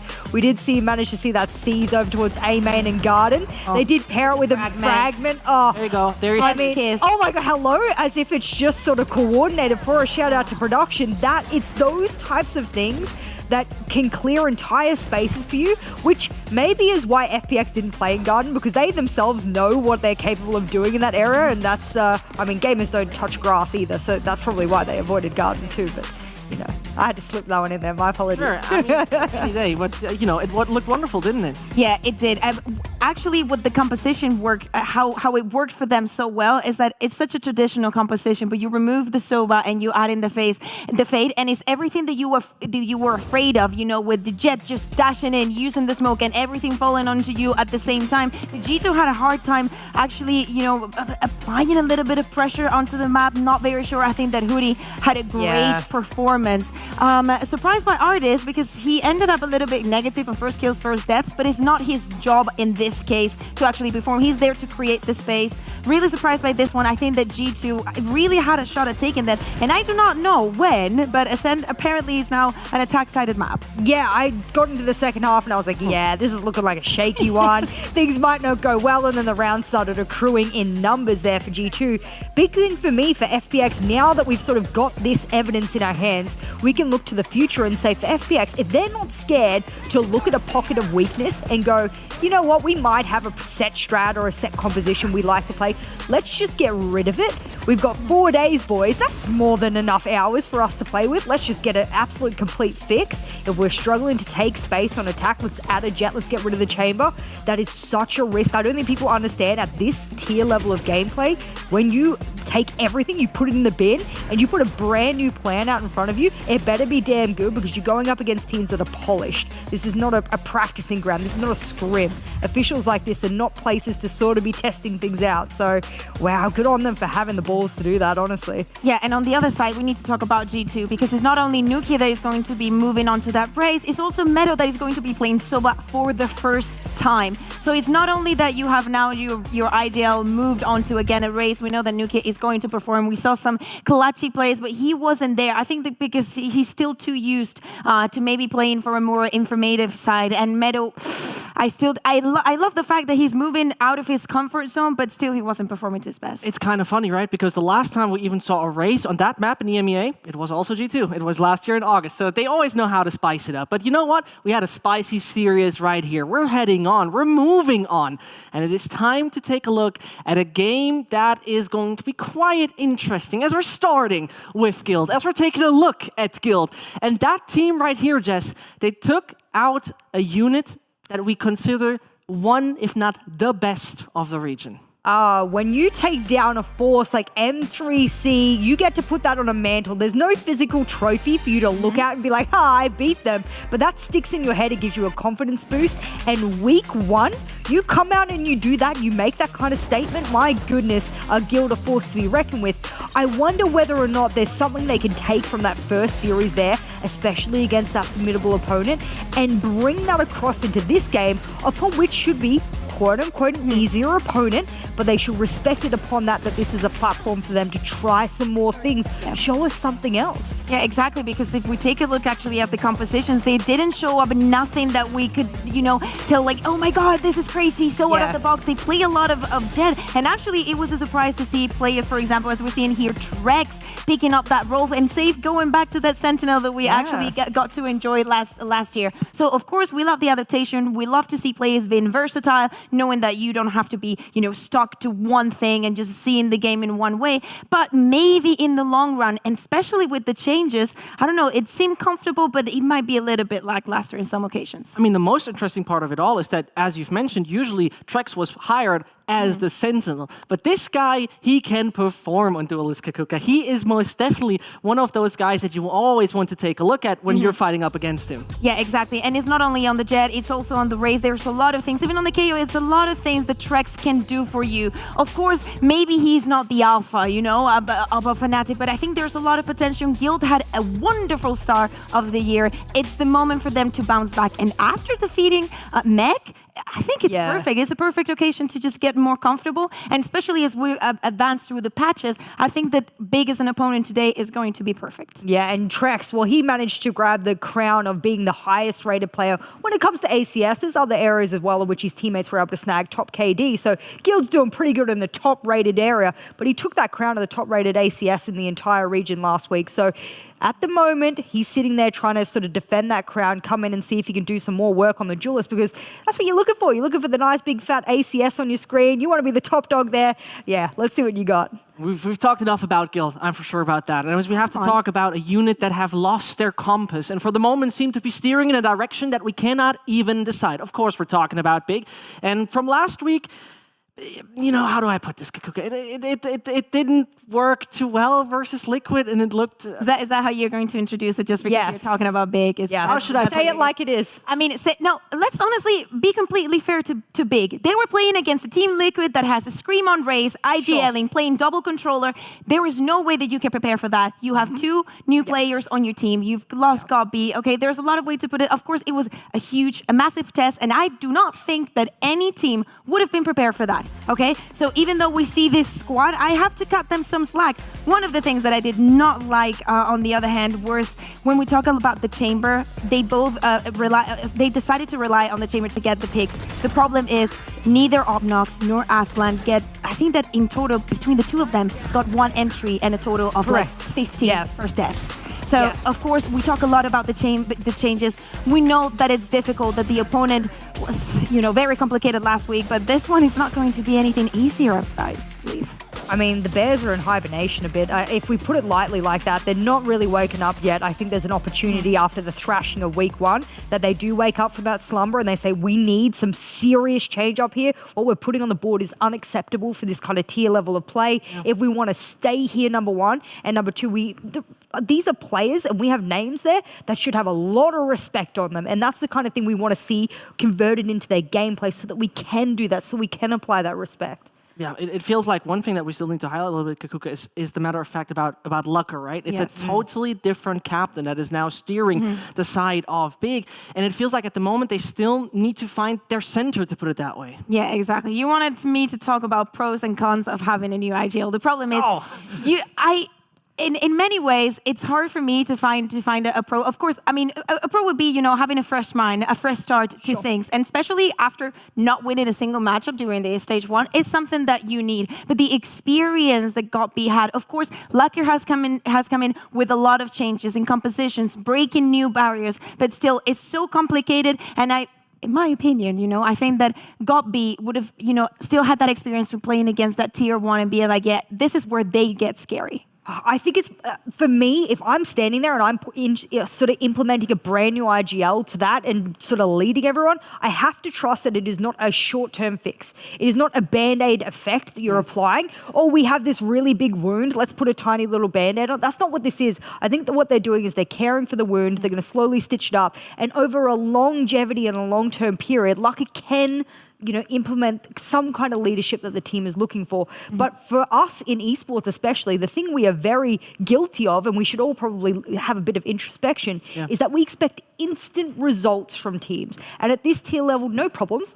I understand why you might think that, but having been a coach myself, sometimes it can take 3 months of just working over a new leader to get something to actually stick.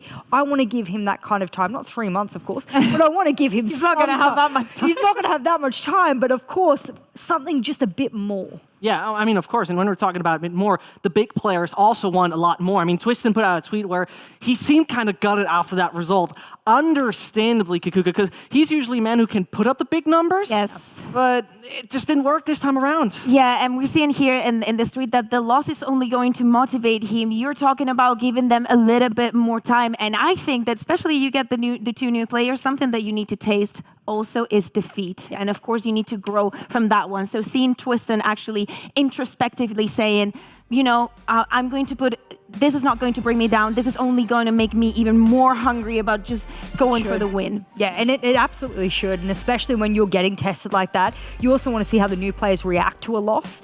How do they come back and they recover from it? Recovery is a huge part of playing at this level. And if they can do that here today, even if it's not a win, let's just even put that bar at an echelon that is achievable here for Big and that is expected of them to put up a way better showing than week 1. I will accept that as a win in my books at least. Let's go to the point where we have to talk about where will we end up? What will we see, right? One of the popular things could have been Icebox that we might witness, though it wasn't necessarily too good on the side of Big there, Jess. Yeah, I don't know map-wise whether or not that's something that you go back to. A lot of teams actually fear when they heavily lose a map, especially in a previous official play day, whether or not you go back there. Now, that's a risk that you can go to and you can do a VOD review and then go, actually, we've implemented, sort of different styles that will remedy possibly what you've done on that map. I'd like to see them do that. I don't want to see them fear maps that they've clearly enjoyed and that they've practiced before going into this stage. Yes. I don't know if you agree with that sentiment. Sometimes there's a map where you're like, yeah, we got to throw it out. That was so bad, we can't do it. But there are some maps where it's just a tweak here and there, and you will see success. Yeah. So the thing is, like for Guild, you know how FPX always bans based on the opponent. Right. You know, of Guild course. tried to do that on the past stage. It didn't work that well, and I feel like in so many occasions, teams have baited their opponent into peeking the map. Just look at Focus and Fracture with G2. Yeah. They're like, oh yeah, I'm just gonna leave it there, thinking that, you know, it's maybe a trap. You're not going to pick it. You pick it, I destroy you. It is what it is. Yeah. So I'm really looking forward to see what we're going to see. I think that, you know, for Big is going to be a little bit easy. They've been banning Breeze. Is something that, you know, we were very close to seeing in the last encounter, but I think it's not going to happen. It seems like it's once more not going to happen, which is very realistic. But if we talk about win conditions, right, you have to see, because let's step into the position where we theorize a little bit. Chamber change. Big, not really successful on both players that played that agent. It would be considered maybe the ideal time for a change in that department. I mean, I think obviously it was the first week. They also implemented the fade. For some teams like Oglu, it was literally they did not know how to use it on an official. Other teams were just sticking to whatever they felt most comfortable in the past. So win condition is having a good start on the side of Big, because they know that they are the ones that have something to lose. Guild is coming in today being like, I just beat M3 champions. I literally just beat back. I do not have anything to worry about this group. Yeah, I hope there's a little bit of respect shown from Guild at the very least, because I hope that Big, especially after we saw that tweet, has some fire lit up underneath them. And when teams do that and they see that, they're like, well, we have a lot to show. I do think that they can do something with the exact composition we've already seen. I don't think you need to change up. Throw out the baby with the bathwater. I think that's the saying. You guys might not know. Ask us about idiots. I just realized the German and the Spaniard. The German and the Spaniard. Those out there with English, you know, speaking sayings, you'll understand. Baby with the bathwater, unnecessary in this scenario. Trust. Yeah. You're learning, trust. We're throwing the child in the sink, and we're going to take a look at the map, Vito. I don't even know what that is supposed to mean, but let's take a look at it, because we have a little preview of what we're about to witness. And again, Kaquka, we start on Icebox. I mean, things that I like, things that I don't like.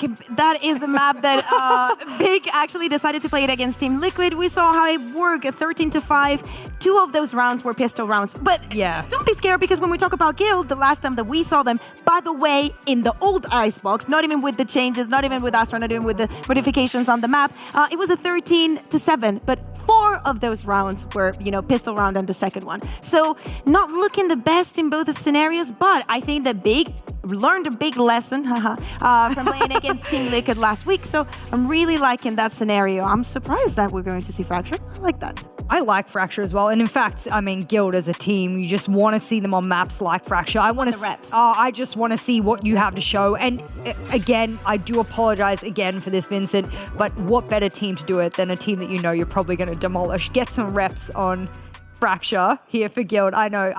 He's going to call me at 2 a.m. crying. He will. Saying that he's going to knock on my hotel room and go, I'm angry at you. No worries. I'll set Kundi over. He'll take We're in Germany. I know. Careful. I'm sorry. In Berlin. Should even take care of that, right? Yeah, I'm on the next plane out. Berlin International Gaming. I'm just telling you that. So if you didn't know. Either way, regarding that, I mean, you've mentioned it. The Fracture pick is kind of interesting, because if we go back, it wasn't necessarily always the most successful battlefield for Big. Yeah, exactly. I don't think, like, especially during stage 1, but there is not a lot that you can see out there to actually, you know, hype you up in that sense. The problem is, I agree with Jess. I think it's the moment for Guild to actually test something different and to do it against Big. It looks like a very good opponent if you want to see maybe some Yoru.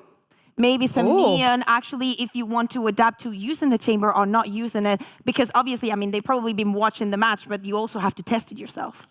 Yeah, you know what? I can tell you one thing. We have a good news for you, because I can tell you we have agents like a slight bit delayed. And there's one personality that I think we have missed when talking about Guild. By any chance, he's also Swedish, and you're probably behind Chow. The second. No, it's the third. The second is the Stockso. Okay, You're fair play. there. Yeah, okay, so top 3, he's on the podium. Yeah, he's Talking about him, he didn't disappoint us in that first game, right? A worrisome case in stage 1, but here he was, and here he was stepping up last week. Okay, we haven't even said did we say the name? It's Leo. It's Leo, yeah, of course. sorry, it's Leo. Yeah, this man's like, he doesn't have a name. You're supposed to be in my head. No, but Leo, I think he was a very important winning factor for Guild, especially last year, you know, when they were so close to even make it to that last chance qualifier to actually make it to champions. They were this close. They actually, against Team Liquid, Leo was a big factor. Everybody has been hyping him up at how smart he is, and to see him back performing and actually giving us some plays, really looking forward to that as well. I mean, you look across at his stats, and it's always nice to have a player, especially your Sova player, who can fill and tick the box of every stat. He's fragging, he's getting his assists, he's surviving a lot of the rounds. The way in which we sort of calculate that is CAS, kills, assists, survival, and trade, and it's the percentage of the total rounds played upon which he has an impact in one of those sort of rounds in those areas. So the fact he had a 90% cast, 90% of the rounds this man's doing something really good for the team, I'm loving that for him. And that's probably really going to be important for Guild because they weren't necessarily the, you know, star frag heavy players. That's not really what we know Guild for. It's more kind of Fnatic-esque in the way that I like to watch their games and break them down. That makes sense. I mean, the old Big had probably the best solo player on the server for them, which was Gop, of course. But now, let's head into this, right? Yes, enough talking. You have pressed the button to start the game, and we are heading Couldn't find it. Icebox Kaquka. I thought it was jammed. Yeah. My bad. Yeah, we tried. We talk about Icebox. We talk, of course, again about the Chamber Nerfs. I was mentioning how Obnox was not finding the entries. I'm really looking forward to see if there is something new coming on the side of Guild, because as I said, last time that we saw them, it was before the patch. It was even before Icebox was what it was today. So I do expect the Vipers to stay onto place. Maybe some double control. Maybe Big found something in the way the Liquid was playing that, you know, looked good for them. See it played out. It's like lottery, isn't it? Okay. Numbers rolling down. Lacquer on the Omen. Twistin is going to go on the Jet. I mean, Safe is going back on the Chamber in this case. And that's to stay on the Sage. All right. I mean, so Trex is going to go on the Jet, and Safe is going to be playing on the Chamber. So yes, no KO for them. I think it looks very good. I love the fact that they now understand that they have the versatility on both the players, both Trex and Safe. So I really like this. Surprised that we get an Icebox without KO. I really like the agents. Yeah, I do like KO a lot, and what we've seen from G2 with KO is something that maybe is recency bias in my head, and I can't get it out.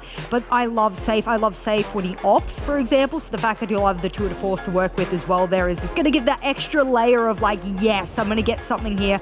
And with the Jet as well, I'd like to see what Trex has up his sleeve for sort of maybe, is it a pseudo-duelist duo pair here? Remember the days of the double duelist Icebox? Are they giving us a little glimpse of that in a different form? I want to see what it looks like. I mean, I want to take a look at it as well. But you know what? We're going to take a look at it together with Pansy and Hypoc. And we're going to do that right now. So it's time to swap it over. And you, dear Pansy and Hypoc, take us through this Icebox. We will indeed take you through this Icebox, Zescht, because, you know, the baby's in the sink, the game is ready. What was the start of this entire series? But we do get to see Guild again and Big again. It's a bit of a temperature check, right, Mike? It is, yeah, and an opportunity to maybe explore Guild's map pool a little deeper. I'm now excited to tune into Guild again, which has been something that after stage 1, I've been waiting to say once again. Well, let's welcome them back to the games.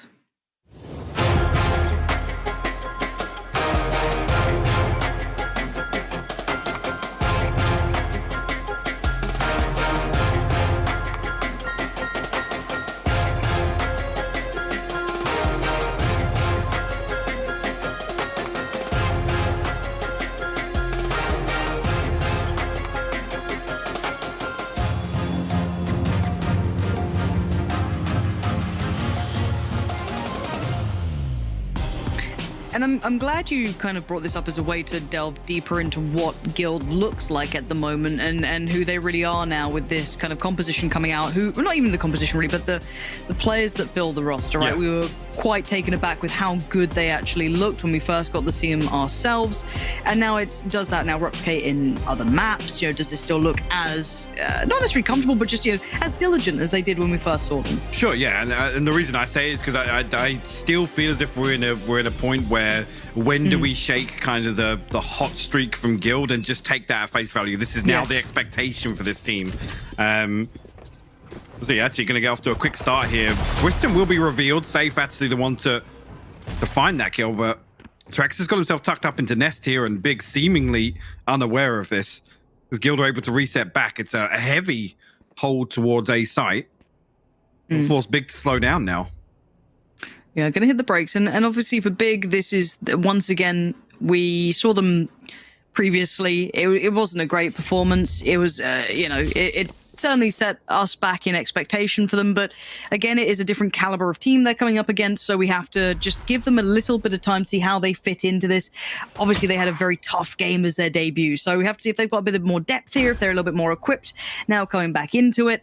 Because there were a couple of moments you think, oh, if only they were able to string a little bit together here and there, a little bit more, they could have maybe got off to a better start. But already, that's not bad. Finding Trex gives them a little bit more security now.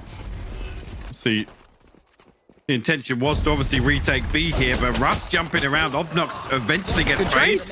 But it's all going in favor of Big now. Leo finds himself in a 1v2. Actually, will spot a picks out of place there. Big damage with a shock dart, but Musashi actually stands strong. Will close things out there. And reinforcing that hold is they're spread very thin after Big concede the first blood, but still maintaining mid control to catch off that rotation. So Coldamenta obviously has to concede all of that space towards B and give up the plant ultimately. A nice recovery there from Big to flip that 4v5. And this is just, it's learning as to who Big are as a team, right? Because I think we got a little bit more of an introduction to focus when we first saw them play, right? It was a little bit more of a close game, you know, but obviously the result wasn't fantastic either, but you saw how very much contested it was. Whereas for Big, we didn't quite get that real glimpse into who they are. So this is super exciting to get to see them again, and hopefully they're a little bit more situated. On the other side for Guild, though, this could be a real... Safe spot that. Gosh, the timing, I don't know. Doesn't feel like he's as on the angle as I expected, but he's going to back away from this now, feeling enough of the pressure coming through from this 3-2 split. Lots of damage done there, but actually it's Russ to fall in that scenario. Safe will respond in kind. Aslan will fall. The Obnox down to 34 HP as well now. Lucka will find the plant on A. Although they could isolate this kill, they absolutely do. Coldamenta to find it, finds himself an upgrade as well. Twiston himself a favorable engagement here versus Leo if he does decide to peek this. And Twiston was one that really garnered our attention, and deservingly so, but wasn't able to make enough to convert rounds, but he certainly had impact. This could be a moment for him, rifle to hand, and 3 to find, and well, suddenly senses dwindle and get dulled. Twiston still gets himself the action, but he has support there. Lucka pulling the attention the other side. Safe. That could be a big punish. If they can keep that rifle away from them, that is huge. One enemy remaining. And Coldamenta gonna find Lucka, so that could be a rifle now filtered away. I don't think they can get any action done towards Spike. No, I think Coldamenta's really accepting his fate here, but Safe just about makes it away in time. Yeah, we'll get away with the Vandal, so lots of damage done here. Only the Bulldog saved across from Musashi. Now Spike plant a factor to consider here with the next purchase, so not going to be looking terrible, but maybe a couple of gaps in utility. He'll certainly making it interesting at least. As I said, it's the timing of that dark cover dropping. A gift. But Twiston unnoted to that point. I mean, after that kill onto Leo, he repositions, tries to find a little space inside that smoke, and opts not to swing on the backside of the paranoia. Again, there's too much of a risk of any pressure coming back from Boiler on the side of Guild. Obnox, again, the one to lead the charge. It's been him to try and, yeah, it's actually Twiston that gets isolated there. Previously, it was both of those players trying to find space behind the Owl drone. And Aslan has been now beginning this journey to try and pressure that B side of things, but Coldamenta's missed the timing a little. Now, is he diligent enough to check this with intention and all the timing? Aslan's lucky to keep his life here. I mean, both of them. Yeah, Coldamenta lets it slip look at it. initially, but that internal clock makes him reconsider. Obnox actually good for the trade now, but a little bit of damage done before he falls. What a curious round. Now the spike's still on the backside of the A site. It's not been fully committed, but they're winning the fight on towards A. Now there's a world in which something can go terribly wrong and someone starts to explore middle or the wrap comes in. What is this round? Trex now gets found and there's no threat towards the site. Obviously they don't know the spike's not down, but with no attempt at it, does Leo maybe consider something here? Keep in mind, Safe has now picked up the slack towards that B site again. Musashi's position is completely controlling the A site, right? He's controlling enough, but does Leo clear with intent? I doubt it.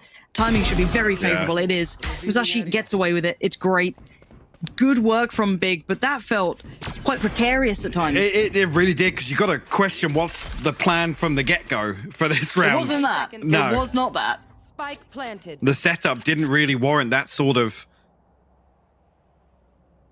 I guess, progress through the mid-round here, but Safe has to give this one up now, whether or not he's going to be even rewarded with an exit here. Still a trap position down, so he's going to have to maybe play this from Garage, and whether or not Big are even going to swing out the backside of A main. Got a little pocket to play in, even with the spike going off, so will just be the Vandal saved across here for Guild. Yeah, very strange approach. I guess a little credit to Obnox for kind of backfilling Aslan's death, kind of picking up the actual space towards B, punishing a little bit of those rotations coming in, but yeah, I don't think we can call that the intended play from Big, but I guess good adaptation, right? I guess they worked with what they were given.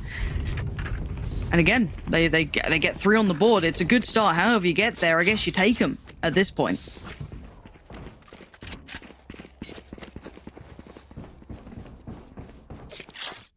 Let's see if Big look to continue with maybe this unorthodox approach to try and push and pull across the map.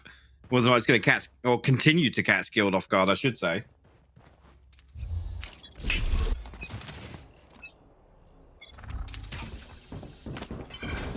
And I do wonder what the eventual answer is from Guild in that regard, because they are very willing to fight on this. And Obnox taking a boatload of damage, and there's Trex with a follow-up. Big now get punished on this kind of rinse and repeat approach, and they're still fighting this out. Guild happy to stick around a little longer. They will lose Trex for it. I love this snake bite as well, to just deny any progress or anybody swinging on the back of the owl drone. Great adjustment there from Coldamenta. Rewarded for it here, and now actually find themselves an early man advantage. Okay, actually almost getting punished. Yeah, he does get punished by Leo here. And this is just... I mean, credit to Safe for that positioning. One, he's held the back and they just allowed for the full rotations to come in. Aslan has got his work cut out. Does he have the heart of the lion to pull it across? I don't know. These angles are going to be rough to clear one by one. He's not going to be able to get it.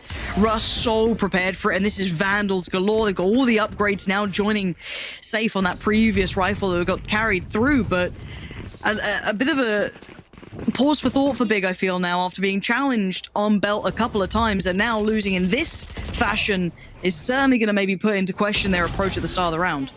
Like I said, just a great adjustment to allow Trex to maybe find a favorable engagement on lower. That snake bite to force, I mean, somebody to swing into it. Obviously, then Coldamenta punishes with the Sheriff on the back of that vulnerability, but really, really nice setup there to convert some of those opening angles.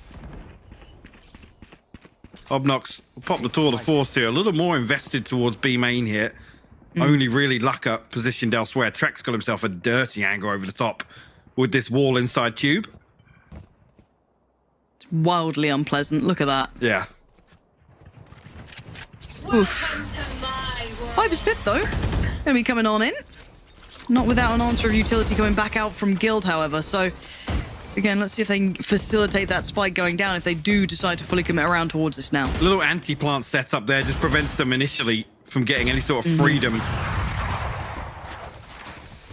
towards default. And again, actually, it doesn't feel comfortable here, but they are going to find the plant. Yeah. And they've got the spam to follow. By that. Russ has gone down for it. They don't have much of a flank in progress yet. I like this little push-up from Twisted, a little bit cheeky. Limited amount of HP to work with, so just going to try and do something, maybe a one and done, but you'll take that at 20 HP. And Big, working this time. This is great stuff from him. Still no capability to clear right now for the Guild side. Considering like the a save? yeah, I was gonna say, just at that moment where I thought he pulled his knife out and Twistin in a position to maybe punish this, but Coldamenta wise to it. So will be a full 4-man save. Just have to concede this. Maybe if they find Obnox, he did actually get the upgrade from Twistin Fallen, yeah. So to say, not really worth an awful lot, even if they do find that kill on the cross. But interesting to see. I didn't actually know. I mean, playing that kind of anti-plant setup on B, obviously the key stakeholders there being Coldamenta and Leo.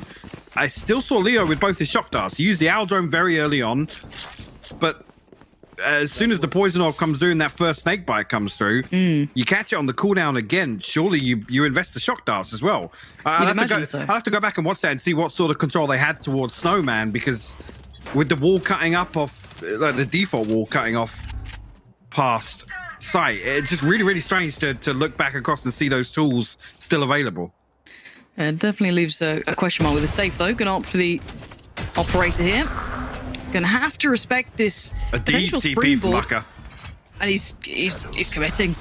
He's got him pinched here, and seeing no one in CT at this point is quite telling. You're gonna be really drilled towards now clearing middle, because you knew that there was a player taking those fights towards long, and they're not gonna be getting too far away.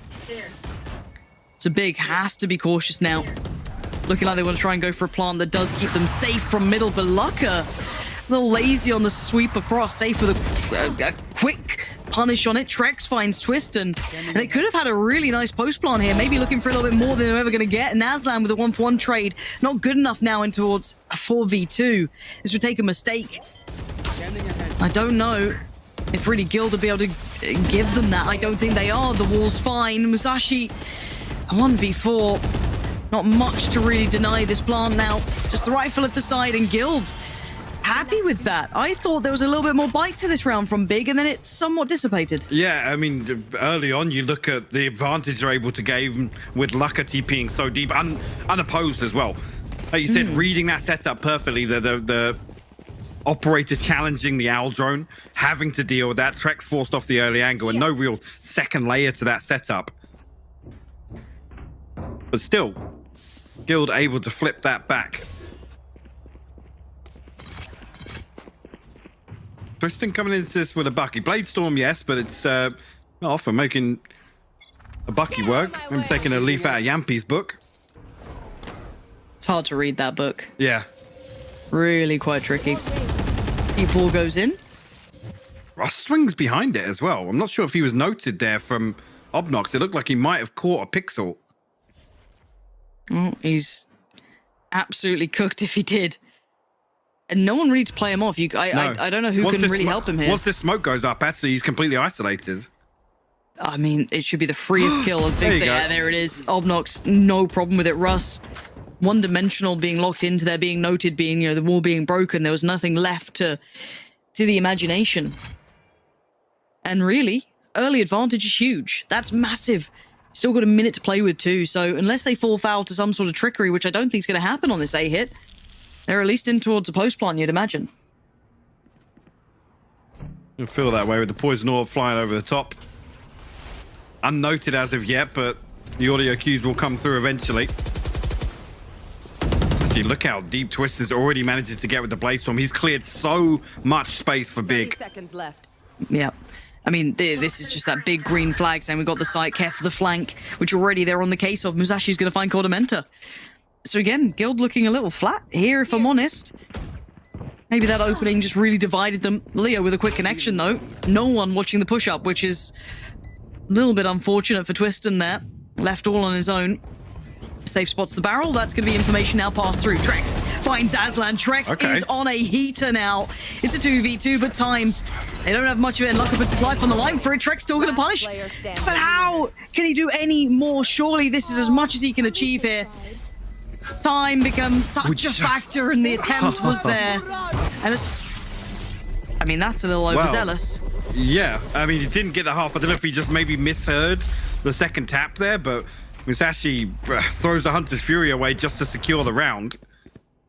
Like I said, not sure if he just misnoted the initial. The recon bolt obviously gets sent to back sight. Doesn't actually have line of sight on the spike, so has to gamble through, but a little strange. I mean, takes away one of the tools. Not a massive loss, but certainly a little overzealous here. Trex, like you said, heating up. Has himself a ton of value in this round. Actually finding that kill onto Lucka just ahead of that smoke popping as well. But I'm with you in terms of the initial setup here. Guild looking a little flat and big. Maybe a little bit of an overperformance here in the start of this. Like, oh, Lucka. Still good for one. You'll take that every day of the week here. And now the pressure falls towards Kodamenta. There's two on the other side. Spots the pixel, punishes Obnox and going to slip away into the night. Aslan desperate to try and chase it down, but now he's lost that moment of timing. Does he find it again? Kodamenta doesn't know that he's being hunted right now, and he's not going to check on this. It's the freest kill of Aslan's life. He'll take it with both hands, and the spike is trying to be ferried across as quickly as it can be. Musashi is not waiting for any man here, and Aslan needs to get proactive. Has he found it? He might as well have. Trex now taken down nice and low, softening the target, and Trex needs to be careful to not be just melted down here. Hunter's Spike Fury plant can come in. From Leo, potentially. Not but used. He doesn't want to give away the flank. That's why he's not used it there. He's actually rewarded for it. We'll find the kill onto Musashi. Aslan will be revealed with the recon bolt now, and the swing going to come through. Actually good for the first here. No way! What is going on? You can't give him 1-by-1 fight. Safe now. Sweating bullets. He's better on HP. He's better on everything. Oh, and Aslan. Oh, he's had a... I don't know how that didn't land. It looked like it was decent enough. Balls of steel not to swing it as well. Happened to Spike. He's still not swinging. Aslan, he knows he is doing exactly what is asked of him. The bait on the barrel. He's done it again. This is lovely work from Aslan, and time is gone. It doesn't matter what Safe does anymore. Resilience being shown by Big. And this is a very strange game, I'm going to put it that way, but Aslan just made a real round of that. I mean, he just made a fool of Safe, honestly. Yeah. Safe desperately trying to bait him out, and Aslan doesn't peek a single time. I mean, the mind game is just insane here. But it comes through, turns this one. The damage he's already done to Trex early on. Rewarded with the third kill on the round. Totally misses the snake bite. Actually forces him into a weird spot as well, because he can't re-swing this now. No. I mean, he's got a very, very small pocket to swing. You can see there where it covers, but... Wow. And Safe got to be kicking himself for that one, because it's... Yeah. I mean, this scenario, it's like you get the half or you push him, right? That's a very basic level. It's the only options you get. You can almost argue Aslan should have peaked one of those times, right? Absolutely. I'd be, the part of you, if you're Safe, is sat there livid. Because like, why has he not peaked? Yeah. It's... This is. I mean, this feels like a very strange game that we're seeing so far. Like, not necessarily bad, or it's kind of hard to define. There's nothing necessarily wrong with it, but just some bizarre moments, Big here and there, hitting some really hot streaks, and then you'll have a round from Trex coming in. But Guild looking a little out of sorts here. I think it's a fair way to put it. Yes. In terms of usually where we see the positives lie for Guild. The macro game is certainly off here. I don't know what this really tells us about Guild. This is still very early on, and I don't want to get, bogged down in making my opinion too quickly on this. But I was really, after game one that we saw from them, my expectations were smashed by a large margin. I was kind of expecting a really big performance, but this is already a good start from Big, and the worries I'm seeing with Guild are making me furrow my brow a little bit here. But the ult now coming back, of course, giving them another, I'd say, free plant. Don't think they can really deny it now. Tag does come in. Safe does find Twiston. But still 4.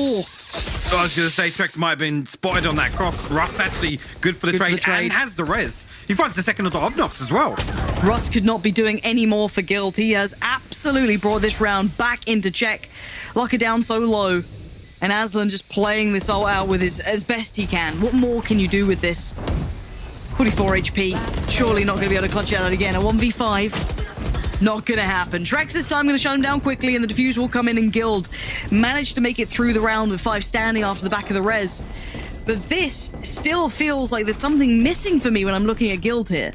Even in a round like that, it still felt dangerous. It did. I mean, you got to credit Russ for going huge, finding 2 kills actually on that flank and getting the res, getting Trex back online. Just to see if this is now an opportunity for them to regain a little bit, I guess. Whether or not Big now, I mean, certainly not in this round, but with the economy finally being reset here in round 10, it feels like Big have just been comfortably purchasing the whole way through this. Only a TP to work with. Obnox one off the Tour de Force. He's also going to throw the Vandal in here, so don't expect him to pop that here. He's going to have it regardless of outcome in the next round.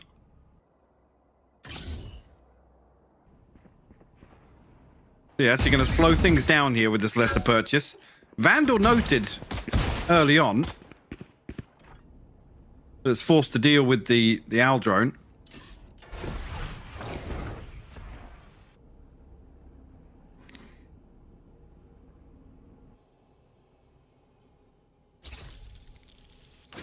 No one giving them options yet either.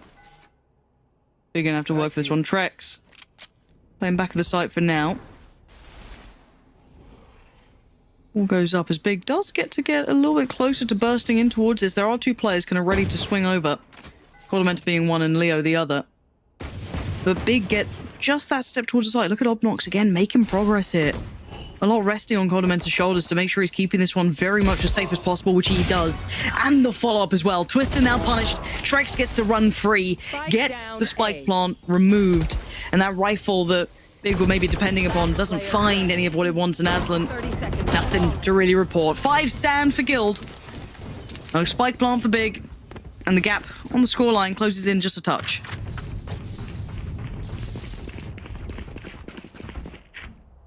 And Guild absolutely followed through on that. Now actually put themselves in a position to actually close out this half on even pegging at least. Yeah. Well controlled in the anti-eco hit. Tour de Force available now. Obnox will actually purchase through once again. Whether or not gonna park that one for the next round, maybe. Yeah. Cordamenta gonna pretty much try and lock out that A site of his. Yep. That should change the plans potentially for Big, unless they get, I don't know, some mad shot to come through. He's in a spammable spot. I mean, he's obviously got the advantage of having that bubble popped over on the top of pipes to cover the rope cross, but he is in a spammable position. Let's see if they manage to go for it. Always gives me anxiety seeing a Viper play like that inside the ult. Considering he's the only one there as well. There's nobody to deal with an Owl drone if it comes through. Musashi does still have it. So could potentially clear out that. I mean, they'll note the audio cue if he drops off it. Safe. Rewarded for his patience in this Aslan he finds on the other side. One of the controllers removed from Big. And Tour de Force popped in response. With the Vandal in pocket, bear in mind. So what's the plan to take this away from Safe? Because he's sticking around at least for the first attempt at it. And ahead of the Owl drone. The Owl drone wasn't going to be able to clear that just yet, and Safe gets the punish. Cordamenta with the follow-up, and Big looked disjointed. Having to adapt on the fly after the back of that Viper ult going to come in, forcing them into the hands of Safe, and they're there for the shutdown. Guild regaining a little bit of that consciousness here. Yeah. Like I said, an opportunity for Guild to regain composure, and they've absolutely done that. Now coming into this, an opportunity to close out 6-6 with Big on a lesser purchase. A little bit of mismanagement in terms of the economy here. It's going to mean they don't have that Tour de Force or a full purchase coming through on the back of Obnox. Have to see where this purchase actually lies. I mean, it's rifles and no armor. A Guardian light armor for Lucka, Spectre full armor for Musashi. And the scenes can be more different for Guild, who are now flush with cash. Double up. Yeah. And a spare rifle in case he wants to change his mind for Trex. So he is laughing. And Safe feeling a little bit freer now to play ahead a touch. Does get forced off the angle initially. Twiston's going to win that fight and at least force him away towards the side. So they could now work towards this 3-2 split. Lucka actually will find a headshot there onto Russ. Will open up Kitchen. Will find himself a little upgrade as well. And Safe, the next one on the chopping block. Smoke come through, going to confirm. Actually, they come through, but Cordamenta actually finds a spam through the smoke. Finds a second as well onto Lucka. Almost bailing out Safe in that scenario. Safe looked dead to rights. Wasn't. Gets to keep his life. And Leo with the spam. Going to catch Aslan in the heels. Is down to Musashi and Twiston. Anything left to really work this post plan? I guess Musashi's got a little bit of utility to bring into play, but Twiston's better bringing that rifle out. Smokes in, walls up. They're trying to already take the space of by Yellow, but Twiston's going to punish Cordamenta. And no tap on the spike just yet. Still time being favorable. Twisted want a shot. Still needs a little more, and he might just get a little more. The readjust is perfect. Twisted is playing out of his mind. He's got the ult now to depend upon and safe on the other side, and he's got flashbacks. He's having cold sweats about it. How does he play it out right? He gets it to halfway. Oh, and Twister, what a moment to come alive. Keep big in the lead and put them just a little bit further away from Guild. Beautifully played by Twiston. Delivering for big in the last round here to come through with a 2-round advantage now on that half. Like you said, Save actually having PTSD almost from an earlier occurrence there, down to 30 HP. So he's actually just one shot with the Blade Storm regardless. With Russ falling, no chance of the heal coming through. What a turnaround for big in this round. I mean, it's all Twiston for me. Yeah. 22 HP, and he is just on it. This reposition. I love it. Little push up. Leo had no idea. None the wiser. Oof. Oh, you take those. 5-7. What a way to do it, Mike. Hey, big guys, just look at it. They're big. Come out 7-5 on the half, and you look at their actual KDs. It's like, how? How have they come out down top? It's actually crazy. We'll get a chance to look at it again after the pistol round, but Musashi going to spot a load of information here. Shock Dart going to force Guild to, well, his tracks a little deeper on Tube. On the back of that, Leo will send the Owl drone through Look B at main. Twiston, though. He's cleared a whole lot of that A site, instantly freed up Aslan. Good timing as well, because actually Safe just slipped off this angle here. Oh, are they coming back, though? I think somebody spotted him, yeah. Roy dealt with the trap or something. I know it happened off screen, but... That's kind of changed the look here, because Aslan even drifted over as well to support Musashi, and they've left Trex to try and keep their attention. Like, guys, no, I promise you, we're still really looking for middle control. I swear. However, Guild now starting to build back towards A, trying to find Twiston. And I think that now the penny's dropped. Bigger now, trying to reevaluate. But the rotations are coming in maybe a little overzealously, because Guild is still exploring middle. They're still leaving Trex towards us, but there's 30 seconds left, Mike. 30 seconds left. Lots of time burnt up already. A Guild seemingly no progress up until now with this mid-split coming through, but there's a couple of bodies of big to hold the line still. Obnock's the first one to find an answer. But it's not without a reply, but it's 10 seconds. And if anything goes wrong, I guess it's a problem, but nothing seemingly went wrong. And I don't know if you can deny the plant. You can see Lucka trying to look for it. He couldn't quite get there in time. He does pick up Rustler in the heels, but the trade came out. So a couple of moments happening there, Mike? Yeah, some moments in that round. I'm looking at it. Look at the KDs of Big. What? Yeah. It's so bizarre to No one's positive. No. Not a single player. But still they're around there. It's just... I looked at that and I was like, wait, Barracks? Are you good? Yeah. Feels weird, man. We've had a couple of weird rounds. We had a couple of weird games, I'm not going to lie to you. And it's kind of interesting to watch because my expectations for Big are just not quite set in stone yet. So this is still keeping me guessing for sure.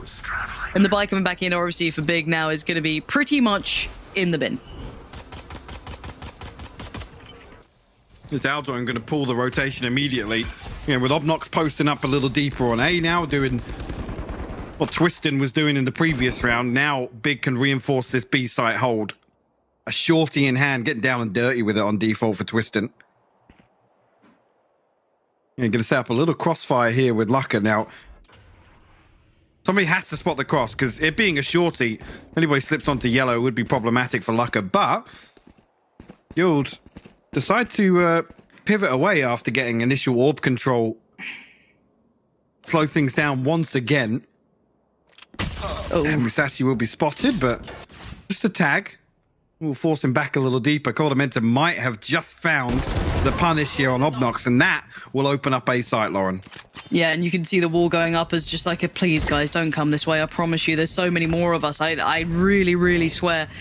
And it's at least given them a second to slow down, but now here comes the take. Guild should be able to take this, I don't want to say for free, but it should be theirs considering just the out weaponry that they've got. I mean, in comparison, you got a couple of classics, a shorty and a ghost. I mean, unless the flank does something majestic, it's going to be a Guild round. Looking at the damage, good little dink, but it's not going to convert. And now is actually the last one alive. So this should be a formality now, as Guild will be closing that scoreline again. And it feels like they're just finding the tempo of this game. This has still felt very much back and forth. Those early moments, Big still finding the information they need. We have to see how it now fares once they get into the buy rounds going forward. I was commenting on this last week. I can barely speak. Sorry, about Guild kind of demonstrating their ability to really have a grasp on how their opponents are gonna. I guess playing in it. It's actually on the back of some of these early round indications and Coldamenter's mid-round calling. That's where Guild have found a lot of their success, right? So early on in the first half, I think maybe missing the beat a little bit. These first 2 rounds look a lot more traditional for where Guild have found success. So sure, this could be them stringing together a few rounds. This is Big coming in on their first buy round, but 3 Bulldogs, a Vandal, and a Spectre here for Guild to work with. Looks a bit poo, doesn't it? Let's see what Trex can achieve. And he's gone. First man found. And okay, overstep from Aslan, though. What? Yeah, Bulldog diff, I guess. Yeah, that's it. That's exactly what I expected to happen. Just gonna trade out effectively, remove the threat, and now potentially have the site to yourself. You're gonna see. What? What is going on? He's tilted. He's actually tilted after that round in the first half. What? Just absolute arrogance there on some of those peaks, but making the Bulldog work, man. I am blown away. Absolutely blown away. No right to do that. Absolutely none. That's filthy work. Now, I guess the one, I don't want to say benefit's a strong word for this scenario, is that both players with Big are here. Now, the downside is that apparently Safe... I was going to say, Obnox noted there with the reveal. Where's that spike? There we go, going down safely now. Spike planted. Safely now. Yeah. Again, this round seems bizarre. Looks like Safe is waiting to swing off the back of contact if they do get past short. And they actually find one, but it's Leo with the spam. Going to catch Obnox, and Russ is there in case needed and does as such. But the spacing, the trading, it's... I get... Just safe that round, man. What the hell was that? I mean, it's just... almost egregious, really, there that he even digs further to try and find the kill onto Musashi. Yeah, exactly. I mean, for the first, you could argue Aslan. You could argue with Aslan. It's like, yeah, don't present that angle again. You've found the first kill. Back away, dip off it. So at that point, it's like, yeah, okay, sure, you're going to find the second kill, but Twister's done the hard work, right? You peel away from that in the 5v4, and you feel a lot more comfortable about it. It's worst case scenario that Safe then finds the second.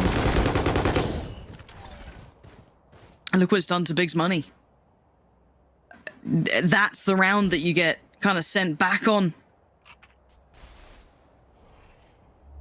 And Guild looks so ready for this. 3 players facing B long here. If there's an overcommitment from Obnox, it's going to be instantly punished. Little jump spot. Leo's trying to build in. There's the force away. Need to make sure they don't leave players on island, though they still need to try and support Musashi in some way, but he is looking real lonely right now, and Coldamenter's there. No chance of a trade just yet, as Obnox vision just... what are you meant to do? Commit? I guess you commit. And that's what's probably going to happen.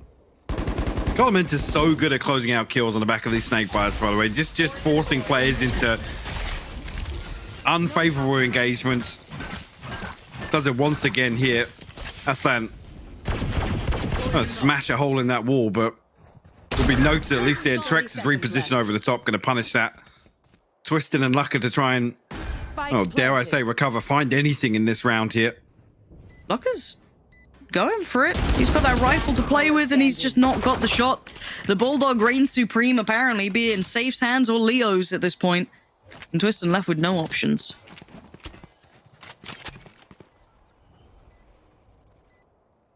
He's come through, but already you can see a wireframe coming through there.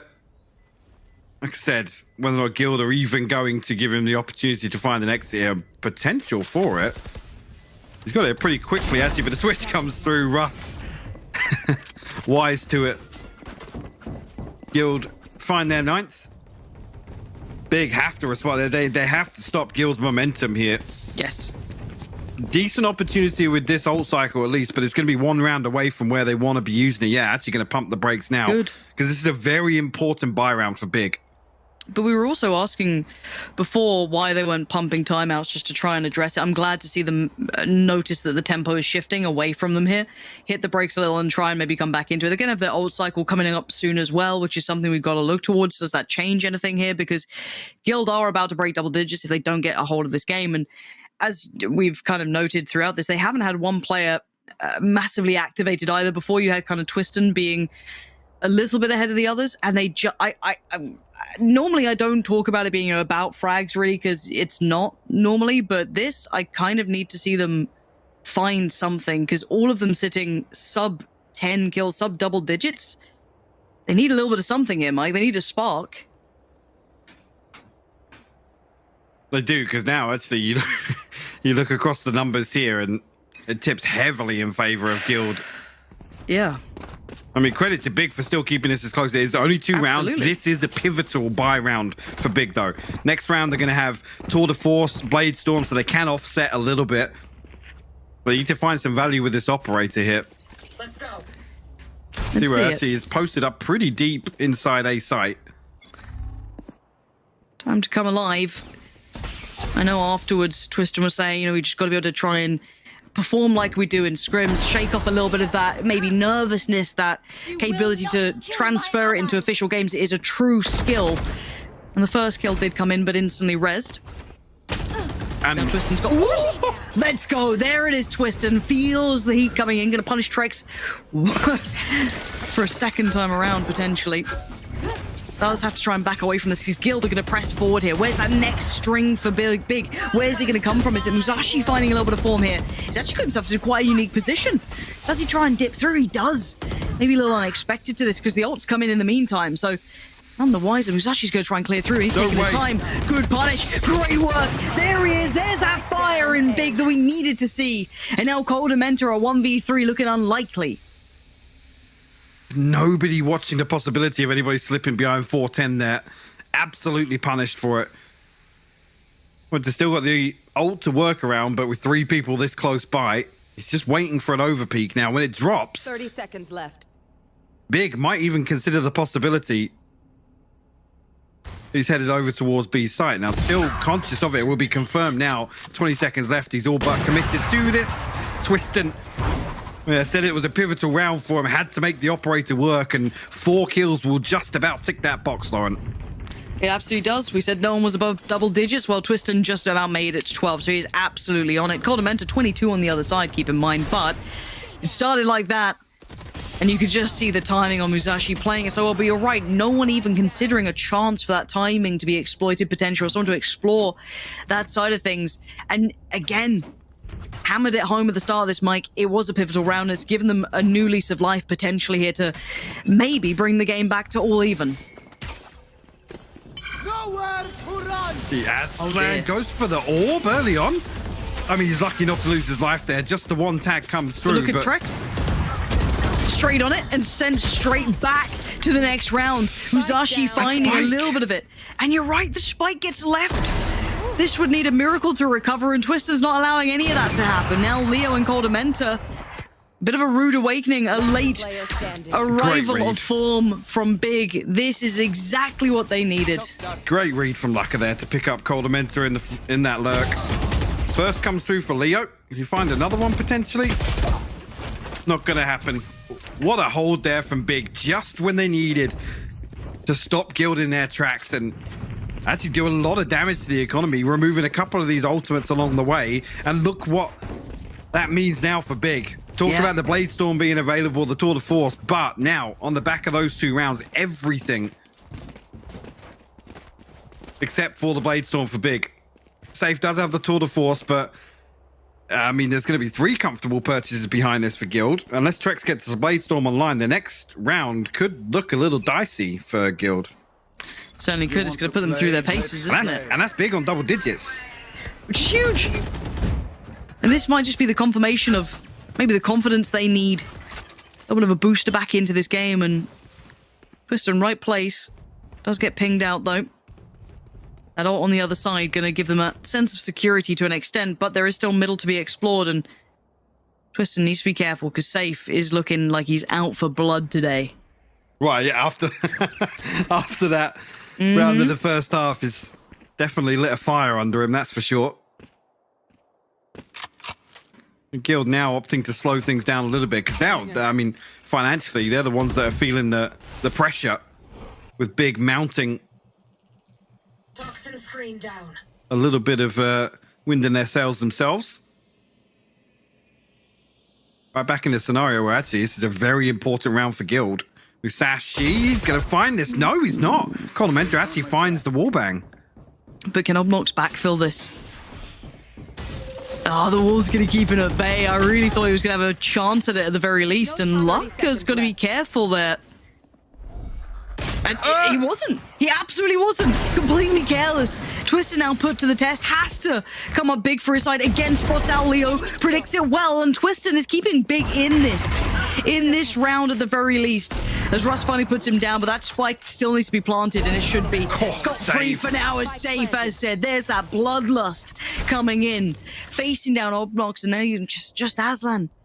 And Coldamenta might just have the timing on this too. Going to secure at least one of the paths and try and close in, as Aslan just wants to maybe keep that operator in play. And I don't think he's going to get the chance. Yeah. Almost trying to enable Twisted in the next round as well, give him an opportunity. Now, the finances should be pretty comfortable for Big. Only really the one ultimate drawn out. I say that, actually, it's way worse than I thought. Thought the force to offset this. Hunter's Fury maybe to try and convert this. So yeah, it's where Aslan really sits. I mean, there's gaps here with the light shields coming through, but I mean, call it a forced purchase here for Big. They're not going to have an awful lot behind this, which makes the next round even worse. That would be Guild potentially on 11. Like I said, that earlier round was so key in terms of Big still having a say in this half. Yeah. Twiston, well, no. I mean, the fact that he hears this trap as well almost implies that it's going to be a B hit. Knowing that Safe is going to be playing pretty deep in this lurk once again. Go on, Safe, wallbang it. Do it. I dare you.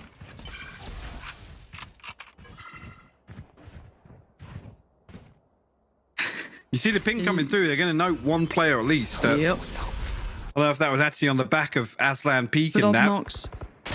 Oh, Safe, are you kidding me? You don't hit that shot. Obnox should have had that every day of the week, but not to be. And now they know everything. They've got the full read on this one. But what can you do with it? Well, they have to dig Lucker out from behind yellow initially. Waiting for that wall to come up, maybe get a little bit of a toxin buff, but Russ catches actually the tag from the Hunter's Fury. Now Lucker tries to double dip, but Musashi trades out. Finds the second blow there. Coldamenta and Leo left in a 2v3. I remember Twiston's still kind of just starting to come through towards middle, so Coldamenta's got a second to try and find at least maybe the cross to sight, or try and find some sort of angle to play with here. 10 seconds. First bit of damage done. There's a denial on the... well, not even the defuse, excuse me, the plant. Musashi fine, situated, Big. Bring the scoreline all even. This game is back and forth in the most bizarre ways. I mean, you can see the rounds, how they've gone. That 4 on the trot and then the breakthrough. The time to come alive for Musashi and, well... The toxin. Just like the worst timing possible. Again, they're unable to really find the value off the first. You can see they're waiting for that cooldown cycle to come through, but Big poised, the Hunter's Fury. As soon as that wall goes up, the timing perfect in that regard from Musashi. Create an opportunity there for Lucker to at least do some damage from behind yellow. Guild could call a timeout here because, again, the finance is delicate on both sides here. And a real back and forth in the last few rounds has almost exacerbated that. Obviously, with what's left in the tank here for, I mean, Lucker can afford he's got the paranoia on already. It's just to be the one smoke, but the double controller allows him maybe to just throw the light shield and the rifle in here. Twiston obviously going to maintain that operator. I mean, he could even just go for the light armor, drop a rifle across, but all tied up here, and I feel like this this next round could decide the Make or entire break. map. Yeah, for both teams looking at how this sits. Lots of these ultimates drawn out. Guild just about building back in now. Viper Spit one away, Rez as well. Trex has the Bladestorm to work with. Going to be invested in this round. So, and potentially looking at what most players for Guild sitting around 1500. So an opportunity for maybe a light shield rifle force in the next for Guild if they do lose. But I feel like this one decides the map. I'm sure if we note it, the players feel it too, so that extra amount of pressure does get applied to this. So we look at any early advancements. It looks like Safe's the first one to really start stepping forward here. Jesus. I mean, he's alive. It wasn't particularly pretty. And is Musashi aware of the chance? It didn't feel like Musashi was all that aware of this.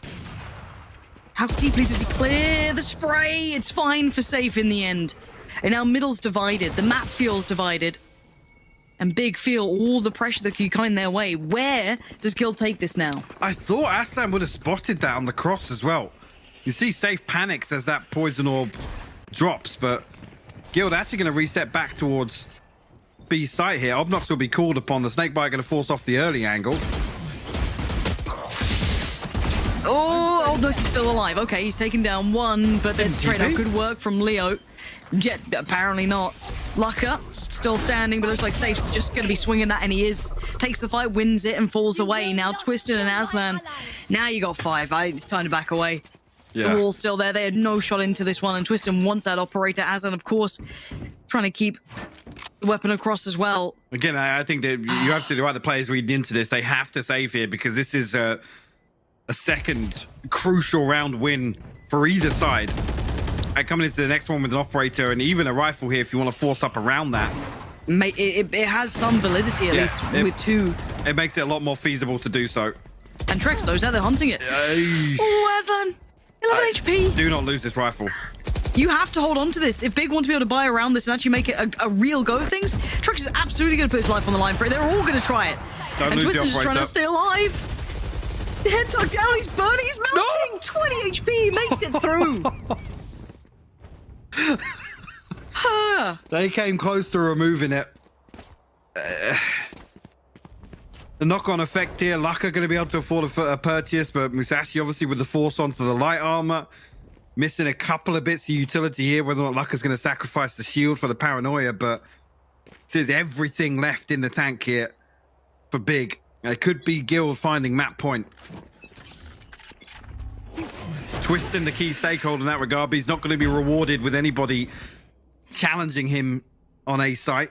Maybe actually Calder meant to slip him back into the lurk here. But he scoped in, he might just miss this. Does he oh my gosh, the timing on this. Does he check? Twiston. Oh, it was still attacked. Calder has 30 HP. How does he get a leg shot in that scenario? Literally only sees his head. Oh my god. It's a leg shot. Feels pretty bad for Twisted, I'm not gonna lie. That's a huge kill if he finds that as well. Yes. That's the entire side of the map you've just won. Oh, well. It's not the start the big fans would be wanting. Zescht is in pieces. Baby's out of the sink, it's in the window now. Twisting too, because he's had a fantastic half. He's been great. He's been great.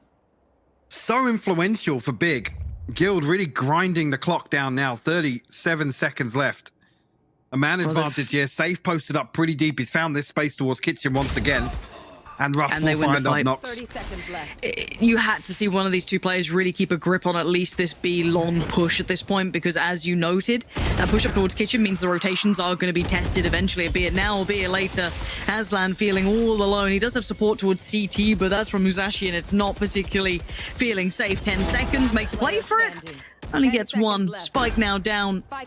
Musashi was kind of joining towards Twiston on one of the players who are, starting to become activated, but this is, I mean, a step, but it instantly gets dealt with.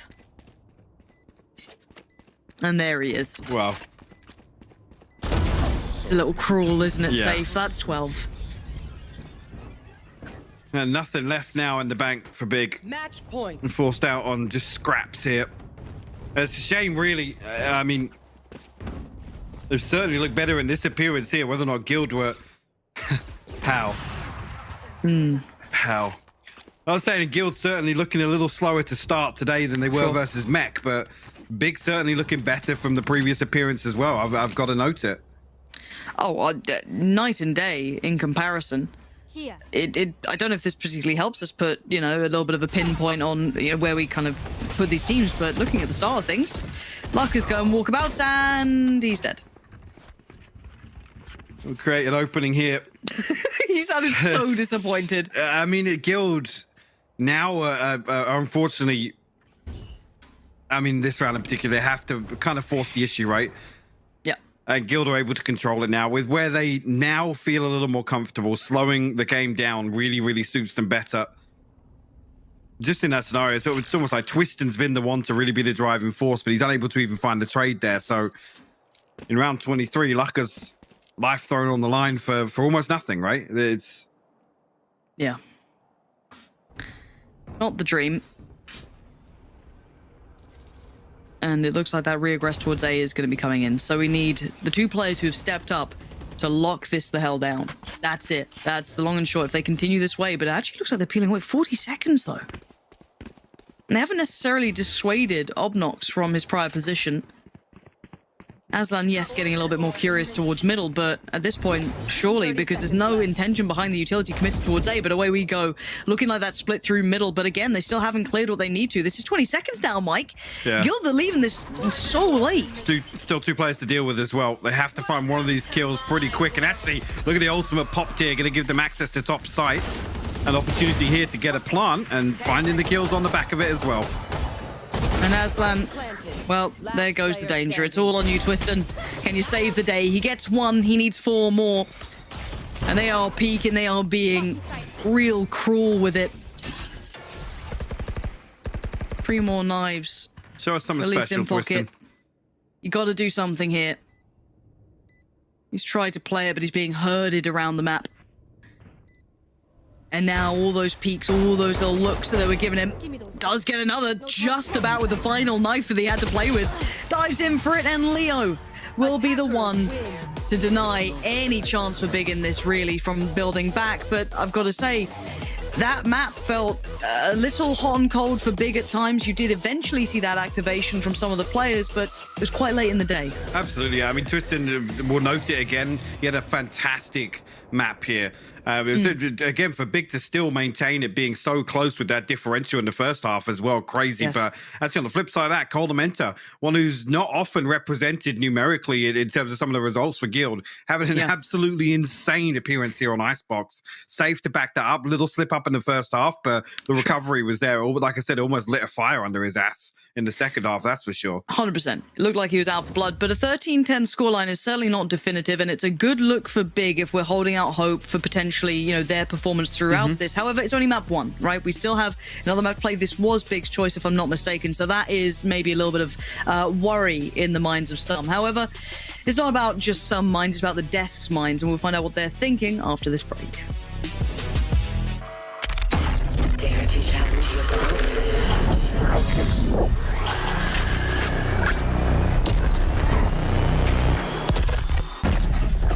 Who's next?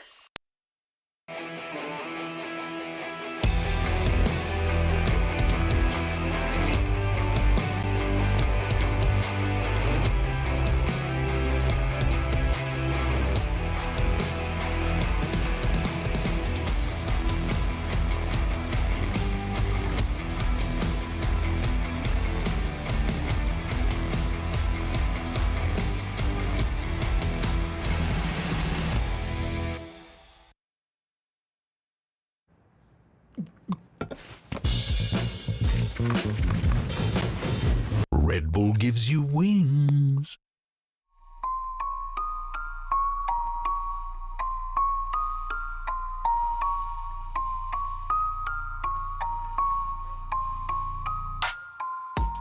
Old man told me me, I'm the future.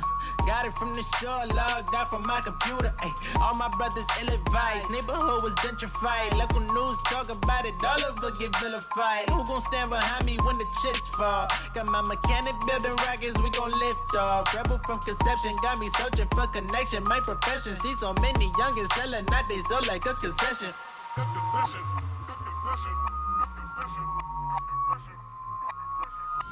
Real.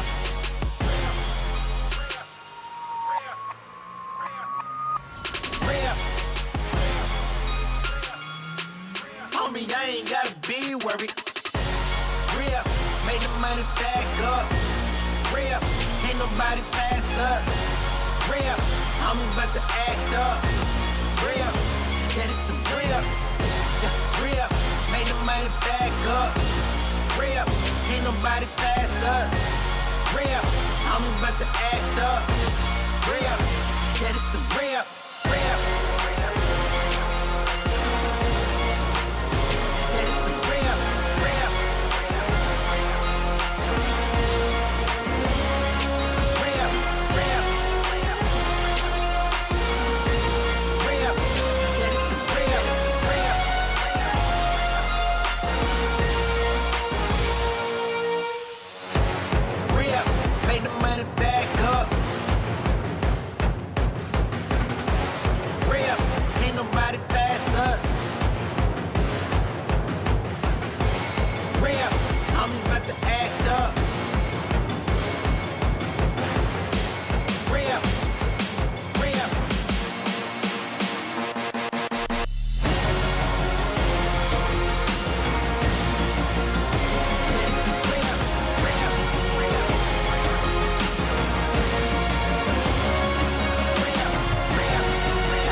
Tell me who you see when you look straight up like, wait, who?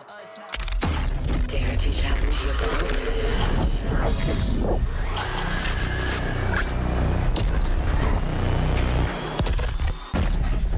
Who's next?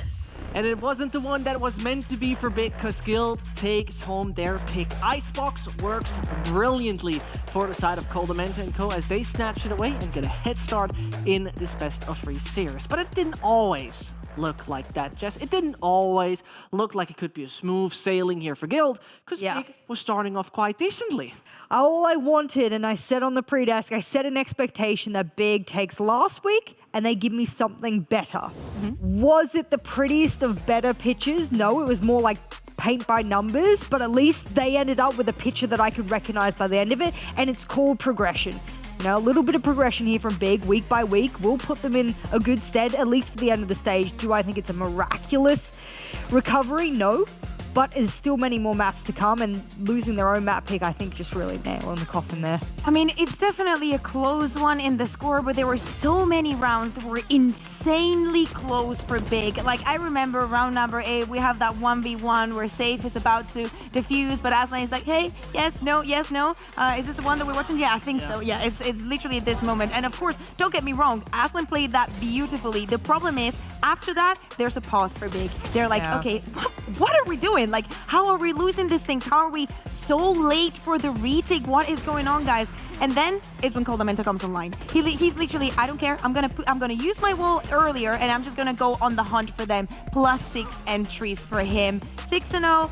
Coldamenta having the game of his life, and not only that for Big, they're responseless. Okay, what do we do about that? And then the entire match, changed. It's unreal that I can look down at my stats right now, look at the attacking side of Big. They have 7 attacking rounds here. Things look pretty damn good for them on their attacking side. You asked me about the first half. You can look at it at the spread there, and every single player is negative. I have big fat red marks. There's no Christmas tree highlighting this in any way, shape, or form. It's like a big red buzzer, and I want to hit it to see what that means. And I think what it probably says is that there's so much potential, but it wasn't unlocked in anything but round count. And it's odd because round count is what matters, so you can't really unlock that further. Yeah, and there's also the other fact of Guild do rely a lot on their plan, and when they know that they cannot execute it, there was, I think, around round 4 or 5 after Big is, using the Viper Spit onto B, even though it's a 4v5, they're like, we literally have no utility, no way to get back onto the side and actually fight for this. So let's just run away. Okay,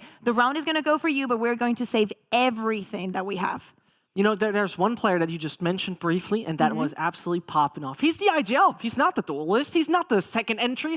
He is the one who's making the calls and pulling the strings. But Koldamenta was looking absolutely fine here, Kaquka. I mean, Koldamenta just had the game of his life, okay? Let's just call it like that. I love to see it because he was so confident in himself. Both him and Save, in both extremities of the map, were creating so much pressure onto Big. The moment that Koldamenta understands that he should not be afraid of actually going for the duel and break the timing when Guild is getting onto the side, they do not have to go for that retake, they just have to make it difficult. We forget that one. We forget that a little bit, just slightly. But no, I think the big thing about it as well is on Icebox specifically and on defensive side, I think he cashed away 15 kills on that defensive side. It's very important you can rely on a player that might be linchpinning one side of the site, or rather one side of the map, which Icebox is so common for. So I like to see that. I like to see that he has control and they're confident in his own abilities. I would like to see, however, a little bit more team play. I know there was maybe a little bit of popping up from Kolda, maybe a little lurk here and there to get in behind enemy lines, but I want to see that fluidity from Guild. I think they're very lucky that Big didn't snatch a couple more of those rounds with Twisting at the helm, because I thought there was a couple of good rounds where the firepower from Big did outweigh Guild's firepower. Yeah, but actually, getting those 1v3s, 1v2s, I don't think it's still a good look from Big. So on the side of Guild, I do believe that for the first half, they were being their biggest enemy on the server. And then on the second one, they was just chilling, literally just, they got into Big's minds, playing so slow, the Big were like, we literally have no control over everything, do we push? And Guild was just waiting. We literally just saw it on the clip. And you say that they're biggest enemies themselves, right? Because maybe it could have been also down to not this being their map pick. If we take a look again at the decisions of what we're going to see, the second map we have right here is going to be Fracture, Kaquka. That decision right there is from Guild. They've decided to play this, and this looks like an invitation of a 2-0 potentially. Yeah, so the thing is, Fracture gives me the mixed feelings. I do think that Guild is using this as a testing ground, because they played it against Ascend on the main stage, and it was beautiful, 13-4. But patch changes, we move on to the playoffs. They go off against Meg. Don't get me wrong, Meg is a great team, and they lose on this matchup. Now, on the side of Big, they actually dodged it for the entirety of stage 1, but when we get to promotion, relegation, however you want to call the tournament, depending on who's going up and down, they actually had to play it twice. And the last time that they played it, even though they won, it was against Surreal. We know the alpha is coming from that team. We know that there is a lot of things going on. So, in the counter side, we have a Guild that has a lot of time to prepare this Fracture. They have a lot of reps. They have, bots to actually pick up what is it going to be. Maybe some double duelists, some Neon, something crazy on that side. And a Big that maybe did not have enough time and probably didn't even expect this Big. Yeah, I think for me as well, you have an unknown quantity, but the known quantity, and we said it in the pre-desk as well, way before map 1, was that Guild is the kind of team that I don't expect to come out flashy frags left, right, and center. But what I do expect is going to be strategical play. And if you're Big and you don't have a VOD to go through and you're like, wow, these set plays, we could probably count on them like this. You don't have that. There's no VOD for you to be able to go and review. So Guild really has the ace up their sleeve to go, yeah, we can just pull this out at any time. And now that we are, and we're doing it on a nice little practice field, Big's the one on the back foot here. And you know what? I'm going to step in as an analyst as well, because I very vividly remember the first time Big played it during stage 1 was versus Focus. That was the game they vividly decided, they voluntarily decided to play Fracture against Focus, which can be seen as a mistake against Focus. G2 had to live for that. Yeah. So it also against Surreal didn't feel convincing. I remember very much because I was seeing that game, and it was still not. It was. I think Twistin had to make a free K to close out Fracture. And this is not the story we want to continue again. This is not necessarily where we want to see Big only relying on that duelist succeeding, really. Yeah, and it's not only that, Twistin on the race, if we do not see any changes, we talked about the chamber nerfs. Is Aslan going to go on that agent? He did not have the same results. He did not have a good map on Icebox, so I do not know what to think. I know that on the side of Gil, we're going to see surprises. Really looking forward to, are we going to have a safe back on that chamber and maybe Trex taking something maybe like a race? I would like that. Yeah, I would like to see Trex just keep being the tip of the spear. I actually really enjoyed it. I think it's fine. Totally. I think he was I think absolutely he put on a really good show. My trouble is I sort of, blew a bit of air up the backside of Big by saying, there's possibilities, give them some time, all of these nice words. You can't give time for fundamentals. And that's something that a couple of the bottom rated players right now, so far throughout the league that Big have been performing, are doing. You don't teach fundamentals. You don't give time for fundamentals. That's things that they're lacking right now. You come into this map and you want to be competitive. You can't be missing basic positioning on a map. You can't be missing a basic refrag and tradability. I mean, that's things that you should just know by this point in this tier level. That's what worries me about Big. Twistin has to pop off with 3K, pull out the Bladestorm, whatever he has to do to be flashy and get that happening. That's not great. If that's how you're winning your rounds, it's not great and it's not pretty and it will not sell yourself rounds and games. Let's talk a little bit about the mindset also that both teams are coming in. Big has just lost, but it was a close one. For Guild, as we said, even if they lose this one, they still have the third map that we can go and have some chill time in. So I really hope the Big is coming with a fresh mindset, being like, okay, we have the reps. We do not know what's on the other side, but they're probably trying it for the first time. So we have a chance because we're more familiarized with the map. Yeah, and I mean, talking about that, it could be potentially also a few changes we see in that department of Chamber, for example. Big has now a lot of viable players that can pick up that agent. And a few weeks have passed since we've seen promotion. A few weeks have passed since we saw Guild over on Fracture. And this brings us to the agents leg, where we sometimes remain speechless, where we sometimes remain absolutely flattered of what we witness. And there's one thing that I find so interesting when we go into this. I think Guild feels like the most conservative team regarding composition, Jess. Sure. It feels like they hardly try out anything from new agents, but it still works fine. Yeah, and I would actually like to see them dabble a little in the neon. I know, I'm sitting here, I'm like, I know we're jumping into the agents like soon, and you're like, well, it's Guild, they don't really take risks, everything's nice, cool, calm, collected, but I'd like to see them just dip that toe in the cold water a little bit there and try neon. Also, Vincent, you were there because you were mentioning you remember it pretty vividly, and you should also remember that Lucker and Musashi weren't there. So of course, the surprises can also come in that department. So let's see, it's going to be. Of course, we cannot have two chambers, so someone is in two races, but that would be a fun one to watch. Oh, there we go. This is the biggest change. This is a big invitation, really. Aslan. Okay, Opnox is going to go on the Sage. I was actually maybe expecting Musashi to go. Twistin gonna go on the race. I said, yes, yes, let's go, baby. Yes. There we go. I love this composition field. I'm about that this. They're testing it. Musashi's going to go on the chamber. Finally. I love that. I love that. Weren't you guys in the back room saying, I wish Musashi was on the chamber? Have you seen Rebels play? I mean, my God. Because you're missing something. And the way that Musashi and the rest of the five jets are playing. Honestly, you guys can't see us right now, but we're jumping around like girls, just doing crazy stuff because what we're seeing right now from both sides is what we, one, wanted, and number two, will give us the best opportunity for the best matchup. And that's what I want. I will say I'm a little sad for teams that don't implement the KO. I know there's obviously someone's compositionally not a lot of room to be able to do that, but I like Guilds. If I was to compare these two compositions, I like Guilds just a little more. Understandably. There's one thing I need to highlight. Officially, nothing has changed in the big composition because they still play the same agents. They just swapped the players who play the agents. Yeah. That's kind of exciting because, it's Musashi in the chamber. That's what I'm looking more forward to. You know what? We're heading over. It's going to be Pansy and Hypoc guiding us through Fracture. Yes, it is indeed I and Mike. I don't know. Slick. Yeah. Yeah. Look, I've been doing this for 15 years, Mike. I can't be creative anymore. But what we can be is excited to look at Guild on this map. For one, get a little bit of a further glimpse at what they can bring out. And two, does a couple of those, not necessarily role changes, but agent choices make a difference for Big now? I mean, we see. I still feel I made this comment before map one. I feel like Guild are taking this as an opportunity to explore their map pool a little bit here. Get things like Trex onto the Neon. Right? That's exciting. A little bit of an adjustment as well with Russ and Leo kind of picking up different roles than would maybe traditionally expect them, but. Guild have to still pay a little bit of respect. I gotta say it, Lauren, because Icebox was close. Whether or not that was a slow start from Guild, but if that was the intention to explore the map pool a little bit, Big still made it interesting. They did.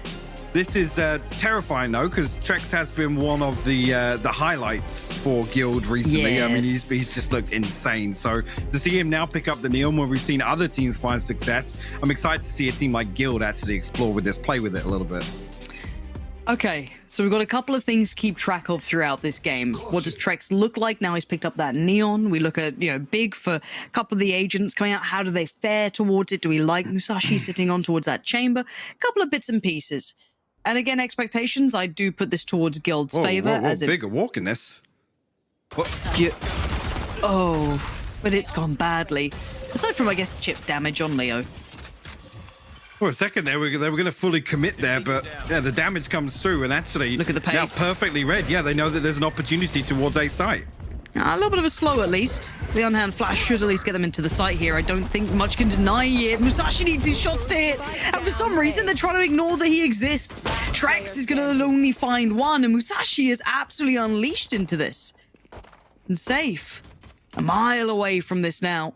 Smoke hindering any early glimpse and any early punish. Bear in mind, Obnox can swing from the site, and the triple P comes out. Big. Get the first under the belt. Great recovery, and rightfully so backing away from that, because they get themselves into a position to almost anticipate Guild feeling a little bit of freedom. I mean, they're 4 stacked up towards bridge there, so it's almost like they're then faced with either slowing the round down or committing to that hit. The fault line perfectly timed for the swing here. A little bit of a fumble on the first, but Musashi makes it work. Twiston coming through, giving him a little bit of support as well. Like you noted, safe, a little bit disconnected from that. Bill actually strike first here, put the pistol round on the board.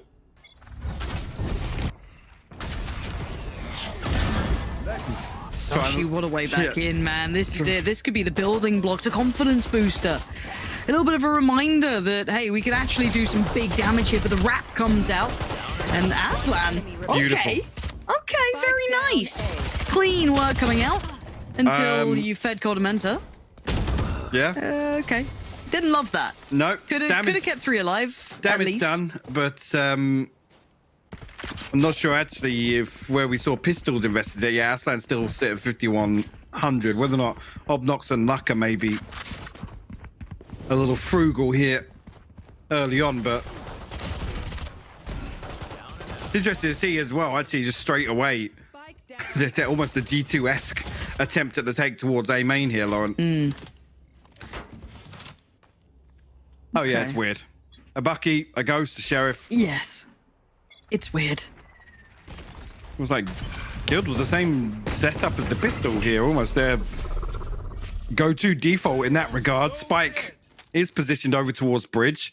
Initial orb retrieval will give them the tour de force on the side of Big.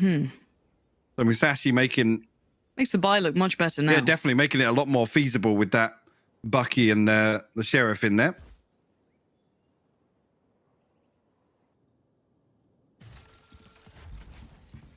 It's Aslan to be forced away initially. Only one noted.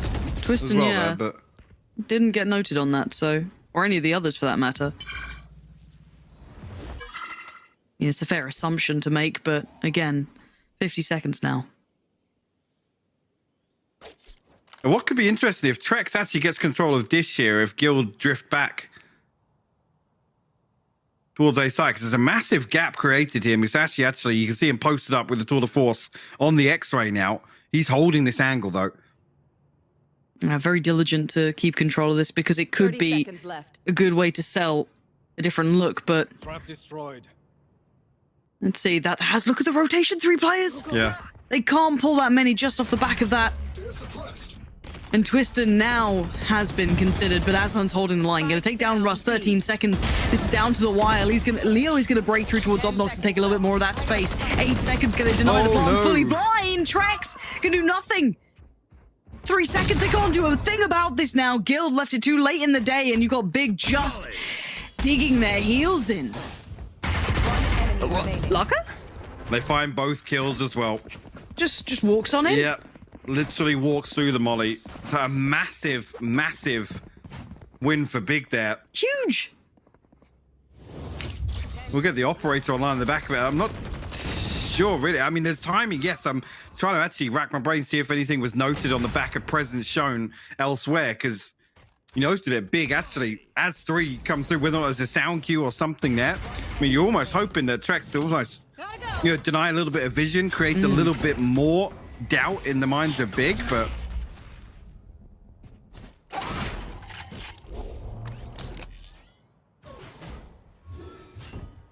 yeah, very strange. See Guild now try and make things work with a few sheriffs.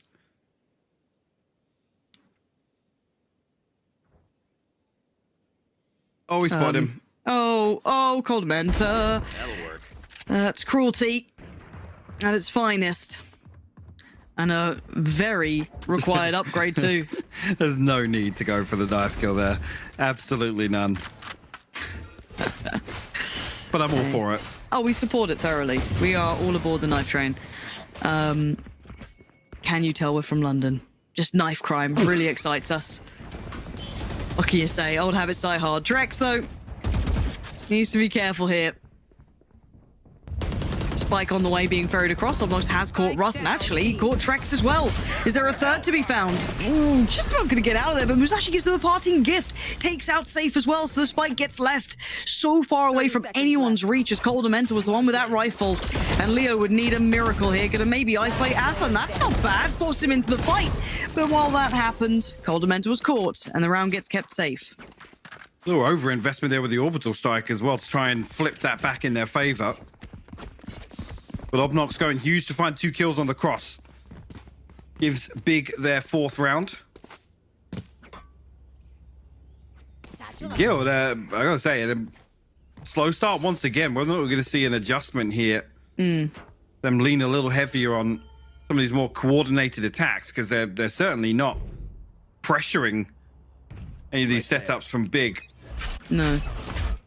And we also, in turn, not finding an awful lot of value either. Ooh, Trex is on an absolute heater in this round, but he gets sent just a little bit quick. He caught. He did tag up Musashi. Yeah, he caught the headshot there, down to 12 HP, so look how much space away. he's taken.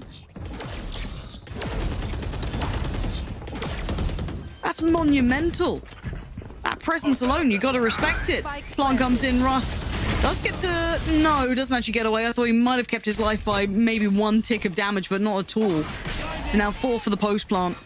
And Big looking to take that territory back. And Leo going to be joined by Trex, hopefully. Yeah, there it is. There's that crossfire. There it is, working off each other so nicely, the push and the pull of it. And Big are going to struggle now, and it might be a case of trying to keep the weaponry, not feed it through, or just do a bit of damage. Aslan, 6 HP. And really, I don't know how much more you're going to get. Not much at all. Guild going to keep 3, but Trex taking that space, Mike, was instrumental in that round. It really was. And an old command as well, just making sure that Musashi can't actually TP away. He's punished, yes, the damage is done. He's down to 12 HP, but it's the space that they garner on the back of it. And his crossfire was beautiful. The timing perfect for the swing. We'll put Guild on the board at least here. Trex bring nothing but a frenzy in here, but ultimate to work with. Safe 1 away, Russ 1 away as well. A couple of things certainly here to swing this round in their favor. I'm out of here. Now again, it wouldn't be too surprising to note Trex on this side of the map. He has been toying with the concept every now and then. It hasn't necessarily worked particularly well, but he has been hit. I do want to see what Big's reaction is to a little bit of presence now noted. Well, initially it did pull Aslan, but he's now headed back towards B. Obviously, Twistin hasn't really moved from this position. Nothing should be noted off that, or maximum 1. No, Aslan wasn't suppressed, so... Yeah, this is Guild planting the seeds towards B. It has drawn a rotation, at least. Once that wall drops now, they have to be on red alert. But Musashi, is he way ahead of his... No, his TP is there, yeah. And actually, we'll find a kill into safe as well. Locker. Oh, he's denied it. Trex tried to make the most of it. Good trade for Leo at the very least, but it's brought it just to an even affair. But look at Guild bursting through. Going to find Aslan and Obnox. It's massive impact already. Twistin and Musashi, where are you in this? It's all on Twistin to maybe punish this cross if he can. 20 seconds. They've got to make a go of this one soon. There's the first challenge, Russ. What a swing. From Twistin's perspective, what are you meant to say about that one? Musashi, he couldn't... I thought he maybe had a chance of denying the spike plant. He got the spam off in time, maybe trying to get a little bit of a wall bang going, but this one looks all but over. Musashi wants that operator going forward, and Guild looking like they can brawl now.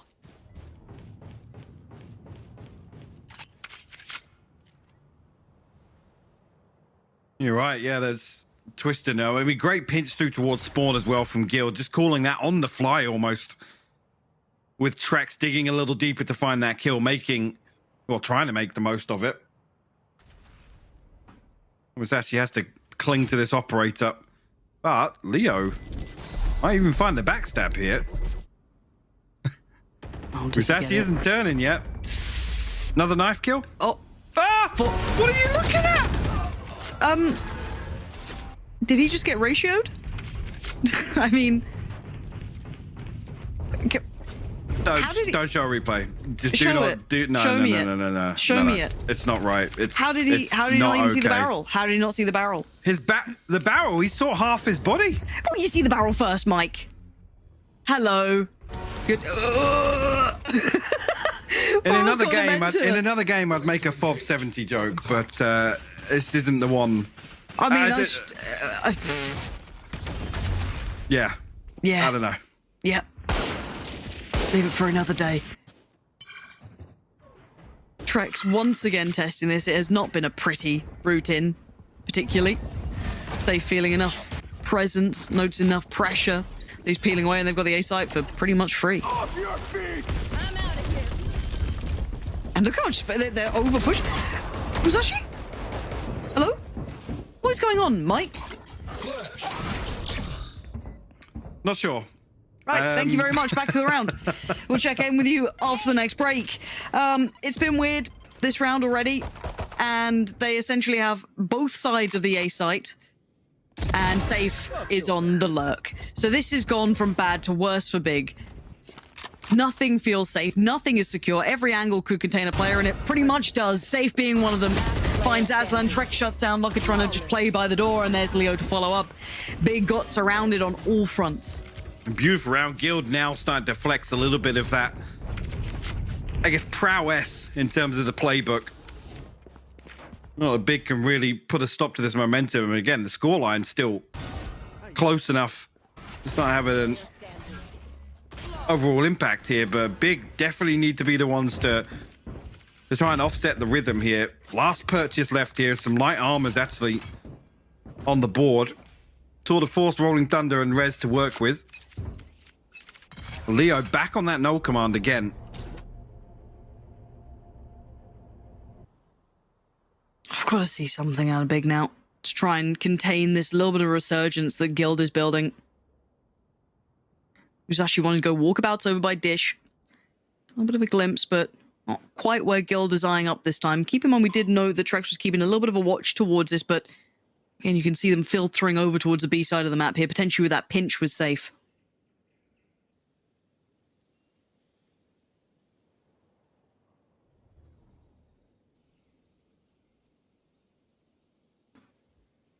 See what Guild do this time with this default once again, or at least this early setup here. Musashi should have heard Trex's steps there.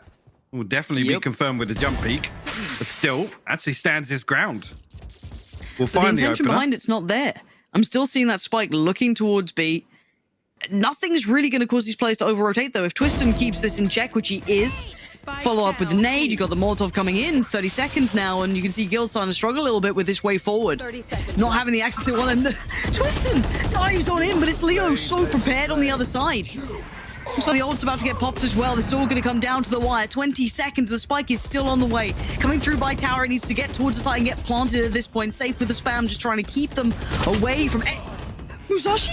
Just find safe completely for free. Leo's tagged down to 13. It's only 2. Coldamenta and Leo, what can you do with this? It's pretty much in Coldamenta's hands here. Leo looks like he's the walking dead. Yeah, Coldamenta has to hold this cross. The Rolling Thunder going to come through. Won't catch one, but Leo isolated now. Stunned up 13 HP. Got to hold the line here. He's got one. He had a shot at a second, and Leo gets activated, but this is surely impossible. They've turned the flash. A second, but they're rid of it. Obnox. Ooh, brave boy. The fuse can come in.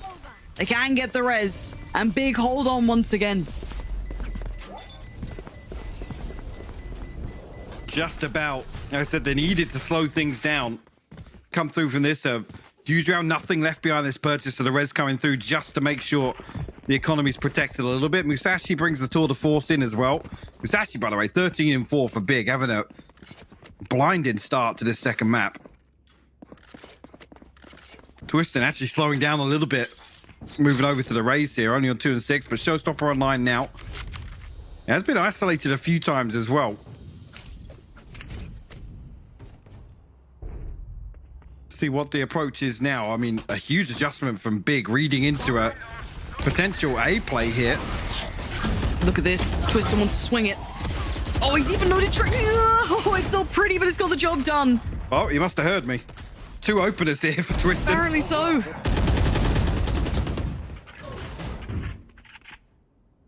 And just like that, in the blink of an eye, 1 minute and 20 seconds left on the clock still, and Guild down to just 2. Coldamenta and Russ. They can even find any damage here. Twiston finds his third now. Coldamenta will find a kill, and actually now, even if he falls, he'll find the orbital strike, but have to see, actually, after a little bit of a cushion in terms of the finances for Guild, how it's going to lie after this round for sure. Oh. Oh. Oh. A delivery of Coldamenta. Okay, is this enough to I don't want to say convince us about Big yet on this map, because it also just seems... I've got to say, overall, compared to the first time we've seen Guild to now, it does look a little bit flatter. Yes, of course, they did well enough on map 1 to convert to a victory, but this hasn't been as convincing as what we saw when we first got that kind of reintroduction to them, right? After that little time in the lab, came back out, looked absolutely on it. This looks disjointed. Now, I don't know what to extrapolate from that, but on the flip side of things, I guess we have to look at Big being able to make the most of it. If someone's going to, not give you that A-star performance that they know they can, you better be able to make the most of it. And it seems like they are for now. They've given themselves a little bit of a lead here, 6-3. Money's starting to recover after that little bit of a dip when Guild were almost breaking the bank. They're back in a decent spot. I mean, this isn't looking like a terrible map for Big overall. No, it's not. And I guess on the flip side of that, for Guild, there's not an awful lot of positives to draw away from whether or not this is, like I said, just an attempt to kind of explore the map pool, maybe play around with some comp changes, but certainly not finding the same level of comfort. But map 1 was a slow start, so cut them a little bit of slack in that regard. Sure. Whether or not actually you look towards Fracture to be the more, I guess, choreographed on the defensive side, right? If you want to make use of a Neon.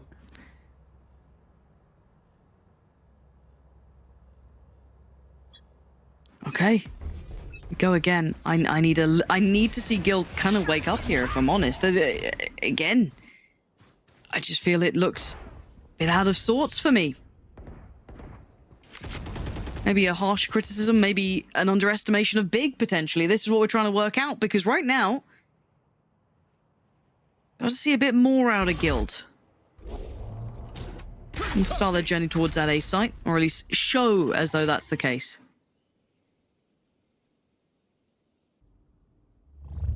No early exchange this time around. Musashi's just going to tuck in behind the box, and Big will drift away from this. As I say that, Guild will almost mirror that. I mean, the knife here will actually disable Musashi, so no TP, but no swing on the back of it. The confirmation, yeah, he's got it. He might even tuck himself into the orb here. This is huge. It's not stopping either. And this is such big information. No one's pushed off the back of it. No over-rotation. You're good, actually. Head over towards that B site, which is exactly what we're seeing happen now. Safe's coming back. And he's been found.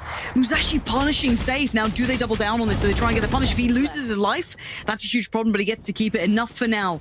And they're trying to explore maybe back towards that A site, but they can't close the gap fast enough. The rotation's going to come back in, and he can kind of backfill the position a little bit here. And we set up on this TP once again. None of that early work has really paid off at all. 13 seconds have got to make their way through now. A quick call on the fly, and Aslan puts himself in the way of danger, and he just absolutely destroys them. Aslan, perfect positioning and big, looking large and in charge. This is the team we were waiting to potentially see. Beautiful work there from Musashi as well. Just being in position to catch that audio cue. Calls the rotation in one direction, finds the kill onto Safe, and Aslan just slips into that fast lane and makes it work in his favor. Beautiful stuff. Hats off once again to Musashi. A gift. And committing to that, and you almost think there with Guild, they note the suppress and they drift away from it. No, There's not even a confirmation. There's not even a full swing into the backside of that. Musashi actually doesn't catch Safe with that peak. We'll cross over, but doesn't want to risk too much here. But there's already 4 bodies from Big here. A double stack towards Dish and 2 towards Spawn. Now actually Obnox thinks the better of it.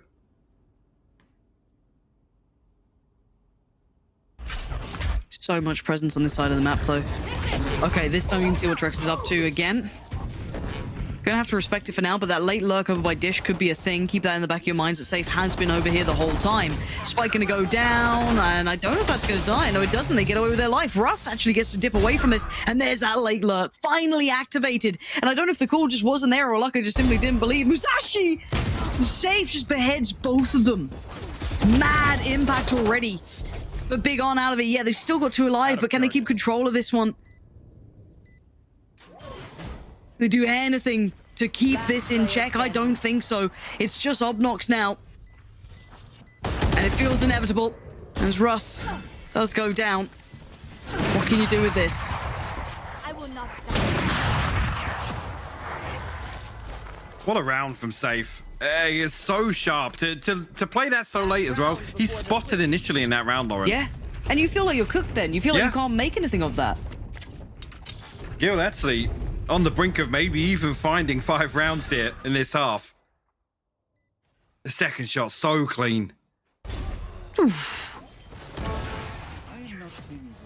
Very impressive work. Here. To still get away with that, as you said, noted early on, and then you feel it loses all of that element of potential, you know, be able to lurk, but leaves it so late. The confirmation of the back of the knife as well coming out worked really well. However, it's a bit of just a bump in the road so far. If you check back in with the scoreline, it's still 7-4. Big is still looking quite solid in this. Ult's now looking a little lacking, however, on their side, whereas, of course, Guild's starting to really come into effect on theirs. So a little bit more to utilize this round if they feel it's necessary and they have the opportunity to bring it in.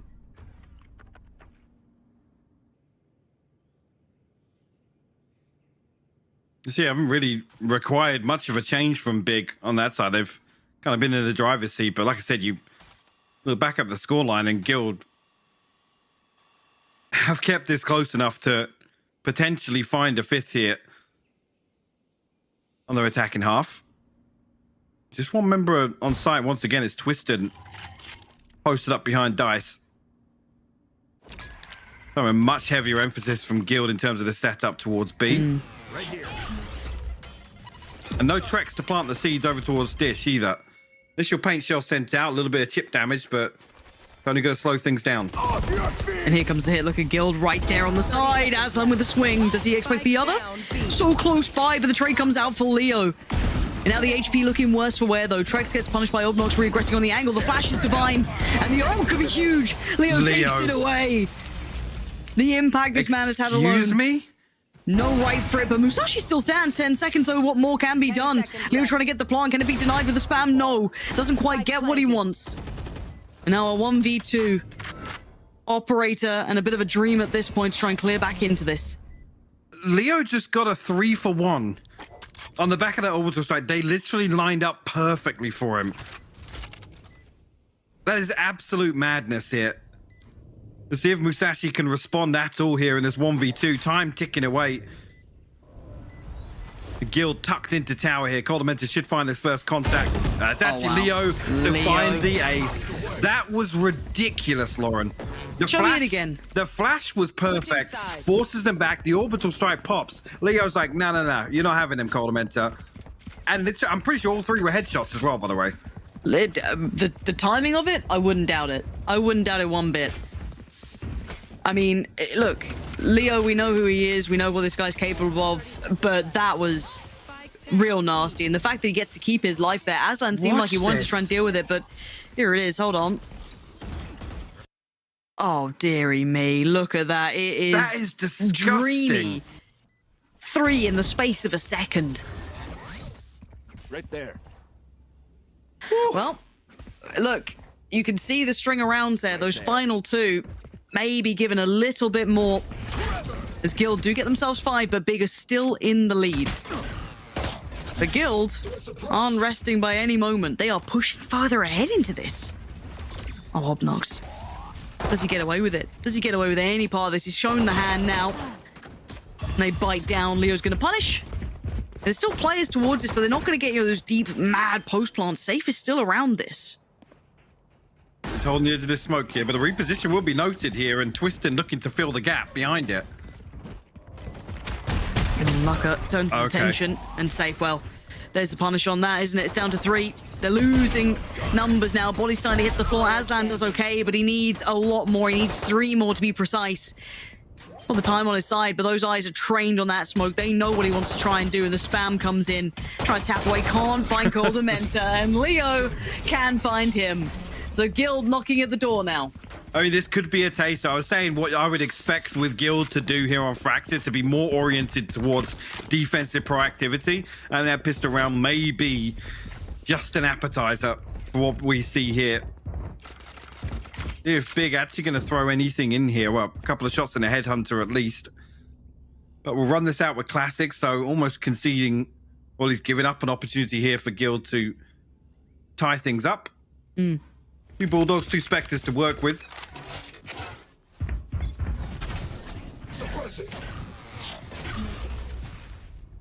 And it will continue. This pinch is perfect. It's really so nice. Quick. But again, Musashi, he's been suppressed. So he lost a little bit of that potential danger, but it has been not completely cleared. So Coldamenta's What is this? What is this? Hello? He was suppressed. Hello? How did they not still commit to hard clearing Musashi? What is going on? I'm just going to be stun locked for the rest of the round. That's a fumble. Spike planted. Oh, just a little one. See if they can still recover this. I mean, just the Spectre retrieved from Musashi, so Leon's safe still on Bulldogs, but it looks like they're considering the save already. That is an absolute disaster, and I was talking about it maybe being an indicator, an appetizer for what we see. That's a massive deterrent. To drop the ball like that in round 2 here of the second half. A little off-putting, maybe. We talk about kind of forced and unforced errors. That is going to haunt you, isn't it? That sort of moment like that, when you had every opportunity, as said, suppressed, super vulnerable towards it, and just a lazy clear, and then it all spirals, doesn't it? Because as soon as Trek swings, well, the timing's not there. They weren't, looking to trade that, really. It was hopefully going to be cleanly cleared. Oh, my word. You're going to be kicking themselves about it. You got to try and keep your chin up after that, because that could have been the tearback, right? That was going to be, the grand equalizer, and then you got everything kind of building your way, and you've opened the door again for Big. You've given them that little bit of chance now to start getting that momentum for themselves. They're forced back in here. A judge, a sheriff, and a Vandal. Actually, Trek's bringing across the Ghost in the previous round means they can still try and put up a defense here. We'll see if Bill can build upon that success. Save. Oh, God, what is going on? Mike, What is that? What is... They look so out of sorts at times. And probably Leo's going to save them once again because it's Leo. Yeah, of course he does. He bails them out of what was a nightmare round. Twiston gets the punish finally. Follows up as well. What is that? Twiston! Right back at you, Leo. Everything you've done, I can do it too. No worries. Big take a stronger lead now, 9-6. Absolute phantom moment. That spray transfer was disgusting from Twiston. Run the replay, please. I mean, you know that the poor old replay operator set it up the old... Leo's done well there, I'll get that clip. Nah, you have Twiston. Oh. Oh. Sound like I'm getting gnomed throughout this game. That is absolutely mad. Enemy suppressed. And again, they're skilled. They're still happy to try and fight this now. Leo actually unfortunately catches maybe just the edge of that flash, but we get found with the spam here. The trap going to slow things down. Big field actually created there behind the smoke. Safe does reposition with the Vandal. No res available just yet for Obnox, so we'll continue as a 4v4 for the time being, but a moment to catch our breath, Lauren. No. Well, you say that. Well, maybe What'd you not. say, Mike? Yeah.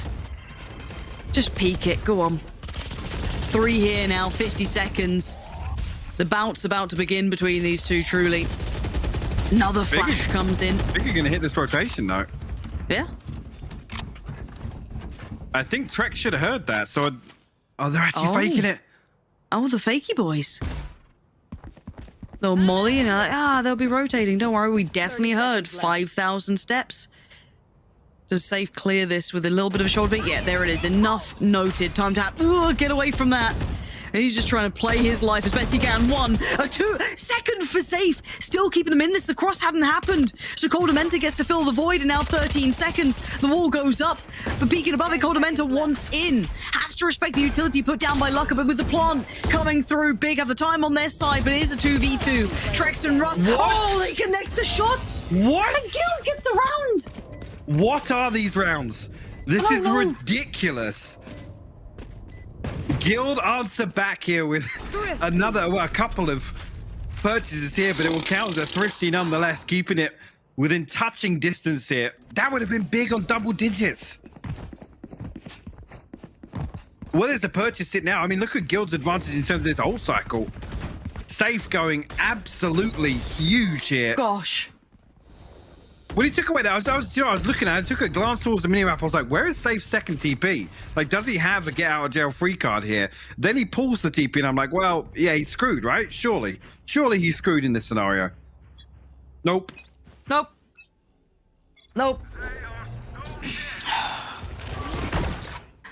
You know, normally you can kind of see outcomes of rounds through likelihood and, you know, Not statistics. No. As I said, we've seen these rounds now hundreds, thousands of times, and you know how they play generally. But this is turning it on its head. It really is. So we go again.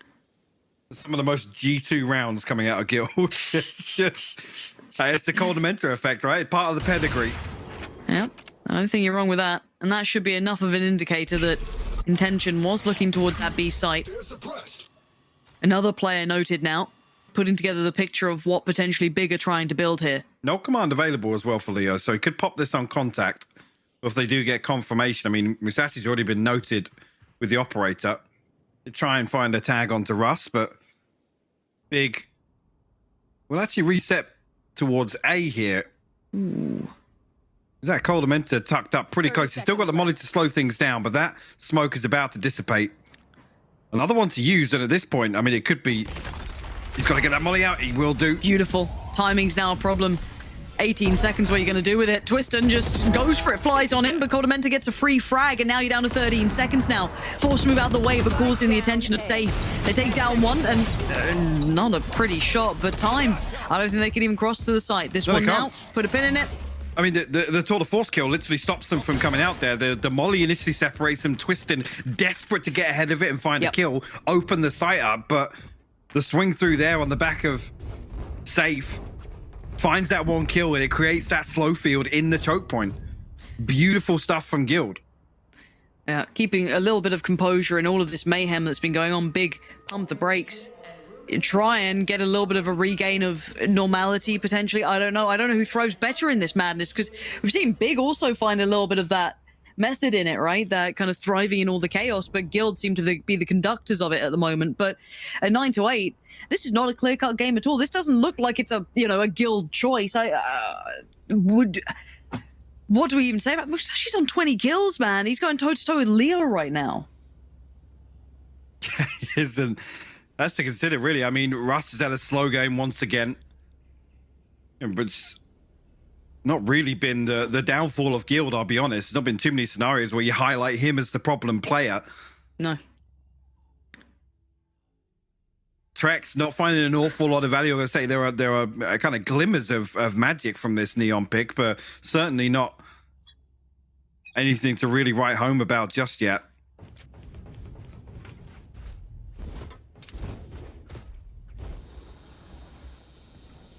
Big actually, yeah, actually totting this up. You look at where this sits for Big. One off the Tour de Force, one away from the Orbital Strike, the Res and the Rolling Thunder available. This is a pretty comfortable round for them here. I mean, yes, there's ultimates available on the other side. This time around, they're going to... What's Safe lining up here? The door... Ooh? Okay. You know, I've stopped asking these questions. There are things happening here that I would like to know the answers to. There'll be a reason. I mean, the door will stay we'll open now, I think.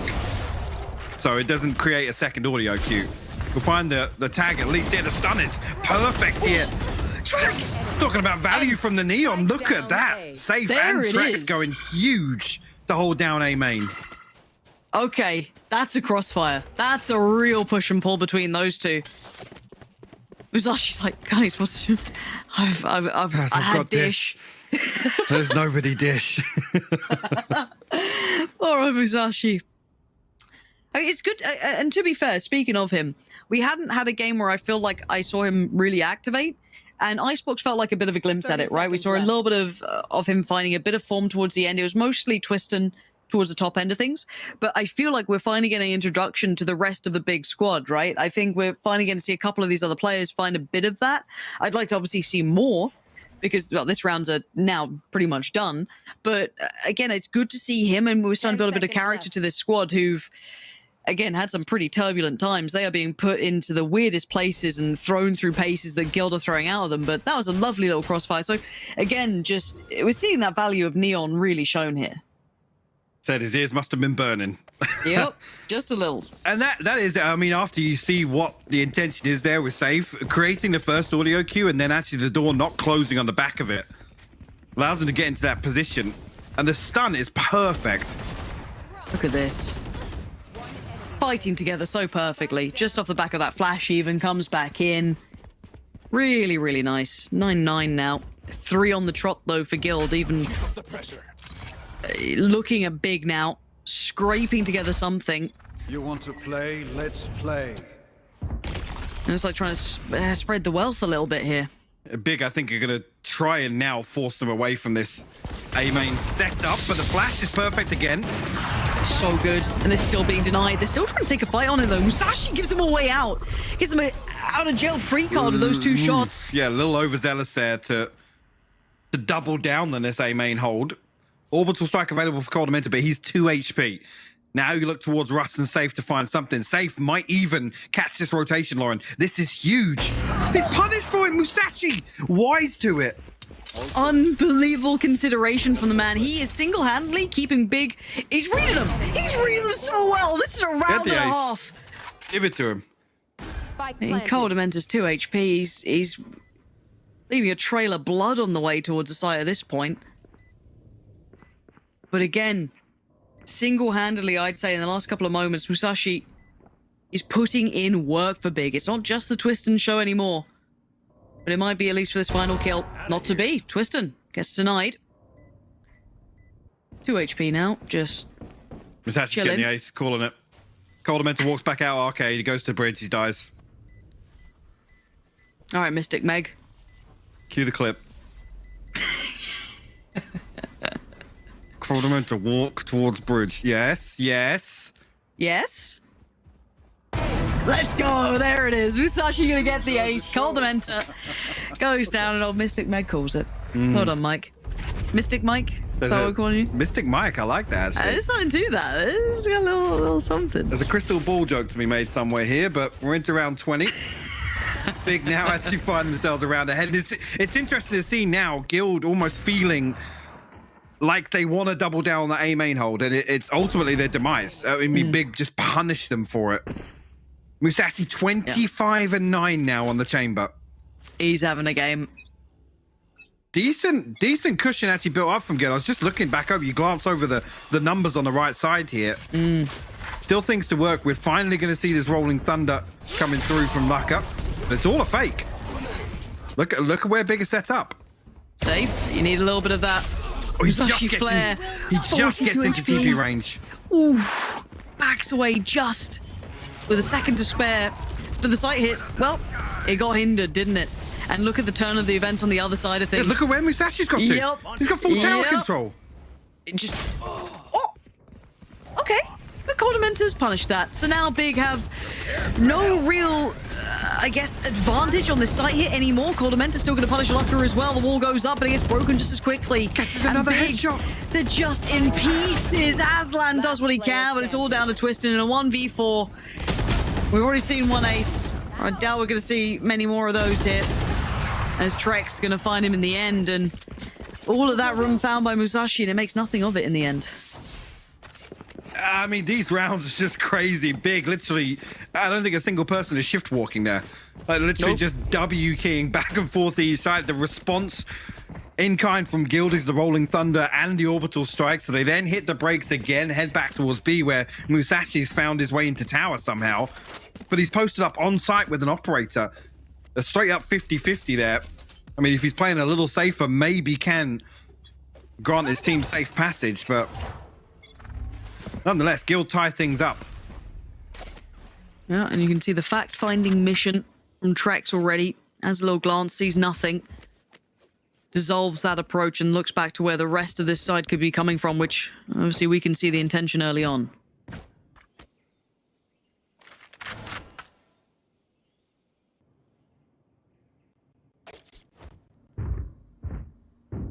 It will finally slow down a little bit here as Big want to try and garner some control before they commit to something.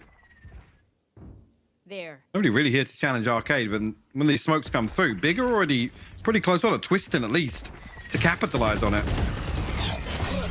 There's a flash from Leo, and oh, it didn't even go out the smoke. Okay, well that's underwhelming. 2 gone instantly. Big online for this. Twiston clears Rust though, and this is surely a shutdown safe. Yeah, I mean, what are you going to do? So weird. The flash is perfect. It forces safe off this angle. Musashi finds the headshot, and it will be the flawless. Wow, what the hell is this game of Fracture?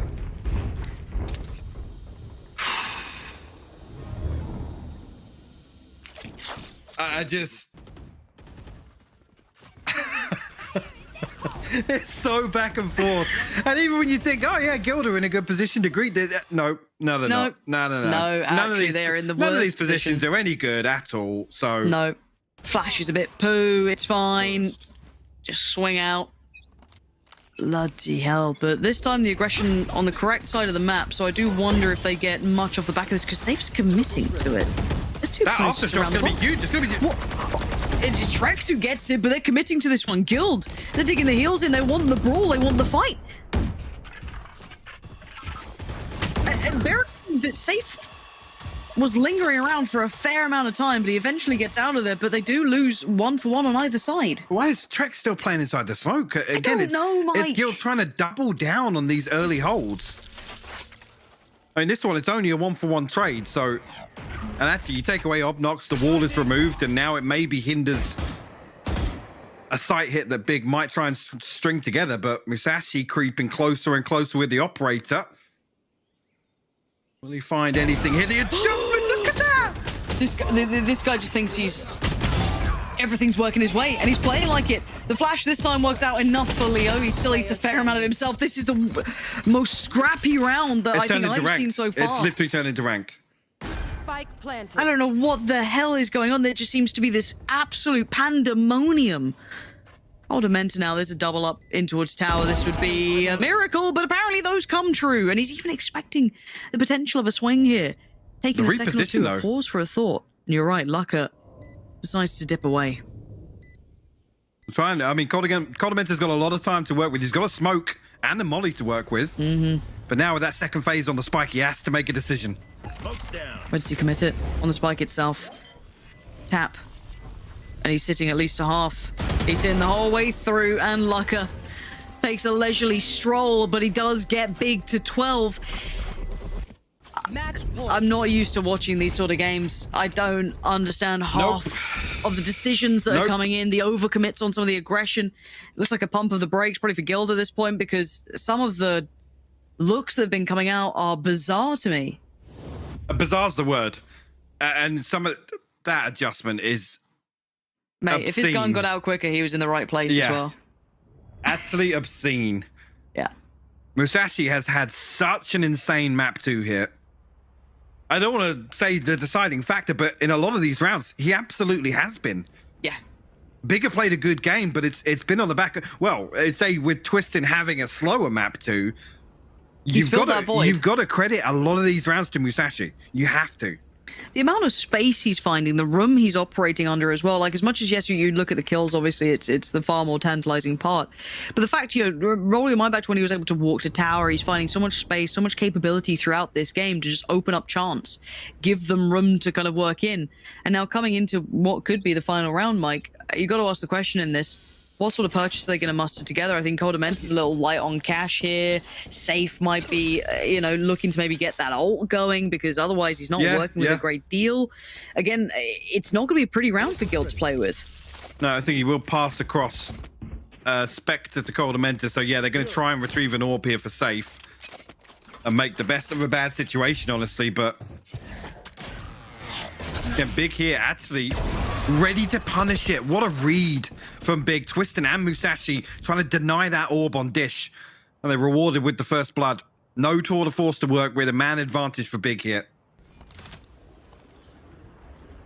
Hello. So you look towards those next options. That first pick is massive. It was so early in the round as well. Still got a minute to play with. They can kind of play this map how they want to. Leaning back towards the A site, and as we can see, it's scot-free for now.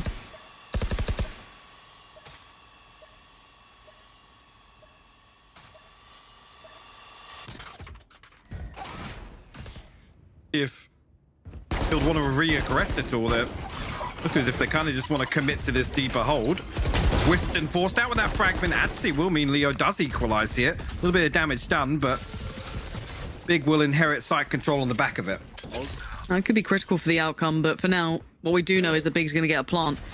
So time limit now gets presented towards Guild, and they've got only so much to work under now. But Musashi, is he considering this?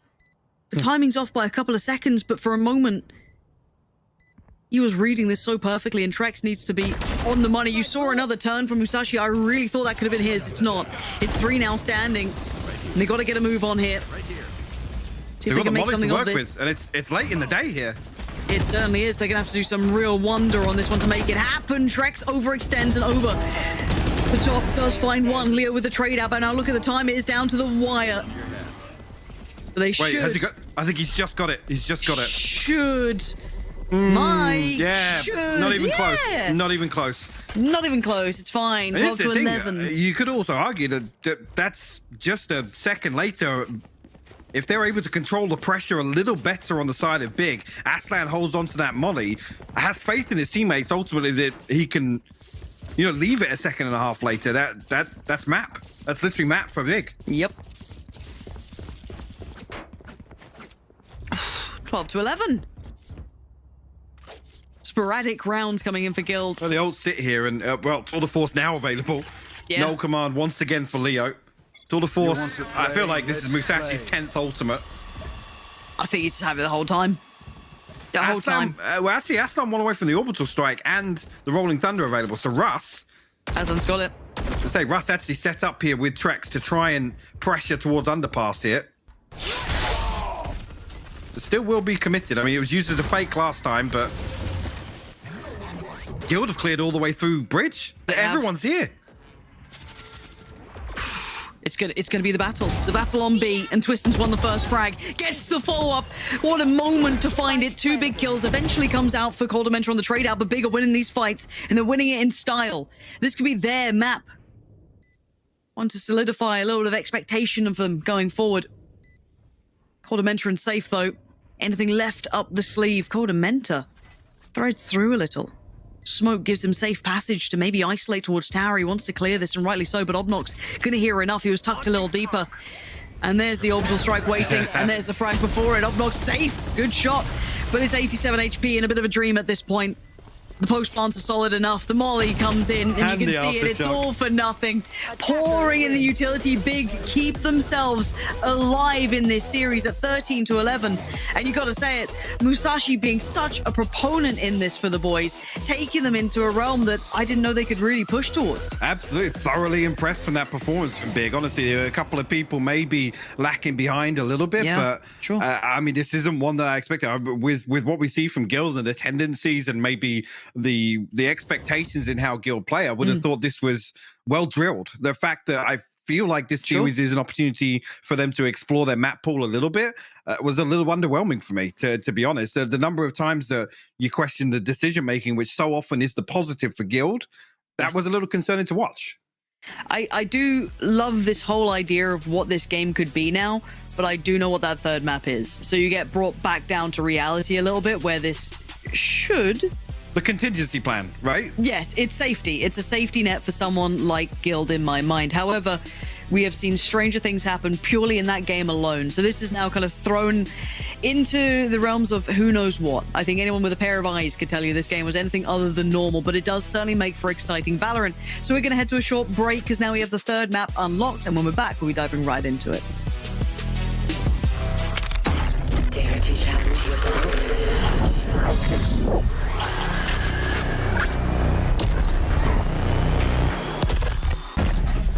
Who's next?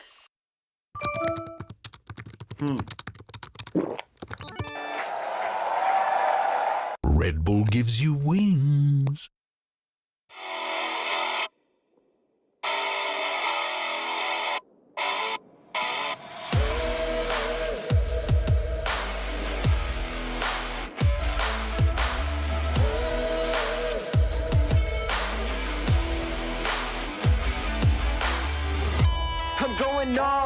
All in, put it all on the line, cause I know that I'ma win. I'm going all in, put it all on the line, cause I know that I'ma win. Feel like I can never lose, put it all on the line. Every day we gotta choose how we wanna manage time. Yeah, they know I gotta feel it, in order for me to want it. Nobody can stop me when I put my mind to it, manifest and I own it. I'm going all in, put it all on the line, cause I know that I'ma win. I'm going all in, put it all on the line, cause I know that I'ma win. No energy that can move me, I feel like I'm in the movie. One time they try to imitate me, but can nobody else do me. People they know when they see me, they better believe me. I'm going all in when I'm logged in, can't nobody defeat me. I got nothing to lose, yeah. I got nothing to lose.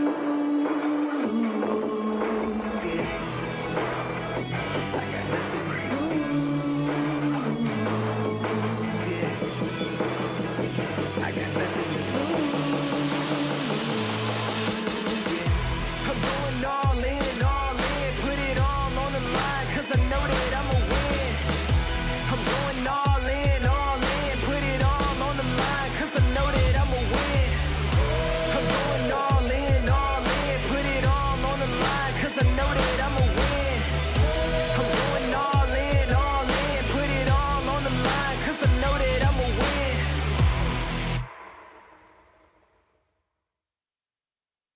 Hit the gym, flex, run me my check.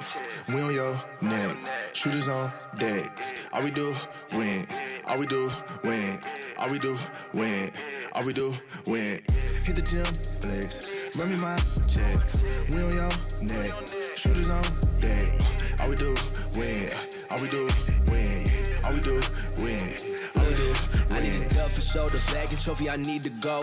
You cannot match the glow, I'm covered, I'm shining from head to toe. Y'all ain't notice, Xilv like POTUS, and I stay open. Hold up, flex getting coders, crept down the court, walk with the fade. Like, I don't even start for the win, I don't play. Got a coat for the rain, y'all boys brace for the storm. We tsunami informed, and it's best that you stay informed. We run plays without no script, hey, that's light work. Hey, that's light. We make bands just off our shot, but what's your net worth? I cut ties for all my team with all this drip, but no canteen. Dare to challenge yourself.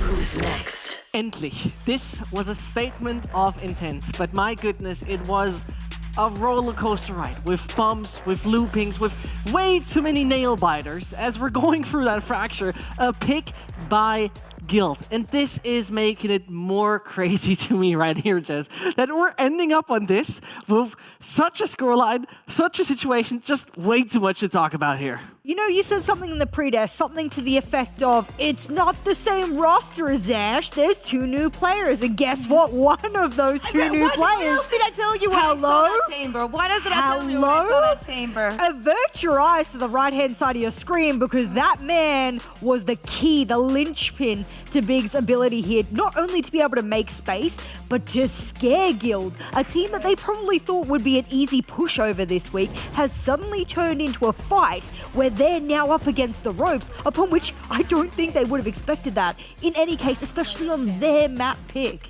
Yeah, exactly. And it's not only the six first kills that Musashi has gotten. I don't know how many multi-kills he have gotten. I don't know how many rounds he sponsored for Big. To me, the resilience as well. I think that Twistin was doing a great job alongside with him.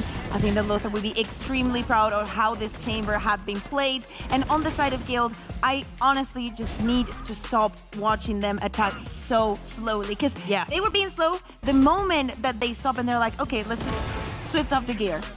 Literally 3 rounds in a row off the bat. And then they have a pause and they're like, okay, let's just go again. Let's just try again to slow down. And again, they start losing the rounds. And in so many occasions, we expected more from Guild on that side. Yeah. It was ridiculous. Some of those rounds were absolutely ridiculous. I do not know how Lauren and Pansy... Yeah, they're probably sitting there like, oh God, my head. To be fair though, there was a little bit that we could take away from Guild, and their weakness side is I don't want to see them with that defensive sort of aggression, dry peeking things, with the inability to trade. I think that early round where you were speaking about the, multi-kills, what did he get, like 5 2Ks? I'm seeing here 5 2Ks, a 3K, a 4K, and an ace. I mean, you can shut things like that down with tradability, but in order to enforce those fundamentals, you need the crossfires, you need a lot of those kind of areas that you should know as a player of that level. Guild kind of threw it out the window when things start to look scary for them, and they started to make panic peaks. Like I always call it panic peaks, do little god plays to try and make a play in the round, and Guild kind of felt like they were doing that unnecessarily so. Right, and there's one player we mentioned, right? He ironically, he played in the Spanish Valorant Regional League for a long time. The name is Best Valorant Musashi. region in the world, of course. Mention it again. Look at it. It's not only that he has almost a 3 of KDA, it's the plus 18 that he managed to have 30 kills, 12 deaths. It's something else for Musashi. As we were mentioning, the amount of multi-kills, the pressure he was putting on the map, where Big most needed him, he was there performing to the top of his level. So, of course, I think that without him, there was no way that we would be going to map 3. I think that there was no discussion over that. But I'm happy to see that the rest of the team followed up. I mean, you just have to look at how many times the two chambers went head-to-head. Musashi killed Safe 13 times. How many times do you think Safe killed him? Just take a guess. I want to say 2. Oh, close 3. Oh, you know what? He killed him 10 more times than he himself could get that revenge back. Safe was put into the ground so many times that at that point, your spirit's crushed. You see Musashi, you go, let's rotate, boys, because I can't with this man. I will, 9 times out of 10, lose this fight. And you know what? I would love to talk way longer about Musashi, right? For sure I would. But we're going to head over to that telestrator as you got something ready for us, Kaquka. Yes, exactly. I was saying that I'm getting kind of sick of how slow Xilv was going on the attack. And I don't have anything against them. The problem is the amount of utility and pressure that they're actually putting, because sometimes it rounds out to 0. So I wanted to take a look at the bonus that actually Big manages to convert. And there's one thing that happens at the beginning of the round that you're going to see that Musashi is 1 point away from his ultimate, and he decides to legit just go for the control of a dish and give the Vandal to Aslan. Now, this is a shout out to Lothar. I know that you are very proud of what's going on here. So let's just play the round. Again, we're just gonna zoom in onto the minimap so you see that they're taking control of a dish. That orb is going to be taken, nothing coming on the side of Xilv. He TP's back, has his ultimate, everything's clear, everything is fine. Okay, I play with my ultimate. Now let's fast forward. As we see on the minimap, Xilv is legit just waiting. They know that it is a bonus. They know that maybe, Big is going to put something on the other side. Nothing is coming their way. So what they decide to do is wait and wait without using anything. The only pressure that they might have is on B lobby, that you have safeguard in there. And what Big does is just put a wall. We just put a wall, get a little bit of info. The executor is trying to get commit. Still 1 minute on the clock, okay. But after Leo uses a 0 point, he legit gets no information. So we fast forward, nothing is happening. You know what's funny? You know what's funny? Koldamenta gets that orb and thinks like, maybe if I get the orb that it's on dish, I can go ultimate onto A and we're going to have an easy plant. But just because of what happened on that first round, we see that Trex is taking control of a dish and he's like, there's no orb here. And when he keeps walking around, there's no chamber trap. Guys, I do not know what's going on here. 30 seconds on the clock, the execute starts, and just with one single brim smoke, Aslan gets 1 kill, and they just literally need to slow the entrance. No utility has been forced. No time for Gil to actually execute and get onto the site. So this is what's making me sick. It's not the fact that they're being slow, it's the fact that they're not forcing anything out of the opponent. Scared. They were scared. That was the point I realized. Not just that specifically, but that would definitely toppled on the evidence that Gil were like, whoa, we didn't expect Big to come out this big, pun very well intended. And I mean, when I said the hibernation period, well, it's done and dusted. Winter's over. And it's time to eat. Well, let's see who's eating whom, right? Because Yeah. who's the prey and who is the actual predator? Because we're still heading on one more map. That's Haven. And that Haven, let's say it like that. It started very wonderful for the side of Guild last week around versus Mech. Yeah, if you look at the history of Guild on this map, you're going to see some very pretty numbers, some very pretty round differential there. And you're going to be thinking that if you had to put odds on a team to win this map in this particular series, it is Guild 9 times out of 10. Musashi against Safe kind of odds we're saying here. Musashi's going to kill Safe 9 times out of 10. The same way the Guild should win Haven 9 times out of 10. For those who aren't aware, Mech, it was a 13-6, Fnatic 13-5. You're letting big teams of this region barely get 6 rounds against you. You're pretty good on that map. I know, Vincent, you want me to tell you about Big. I'm going to tell you that the story is not that wonderful. I know. I know that you know, but people at home might not know. That's why we're here. So the thing is, before qualifying for VCT, they were having quite good results. The problem is, since VCT started, they have played it twice, and the results have not been that good, actually. Say the numbers. Do you want me to say the numbers? I do not have them right here. 5-13, 4-13. Yeah. Thank you. That's exactly what I was trying to say. It's going to be a complicated one. Also, we haven't seen them since the Astronerf. So, of course, is the Astronerf, is the 2 new players. We have seen what they can do onto Fracture. I would, honestly, if they were to lose this map, I would still be pretty happy with Big. Jess, you were mentioning what we expect from them is actually the growth. And the putting up against big opponents. But I would be happy because I know that this is a very good map for Guild. It very much is. There's one thing I think we need to talk about, and we have a future conversation, sure. Haven is still a map that is sometimes an invitation for a chamber, for example, right? So. And it feels like at this point in time... Please, Musashi. Thank you. This was an absolute prime example why Aslan can play different roles, why Obnox can play different roles, but Musashi is born for that age. And we're heading into that select, and we're going to find it out in just a second, because there might be major changes on the big side. I say it like this, Jess, I wouldn't be surprised. I would be surprised if there would be a big swap up over there for Guild, right? I mean, if you make big swaps outside of the fact that you said we haven't seen since the Asher change for the side of big, or we have for Guild as we've referenced, and they just went, okay, we'll just swap in the Omen, we'll just see how that works for us, and it worked to a pleasure, it worked to a T. Why change something that ain't broke? I don't know the full saying, like the baby with the bath water that I taught you before. Something of a toddler. It was actually a German proverb. It was a German proverb. Just on you, Vincent. Agent select. Aslan is playing Omen. There we go. Okay, Aslan is not on the Jet. Oh, I'm so sorry, Vincent, but he's going Obnox to be on the chamber. That hurts me. Lacker is back on that fade, and Musashi's going to go. This hurts me so much. No changes on the side of Guild is something that we expected, but yeah, let's talk a little bit more about this. This hurts me so bad to see that. Not because I think Musashi can't be an effective breach. I think he can be an effective, player in many roles. 100%. However, conversely, Obnox, no.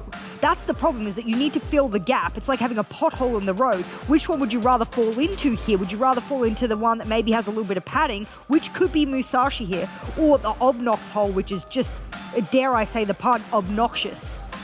The thing is, I like the fact that we're not seeing Soba, that we're moving away from that. Really looking forward to see the fade on split against Team Liquid. It didn't have the impact that we expected, but we know what the agent is capable of. We had a great lesson with Xiao, and I'm still looking forward to see what she can do on other maps. So not everything is lost, Vincent. I know that we wanted Musashi, after the performance that we just saw, of course we want Musashi to be on the chamber, but Big knows better than you. I mean, they have a plan. It's not like I would say they don't have a plan, right? I'm far away from assuming that that is the case.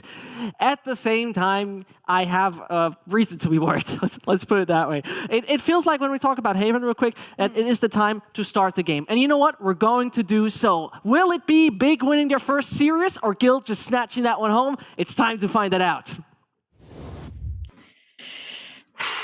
Mike, there is no world, right, where Big upset Guild here, right? Like, historically, statistically, there is this is when it's the reality check. Sure, right? This should be. This should be Guild back in their comfort zone, right? And we're talking about maybe exploring the map pool. This one, for me, they look so good against Mech. So actually, a lot of that builds around Trex coming onto the Jet, right? He's looked fantastic, whatever he plays. But I mean, I think actually, thinking back to it, Trex had like more first bloods than all of Mech combined.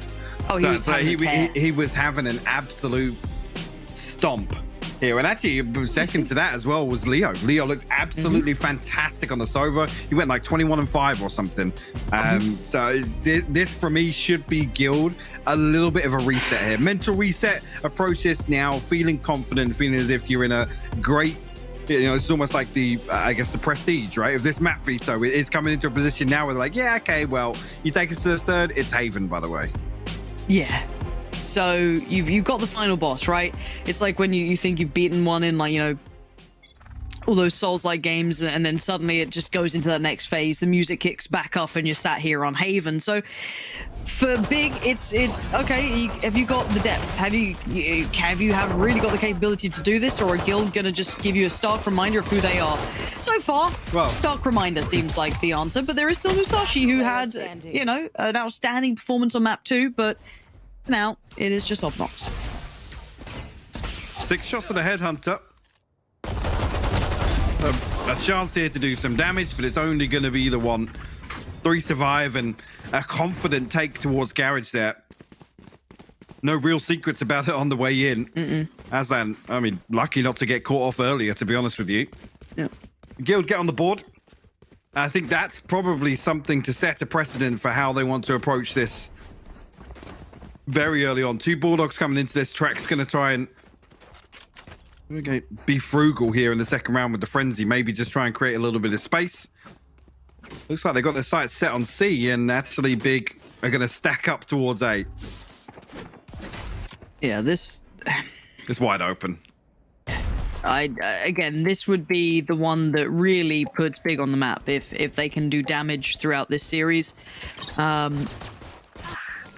Again, a whole lot of information found so far. Let's see what Safe can do with this. He could have a bit of a fight on his hands if they do overextend a little, but you can see on the other side of things taking their time.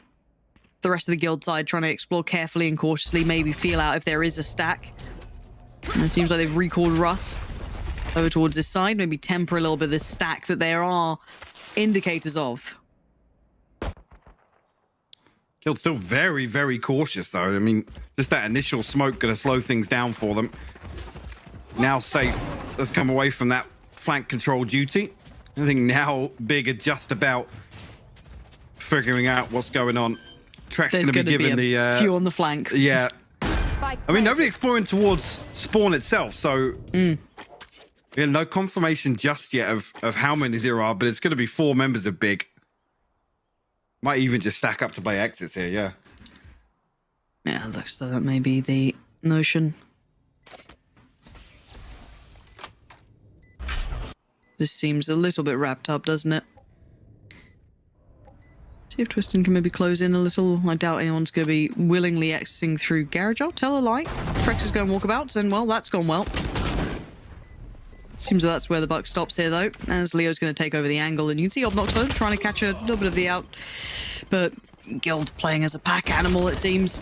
Safe just farming him up, and they opt to die to the spike. Lots of question marks to appear in chat, but let you guys figure that one out. Should we know by now, but Guild comes through. There's a little bit of shade there, actually. That's pretty harsh. Yeah, a little bit jaded today. Where'd that come from? Yeah, that was a little bit spiteful, Mike. What's happening? That'll be Mystic Mike. There'll be a hate thread somewhere, but Guild come into this now. 3 rifles, the 2 Spectres to offset this a little bit. A comfortable start so far. No real ultimate progress on the side of Big either. We'll have to see what Guild can make of this one. Twiston very quick down, and actually the fault line. Did Leo not check this? Nobody's checking it. No way! That's unforgivable. Twiston gets away with murder and had no right to do so. Leo must be kicking himself after that. I mean, the owl drone didn't even sweep. I'm not sure when the owl drone got removed, but didn't clear that. Oh my word! And Twiston's just absolutely unleashing on him. And now you're in a 2v4. No shout towards the round at this point unless you're given a kill. Coldamenta and Leo left to try and do some damage here. I mean, it's the aim of the game in this scenario now in a 2v4. Really feasible to find the round win here. I mean, Coldamenta's got the upgrade at least, or retrieve the Vandal, I should say. But don't expect Big to present themselves here. Yeah, I mean, I have to catch on the replay because I was hyper-focused on Twiston, not so much where the owl drone was clearing, but not where he was. Yes. 30 seconds left. So, here we are. They're just not pulled enough the rotation either. Still going to keep 2 players present towards this. As soon as they note on long, Coldamenta will get the full force of utility if he does opt to go for it. I think he's just been seen. Even if not, just a time purchase. And really at this point, just going to try and keep the rifle and, of course, the Bulldog in towards the next one. So, if anything, I'm sure the replay's lined up, but this is... Yeah, I want to see where the owl drone is dealt with, because it looks like it sweeps past Cubby initially. The timing the fault line comes through, I'm not even sure, actually, whose fault line it was. I mean, I'm hoping it wasn't Musashi's, but that was the plan from the get-go. No, it was actually Russ's, yeah. But, yeah, see, the owl drone just goes straight through the one-way. Yep. Again, you don't often see people getting away with that. Not at this level. I mean, the thing is that either the owl drone clears it or the first person to take contact there. It's one of the two. It's one of the two. And you can see what happens when it's neither. So a bit of a wake-up call for Guilds. Can't take anything lightly here because there are very capable players on the other side. And yes, we obviously saw quite the game coming out from Musashi before, but Twiston, known for that capability as well. If he keeps building into this, every chance of it, Leo probably now going to put that on the list of things to check. Yeah, don't expect that to happen twice. That is the sort of thing now that will be a serious consideration every single time.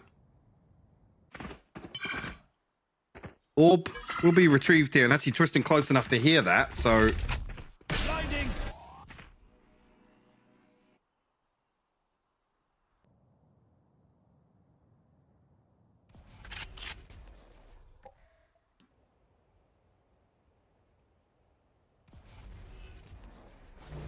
We look back to the other side of the map. A site yet to be truly tested. Was one of the things that really stood out to us was that site take. The layers to it, in which we saw them exploiting against mech, really.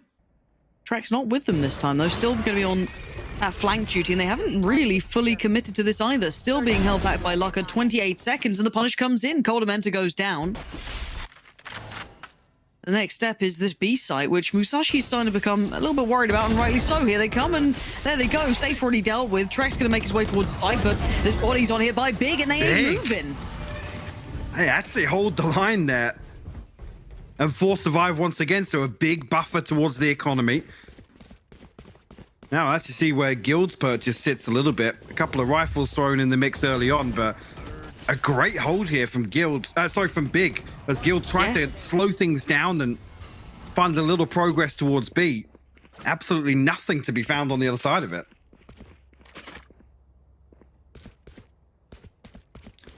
Should I be worried? No. No, it's Guild. It's early Haven. days. Yeah. It's Haven. It's Guild. They'll be fine. The kings of slow starts, right? That's the nickname. That's it. So again, we look at the purchase coming out. So Trex, of course, does have knives out. Leo does have the rifle, but on the other side, very robust purchase coming in. Being forced away slightly from Long, but still trying to take a little bit of a committed fight towards the Subnox. He's finally going to dip out of it, leave it to Lucka towards at least an extent. You got Musashi trying to fill the void, and the spray's good enough for one. Quick trade out, though, and Guild show that diligence that has garnered them so many rounds in the past, and leaves it to Twiston and Aslan. The positions they're working from are going to be hard to work with. Leo so aware of what Aslan might be up to. As Twiston going to pop himself down towards Sewer, and that's the best he's going to get for now. And would be a big advantage here if they can close out as 4. I mean, Coldamenta potentially here, low HP, a Sheriff in hand. He could throw himself away, just make it the majority ruling here. Twiston still unnoted as of yet, no utility used, so not even if they have an idea here. Actually, the timing just slips away from him, and Safe will find it.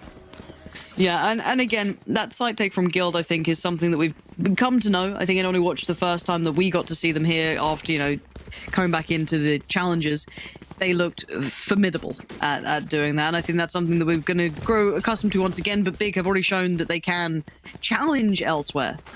So this could be one to certainly enjoy.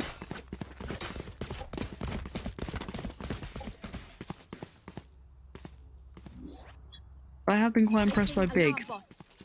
Hard not to be after what we saw on the last map, so maybe a little bit of a lingering, residing effect of that, but I do want to see if they can maybe keep finding that. As that B test looking like it's going to come in again, and Musashi passed that with flying colors before, but this is going to be maybe trickier. Guild team all but aware of the possibility as Musashi is on the back of the site. Twiston does find Trek, so great support coming in, and the follow-up as well. Twiston finding form when it matters. And now the rest of the utility gets committed. The spike gets noted on the other side of the smoke, and now problems start to really mount. Guild now have to try and mount a recovery here. As you're right, it's a second test passed on B site here. A little bit of support coming through from Twiston, the showstopper, just for good measure. Take flight.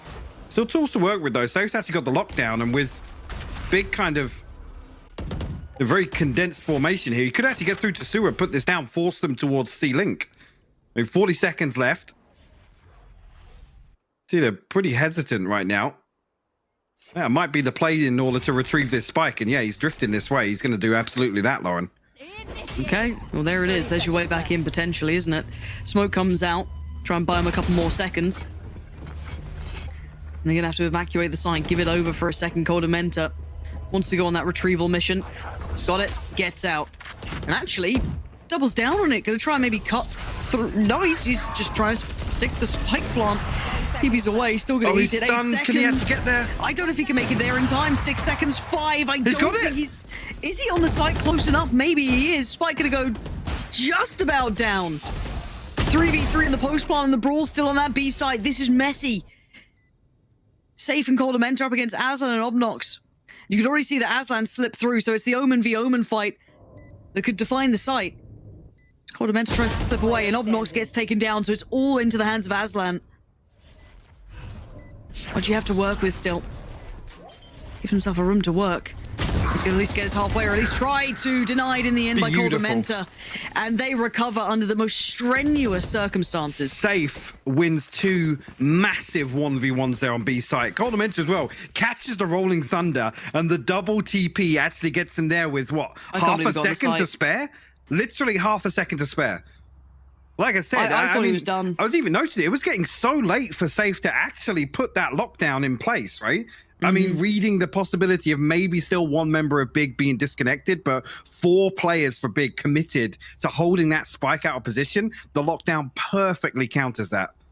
I mean, maybe actually a little bit of an oversight from Big not to read that, right? You got to have something, hedge your bets a little bit. There's got to be a safety net in place to prevent that. And actually, with the lockdown being invested in sewers, if somebody's playing a little deeper towards A-Link, like I said, it forced everybody into C-Link. So nobody had sight of that cross, Lauren. No, you're absolutely right. So well considered from Guild. I mean, pressure moment for them to find something, because up until that point, that round looked very much in control by Big. The spike where it was, the utility cycle being perfectly played out, I didn't see a way back in. But no, you're absolutely right. Guild's diligence in that timing of implementation was fantastic. And now 2 on the trot, back to back. Going to put the money in question now for Big as well, with the 2 rounds that they were able to garner off the back of one, a bit of an error, and the second, a real show of dominance towards that B site. So this is maybe course correction here for Guild. Who will I spot first? Give them a 2-round lead here and force Big into an unfavorable purchase here. Bucky in hand again for Twisted, the shotgun specialist. Safe early on actually finds the wall bang onto Lucka. That's all the way deep from window. Obnox looking to follow through on that. The alarm bot, though, should give away the flank at some point. And there it is. The reveal of presence. They now note that Obnox going to have to be a little bit sharper about this. Can at least keep Rust from getting that safe plant down for now by a couple more seconds. But he can readdress that now. So Spike's going to go and be planted. You can see that stack towards Hellside, kind of 2 playing towards it. Let's see if this crunch can come in at the right time. They're not completely unawares of this flank, of course. That has been well and truly noted here. And Big looking for their opportunity to get in, but bear in mind, it's just the 2 rifles, and then the rest you've got, what, a Marshall and a shotgun. Obnox, though, does deliver towards safe. The drop down works well. Twiston makes the Bucky look so well situated in this, and Treks up to his old tricks. Gonna find Aslan. And now Obnox and Musashi, the ones with the rifles, gonna have to put in some heavy lifting, and it's not gonna happen. They're still there, as is Treks. And it will be 5 for Guild. They're starting to stretch their legs a little bit here. Big with their backs against the ropes almost in terms of the economy. I was just seeing there whether or not Obnox is going to ride this through on the tour de force and try and get Operator online. We have to see where his purchase sits here, but almost risking a lot to make sure that. Yeah, I think that's the. We're seeing this happen a few times. For me, this is not the way to play it, but we'll see, because Big don't have a purchase behind this if they lose. Actually, on the flip side, you see the buffer for Guild. That's where it makes even less sense, Lauren. Oh, you're not wrong. Sitting quite comfy throughout. Now Obnox needs something big here. Impact is necessary. Leo and Trex still waiting on this one. Seem very aware of the possibility. They are not being lackadaisical about this one anymore. And there it is. Punish. Huge punish. Finding Trex is, again, it's exactly what they needed from this sort of round. Revealing area. Concussing.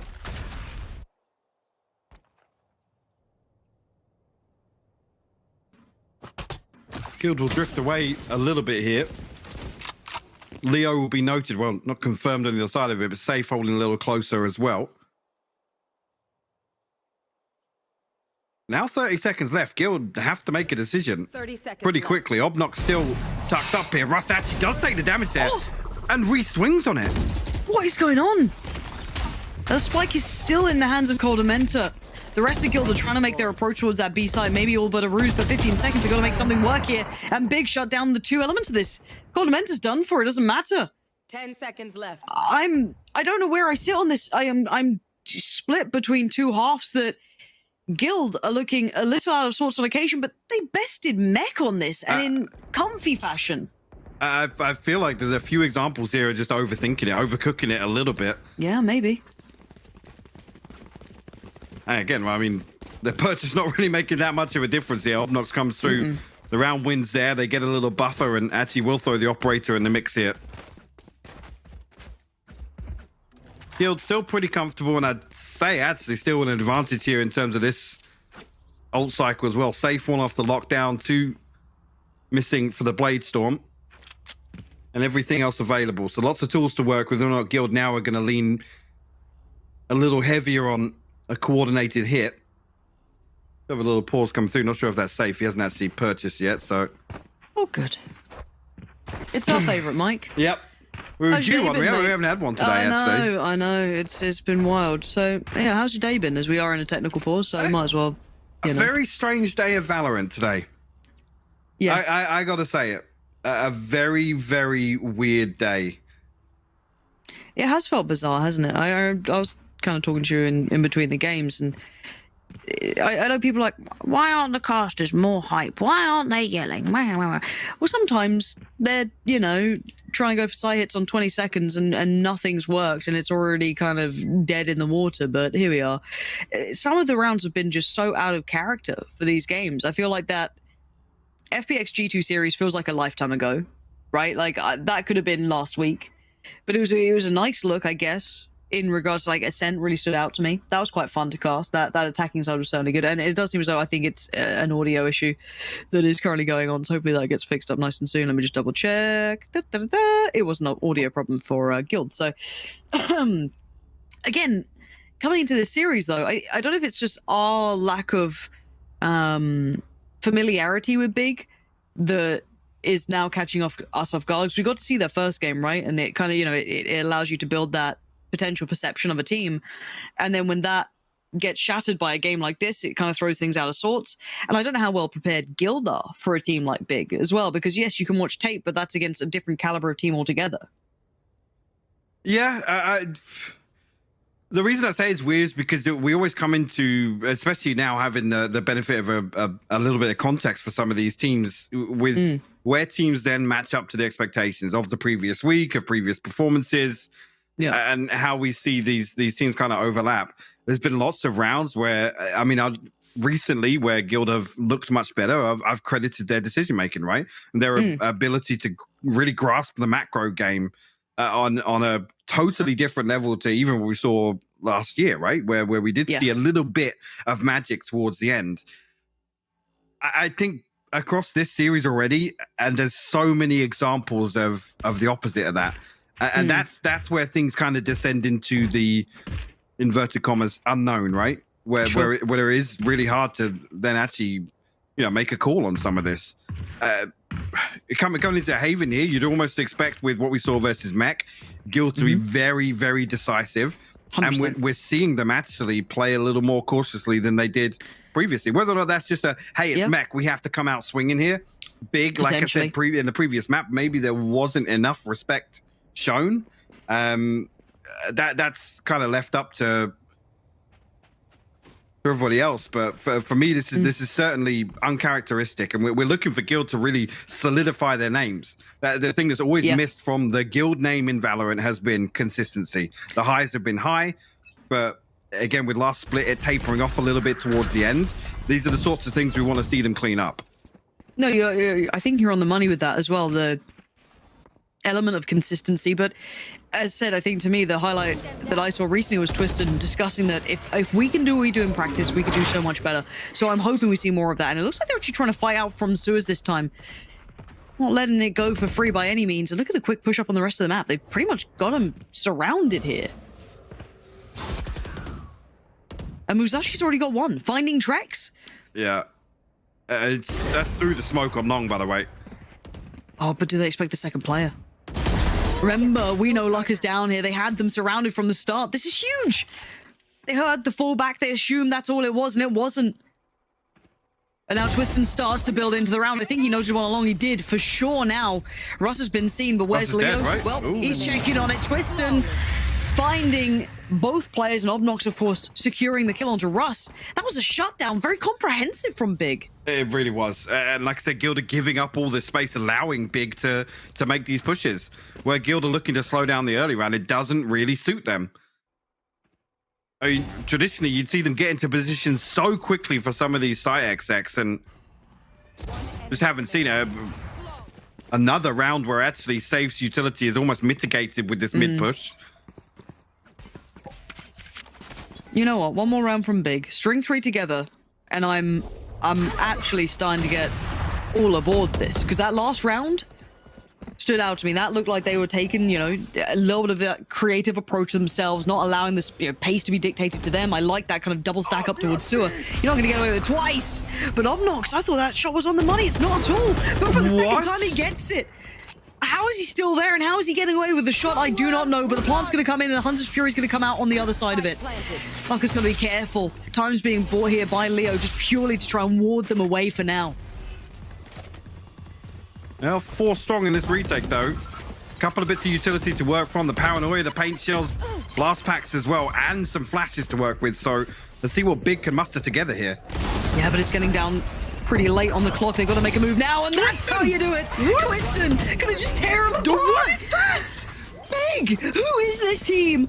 And how on earth are they doing this again? Perfect work on the retake. The timing was gorgeous, and Twiston, more than the tip of the spear, he just went through them. Man, this guy is making a case. Yes, he is. Slow map too, I gotta say, it has to be said, but there are certain scenarios where he just looks world class.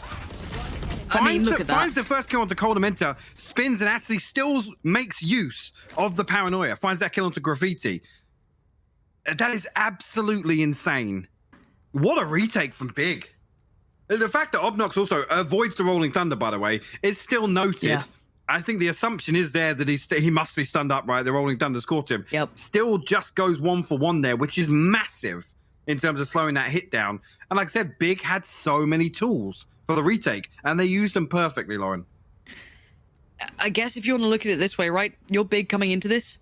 You had a disappointing first debut, right? Like, if you're not happy with that, you're going to work twice as hard. You're going to come back in and be so ready for that next game. And have you got tape on Guild on Haven? Absolutely. You have it recently, you have historically, you got everything you need to see about these boys. Now, can you break that necessarily? Who knows? That's what we're finding out now is that prep enough? Is all that approach enough? Bear in mind, this is without God B, obviously now operating without him. And they're still coming in and making a good go of this. Now, I don't want to get ahead of myself. It's only 5-5. But to do this to Guild is impressive in its own right. I come back to the same point, right? We talk about expectations, at face value, how we have to take some of these matchups. This isn't one that should be close from what we saw from Guild versus Mech. Correct. Because does that mean Mech? Where'd you put Mech in if you're throwing this into the mix then? This throws everything out of sorts, but maybe a different look to Big, maybe a revitalized Big. And Trex almost takes one out of it. Obnox gets to keep his life for now. This early trade-off here, the first time Guild have really shown any presence elsewhere for the last few rounds. Placing swarm grenade. And Lucka will be called upon here. He's going to spot this, no damage done, but that should pull an extra player or two. Overstays his welcome a little bit. Will leave A site on a platter. You should run. Aslan sticks the TP here. He's going to be noted with the paranoia as well. He is, but where's the clear? There it is. Okay, Trex has him dead. Juraitas. Does he have Musashi? And this time looking a little bit disjointed in the play. Did they want to commit to this or did they want to play for the retake? It looked like they want to try and get the fight going early, but now noting one towards Sewer. You can see the Trex is just running them ragged here. Obnox, the options are looking pretty dire too. And Safe is trying to keep Twiston locked in. Does he break out? Yes, he does. Twiston is hitting shots today, but it's still going to be a 2v5, or at least it was a 2v4 now. And Obnox is having no options. He's being given nothing in this, and Twiston trying to turn the screws. He's got another. The nade, the paint shell in towards him. Oh my god, Twiston! What is going on? If he had support in this, if Obnox had found something, this could have been a different outcome. There's no way he gets through the final two, but he made a damn good go of it. He does so much damage where it shouldn't even be feasible. I have to see what the knock-on effect is here. It should be able to still scrape together a purchase. Yeah, and actually, I mean, looking a little better than you'd maybe anticipate there, but Russ won off the Rolling Thunder, the only ultimate that's on the table here for Guild if it comes online. Right here. Imagine if Obnox just got one of those kills. Yeah, exactly. Exactly. Yeah, that changes the entire outcome in my mind. Freck's now going to get himself the operator, though. Obnox, similar scenes.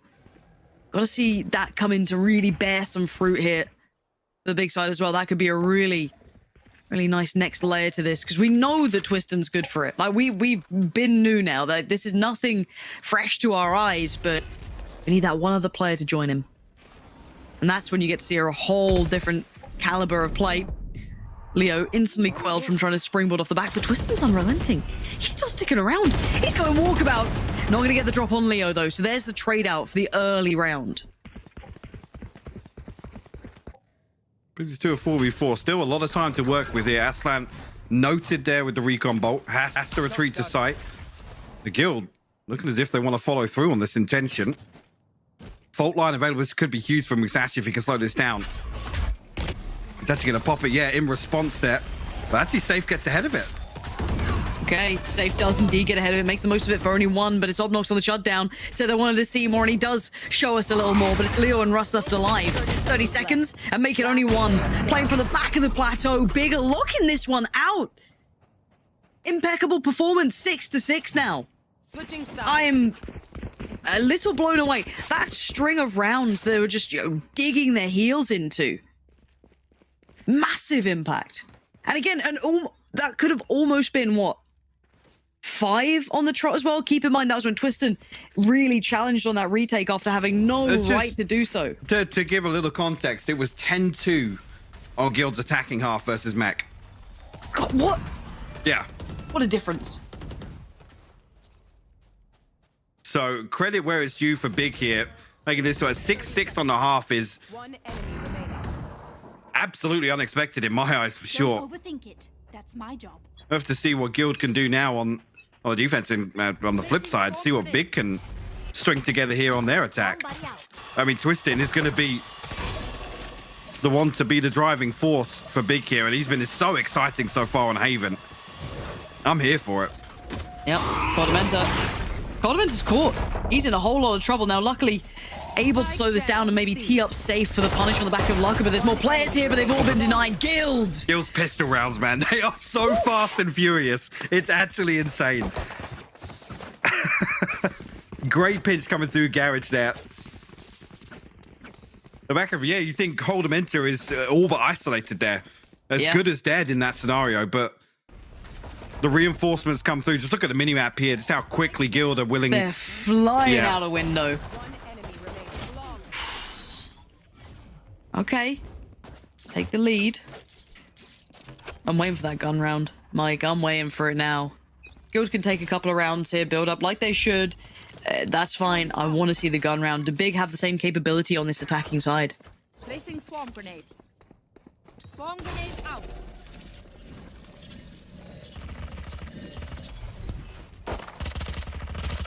Safe will tuck himself in pretty close to double doors here. Will commit to it. Trex with that, almost anticipating a little bit of pressure towards A main, but looks to get proactive here. We'll spot out Musashi. Obnox actually coming forward there, nearly finds an engagement of the Coldamenta, but elsewhere, Russ actually deals with Twiston. Safe, rewarded for his patience as well. The 2-man advantage now for Guild. If Big can even have a say in the rest of this round. I think Leo's gonna rip that away from them, as Lucka just got removed, who was maybe the player who could get the timing on Leo, so it's gonna be a bit of a speed up. Players both tagged. Spike down. Again, they really didn't have much this round, so it will be Guild to convert the second here. Come on through just fine. Let me get that one step closer now to getting that gun round out for Big. And this is the one to pay attention to. Absolutely. The one where it could swing massively in favor of Guild in the second half. Build up a massive buffer for the economy. Also, this is where you want to see Big kind of control things early on. Okay. This is what it's going to be. A Vander and a Bulldog to work with here as well. So Guild could potentially just sit pretty deep on this. It's looking pretty invested here towards A for Big. There'll be a number of sound cues to note as well. And Trex is committing as well. Dangerous game. Does get away with his life. Yeah. I honestly thought he might have been cooked on this, but there we go. And Leo's going to have to do similar scenes. And Guild are chomping at the bit. They're trying to close the gap a little here, but they have been forced away. The utility working well.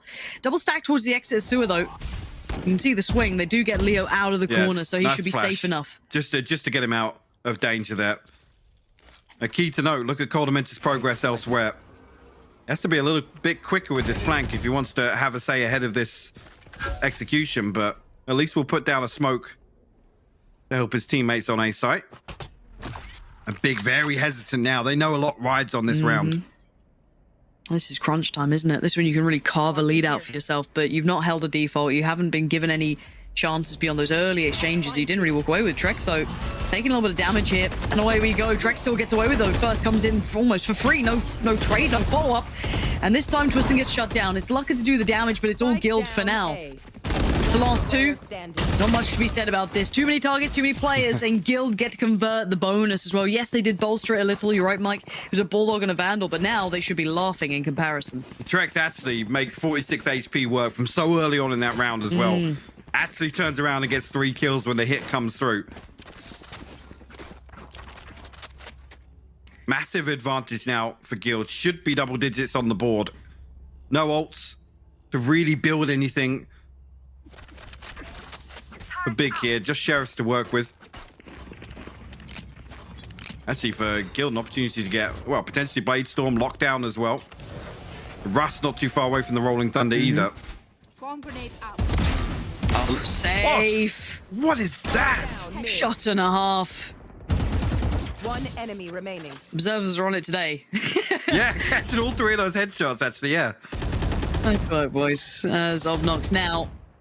And it's not looking likely, of course, but Guild kind of establishing a little bit of that authority. I think a conversation we haven't really had with Guild yet.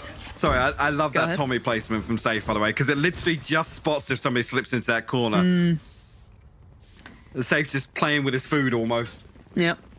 But again, it's a conversation we haven't often had with Guild because it was quite rare in previous times where you'd see them as quote unquote a favorite, right? They were a dangerous team that could definitely put up results, but they were never like the heavy hitters necessarily. And there's something about playing like you're the favorite, playing like you're quote unquote meant to win, right? You get clean results against weaker teams. You don't have drawn out games. Now, I do want to see if they can solidify that on this side. If maybe this is the one where they can really get a grip on the game, because up until this point, Big had looked like they had them pretty much, not necessarily dead to rights, but you know, figured out a little, found out a little. But now we have to see the proof is in the pudding, right? Was it one side that worked well, or is it now an actual matchup we can see? This is another critical round.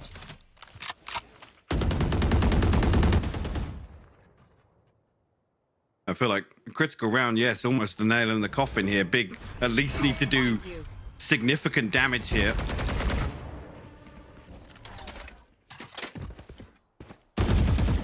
Cautious in approach again. They've left this off the cards for the early round. Look at the setup from Guild, though. It's 4 towards A. They might be able to find a little bit of space behind this rotation of Big. I'll safe. It'll be safe tasks. Yeah, tasks to do some damage on the way in or slow this down. We did well before, but this is going to be a tall task, isn't it? Going to know all these steps. Here's all that utility. Eats a fair amount of the utility. Does get away with 82 HP, so not too bad, but the site is going to be taken. Now, the flank's quite quick, but also they do need to get back around towards CT. They have very limited vision on this entire piece. Safe actually re-exploring mid here, and I say Russ will find Twiston, so opportunity here to pinch on the backside of Musashi, and he will actually fall here. Aslan next on the chopping block. Face your fear! And look at the play-in, though. Aslan's going to try and make something out of this one. He has to try and maybe make some impact, even up the numbers. It's a 4v3 currently. And there's Trex. The timing cannot have been better. Aslan given a chance. He gets ripped away. Obnox and Laka both stacked towards long now. Plant is down. Trex with a swift shot. Laka with one right back at him. But he needed more. And he doesn't get more. Oh! Oh, dear. The discipline, the control there on that first tap. You saw the stars almost align, but Guild find their 11th. A big now. I mean, what's left in the tank? Have they run out of steam here on the second half of Haven? See what the purchase is going to look like. It's flaky, to say the least. Like I said, these ultimates just not there for Big. We'll have to... Pump the brakes here. Take a pause for thought. Fully consider this round. This isn't a half I expected Guild to look this composed, right? With what we saw on the attack versus mech, that was where they they were flexing. They were flexing versus mech. They were something else. They were ones where you think, oh, you know, the other teams will be looking through this VOD. You know they're going to be pouring out this, looking at, okay, what's worked for them? How have they looked so diligent against mech here? Have they made that happen? But you're right. This is not the half that I expected them to hit the stride on. But again, for Big, we question, okay, depth, consistency, longevity. And these are questions that will pop up and crop up with teams that are new to these. It's the same with Focus. When we saw Focus as well, it's like, okay, can they keep doing this? Can they go to a longer full series? You know, the 3 mappers that, you know, become arduous, that become difficult to address and pull from. Because we know the Guild's map pool is pretty decent. They had Haven as the last map. They're probably feeling so situated, so safe. And then they get put into the scenario they did on the half. Again, this is a big learning curve for Big. And this is some of the best Valorant I've seen them bring out, at least in that first half, was fantastic. Now it's a bit of that awakening back to reality, but still, to push Guild this far is not a small task. Standing ahead. Eyes cast towards Big here. Well, they can get done. It's only 2 members here for Guild this time around. What will they be able to confirm on the back of the Owl drone? Leo, I don't think actually gets anything on the backside of that, so no confirmation at least. It will pull Russ a little closer with that Rolling Thunder.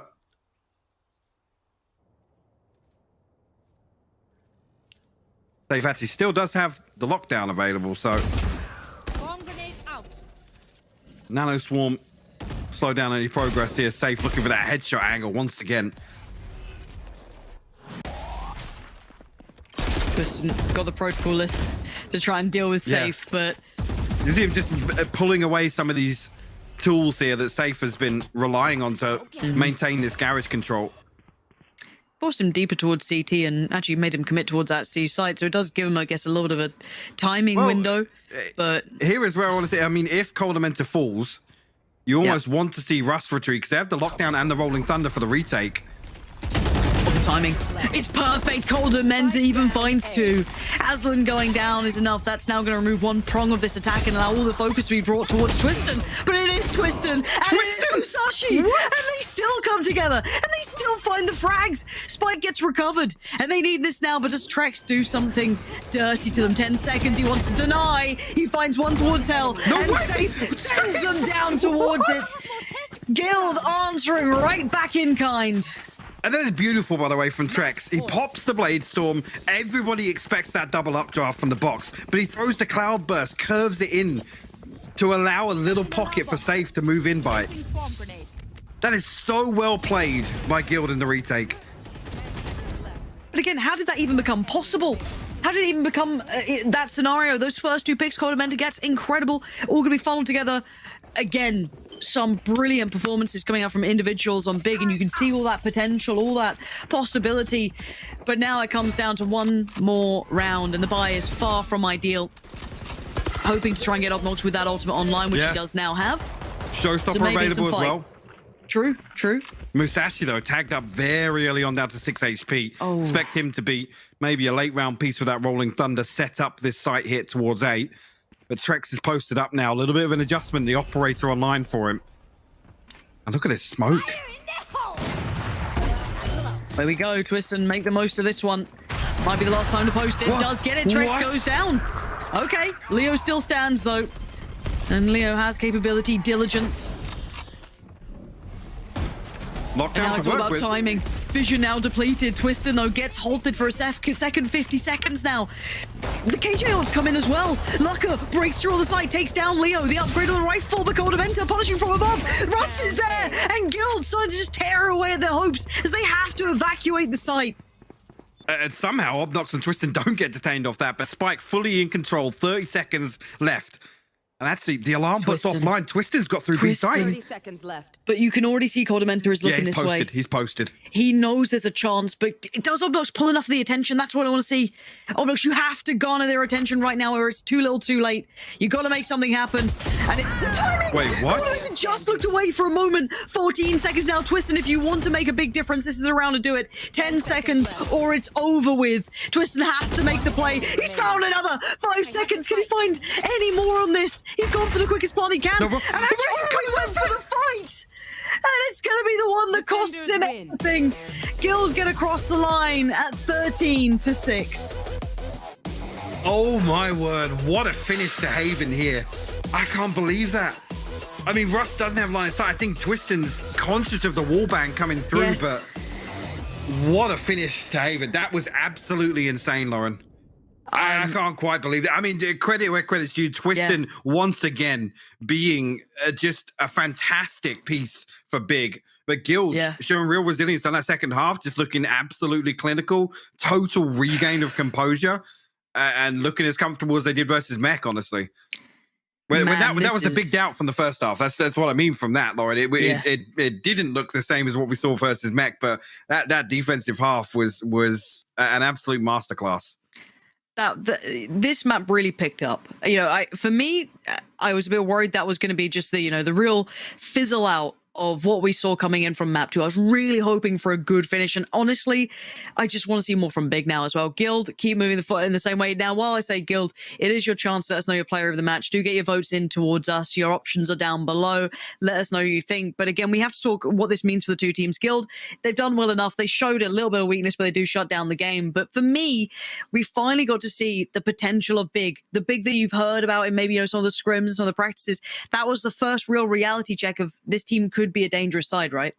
Yeah, I absolutely agree with that. Just to come back to the player of the match, I mean, Safe once again showing his hand on. I actually heard just ahead of time that he wasn't feeling too great today. That definitely didn't show in the server today because he had an insane series. For me, he's got to take this player of the match for him. Trek's a close second. Yeah, I'd definitely throw Trex into the equation, but you're right. I think Safe, considering the circumstance, should be walking away with that, but it is your choice at home. However, that's enough from us. It's been a pleasure. Some bizarre, some wacky, some weird and wonderful games, but it has been a good day nonetheless. Do stick around for the analyst desk in a moment's time.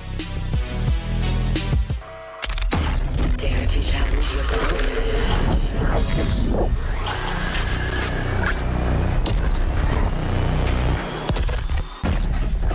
Who's next?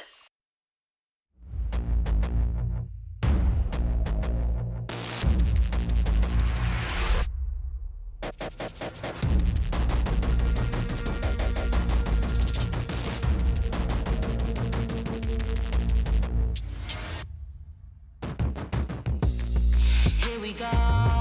It's time to show the world. We gonna rise up. I won't ever let us fall. Here we go. It's time to show the world that we're gonna rise up. I won't ever let us fall. No. Won't ever let us fall. No. I won't ever let us fall. Here we go. It's time to show the world that we're gonna rise up. I won't ever let us fall. No.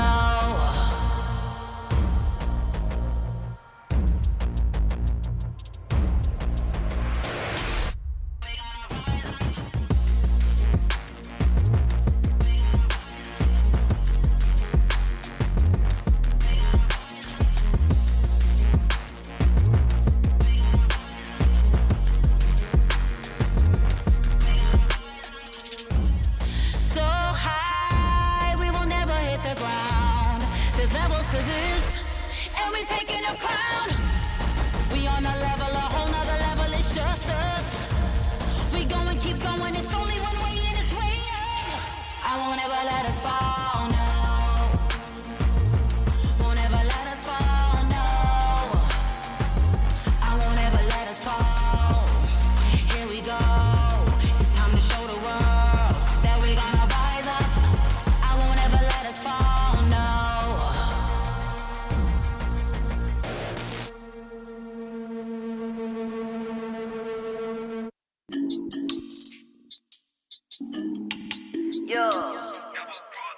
Yeah, show you how a real chick's supposed to. Get a brand new fit, cost a rover. And I'm real slim, thick, Coca-Cola. Why you thirsty for a pic? You a poser. Evian on the chain, bubble blast, champagne. Went from Spain to Dubai, I guess hot on the plane. Just say, this how you supposed to. I'ma show you how a real chick's supposed to. Yeah. This one, this or that. All my diamonds mix and match. All my whips I bought in cash. ACDC back in black. You can't buy this bag of sacks. Send my paper through the fax. I'ma drag you by your tracks. Folgers, wake up, you sleep. Switch your rent on Fashion Nova. I guess that for free. Noble with my friends. We up, we eat. Even with them stripper heels, no, I'm out of reach. Show you how a real chick's supposed to. Get a brand new fit. Dare to challenge yourself.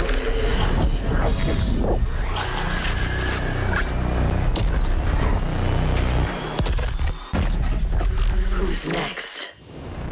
They bring it home, Guild secures it, Haven once more proves to be the spot where they can prevail.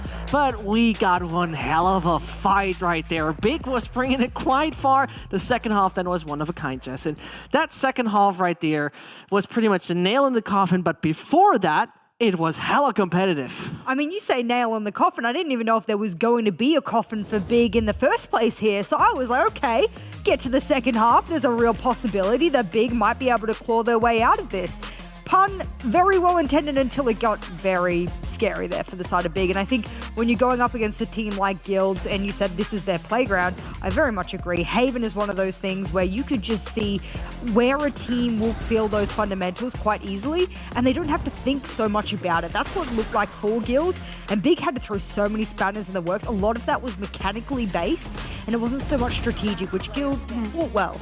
I think that, especially knowing that the attack was not the strength, I think that, you know, Big did pretty well on the defense. I'm surprised by what we saw on that first half, but Guild just proved once again that Haven is their playground. I mean, they didn't drop a single one on the defense. It was one after the other. And even though that first half may give us the wrong impression, when we move on to the defense, it was something else. Going back to the attack right there, I feel like Guild was maybe too fixated on going to A. We saw, you know, so the G2 special. Yeah, the G2 special. Something that Oglu also does on this map, and sometimes, you know, relies a little bit too much. I love the fact that Big was bringing in the Fade.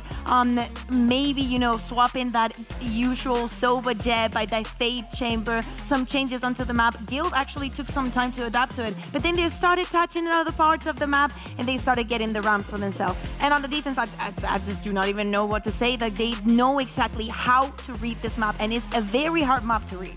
And you know what, this was the map leader. This was obviously what left open, right? They voluntarily got themselves on Haven and made that decision with that. It felt a little sloppy towards the end, but we still have to say one thing, right? Yeah. It was necessarily today a bit of a different highlight in my eyes here, Jess, because usually when we're talking about highlights, I would definitely go for people like a Trex. But you know what? We're going for someone like Safe, and we got an interview with someone called Safe, as we can welcome the young man with the wonderful skill in every single agent. Safe, I'm pleased to have you here. How are you feeling after that series?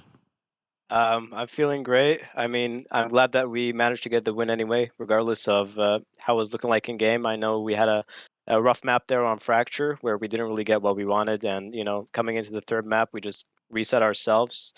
And I'm just really happy taking it away. But, you know, I'm sick as well. So it's hard. I can imagine. It does sound like it's not that great for you in a situation. I still want to hear your thoughts a little bit, because I want to be honest, you know, I'm surely the big fan on this desk, but still, it felt like it was a little bit too closer than we expected. When we go on that icebox, it was a 10-13. Did you expect that this entire game would be that close overall? I did not, but I believe that as this is our first game from the boot camp and we're just getting used to how the environment is here, how we are with each other, it obviously makes a big difference for us playing as well. You know, we're not at home, we're not in our comfort zone, and this is kind of us stepping outside the comfort zone and trying something new while facing against Big. Makes a lot of sense. There's one more thing I would definitely like to know from you. You're more in the Sentinel department, right? A thing you've been specialized in throughout the entirety of 2021, but you've been put back in the role here for Stage 2. Could you explain me the process? What's the thought process of you being put back on that role? You know, some players as Sentinels excel in giving a certain amount of information that kind of changes the whole round, you know? You see some people playing Sentinel and just covering their own site or trying to get map saves, but they don't come in with the ideas, with the brilliance that you need to be the 0.001 Sentinel, you know? Like in the top percent.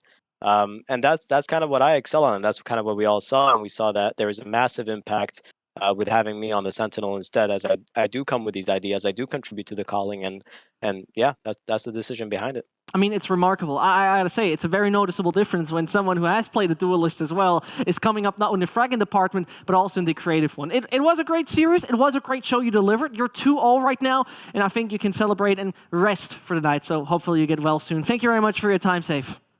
Thank you. Have a good one.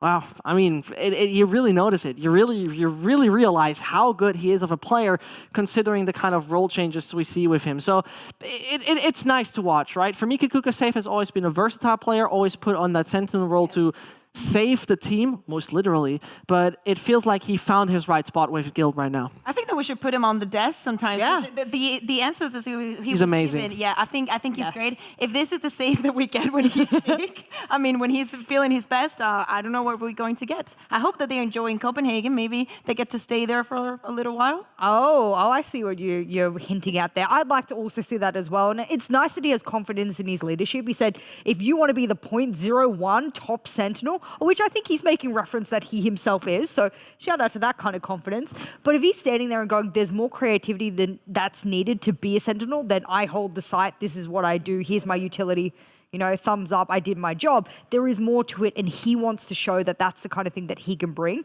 I like it because I think Trex is fine as a duelist. I think he does more than fine. Fine, of course. I think on that last map, his first bloods were lacking a bit, which is why they were stifled in that first half quite considerably. But clean those kind of things up, be a bit more enabled with utility, and I think Trex will come in really, really strong. Absolutely. He seems to be, it seems like the right combo we have found there with Trex as well as Safe. But talking about combos, talking about last-second decision in leadership, we're heading over to a telestrator of a remarkable round, Kaquka. Yeah, so the thing is, I honestly just wanted to show this round again because I really enjoyed it myself, and of course it's called Lamenta, so I can never stop talking about him.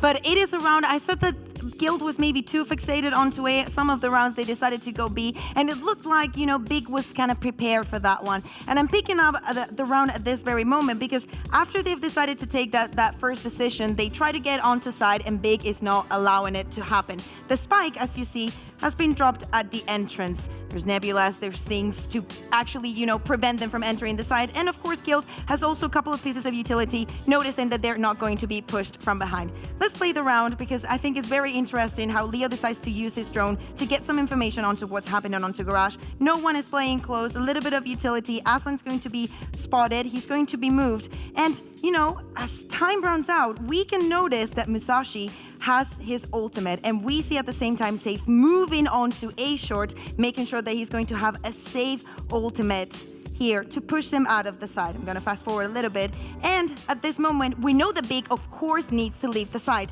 but again Musashi needs to be the one staying close, knowing that barely with 20 seconds to plant the spike and get the round going, the Rolling Thunder would be enough. The problem right here is that nobody thinks of taking this part of the map, and that is going to be a pretty big mistake. And again, I just wanted to showcase that again. Call that, just uses a smoke, gets the plant down, it's not going to happen. Quick reaction, he TP's out, 1, 2, again. Aslan is going to be extremely late, as we can notice here. The plant is going to go down with only 4 seconds. And after that, even though also that Lucker uses his ultimate, it's just not enough. The Cease is not going to reveal enough information. Safe has the right position, and it's a round that was very, very close for Big, but still one that is not going to go for them because, again, it really looks like Guild understands the map, understands the timing, maybe a little bit of luck as well, but it is what it is. Exactly, say it is what it is. And there's one man who was proving his quick decision-making right there. The player of the match, his name is called Amenta. And from map on, Jess, from that first map on, he was hella convincing. I mean, it was just sort of the kind of player that you want to have in the sidelines. You don't want him to be the tip of the spear per se. You actually want him to be the one that has the utility in his pocket because he's a smart player. But if you can like topple and layer that with frag capability as well, and you can leave him on one side and say, oh, you go over there, you can hold on to it. Oh man, I want Cold Mentor on all of my games from now on. He's the kind of well-rounded player. Yeah, for most of the games, he doesn't have like the most stellar performance, but I think he was insanely key on bringing back the Icebox and actually, you know, realizing what they had to do. And especially for the last one, I'm very happy to what Jose Luis put on the server today. Of course you say Jose, right? Jose Luis? Yes, his name isn't Coldamenta. Listen, we're talking to a man that definitely has a very pronounceable nickname when we head over in the post-show. It's Russ. Hey, listen. Enough of the Spanish talk. It's enough, okay? Big lost, please stop. Thanks. Either way, we can talk to Russ. Definitely a key component of the guild roster ever since they have been reformed in 2022. And we can talk to the man a bit about the performance overall. Good day, Russ. How are you doing today? Yeah, what's up, guys? I'm buzzing, honestly. That was a big win for us. Yeah. Understandable. Kind of sweaty. Yeah, I mean, it was a bit of a sweaty series, right? I asked the same thing, Safe, but I want to hear it from you too. Big most definitely is not considered a favorite in your group. I'll be honest about that. But did you feel that it was going to be a free mapper this entire series? No, definitely not. Nah, I feel like we kind of threw Fracture a bit. So yeah, I don't know. We didn't expect the free mapper, but we were ready anyway, so it didn't matter. Let's focus on the positives. Let's talk about happiness. Why don't you tell us a little bit of how is the bootcamp experience going with all the players? How are you like in Copenhagen? Would you like to stay for a couple months? Well, it's kind of expensive here, not gonna lie, but yeah, and I love the weather. The weather's actually really good. Like there's nice breeze at night and stuff. You know, I like that. So yeah, it's pretty good. I'll stay a bit longer, but I doubt I can. I don't think he's getting it. Is that a Masters Series in Copenhagen? Yeah, that big international event might be coming up. You're kind of fighting now in a stage, and then there's playoffs, and then the winners go to Masters 2, which is in Copenhagen. No, yeah. Okay. Oh, yeah, no. Yeah, obviously, we're gonna be there. Don't worry. Just checking. Yeah, okay, just checking.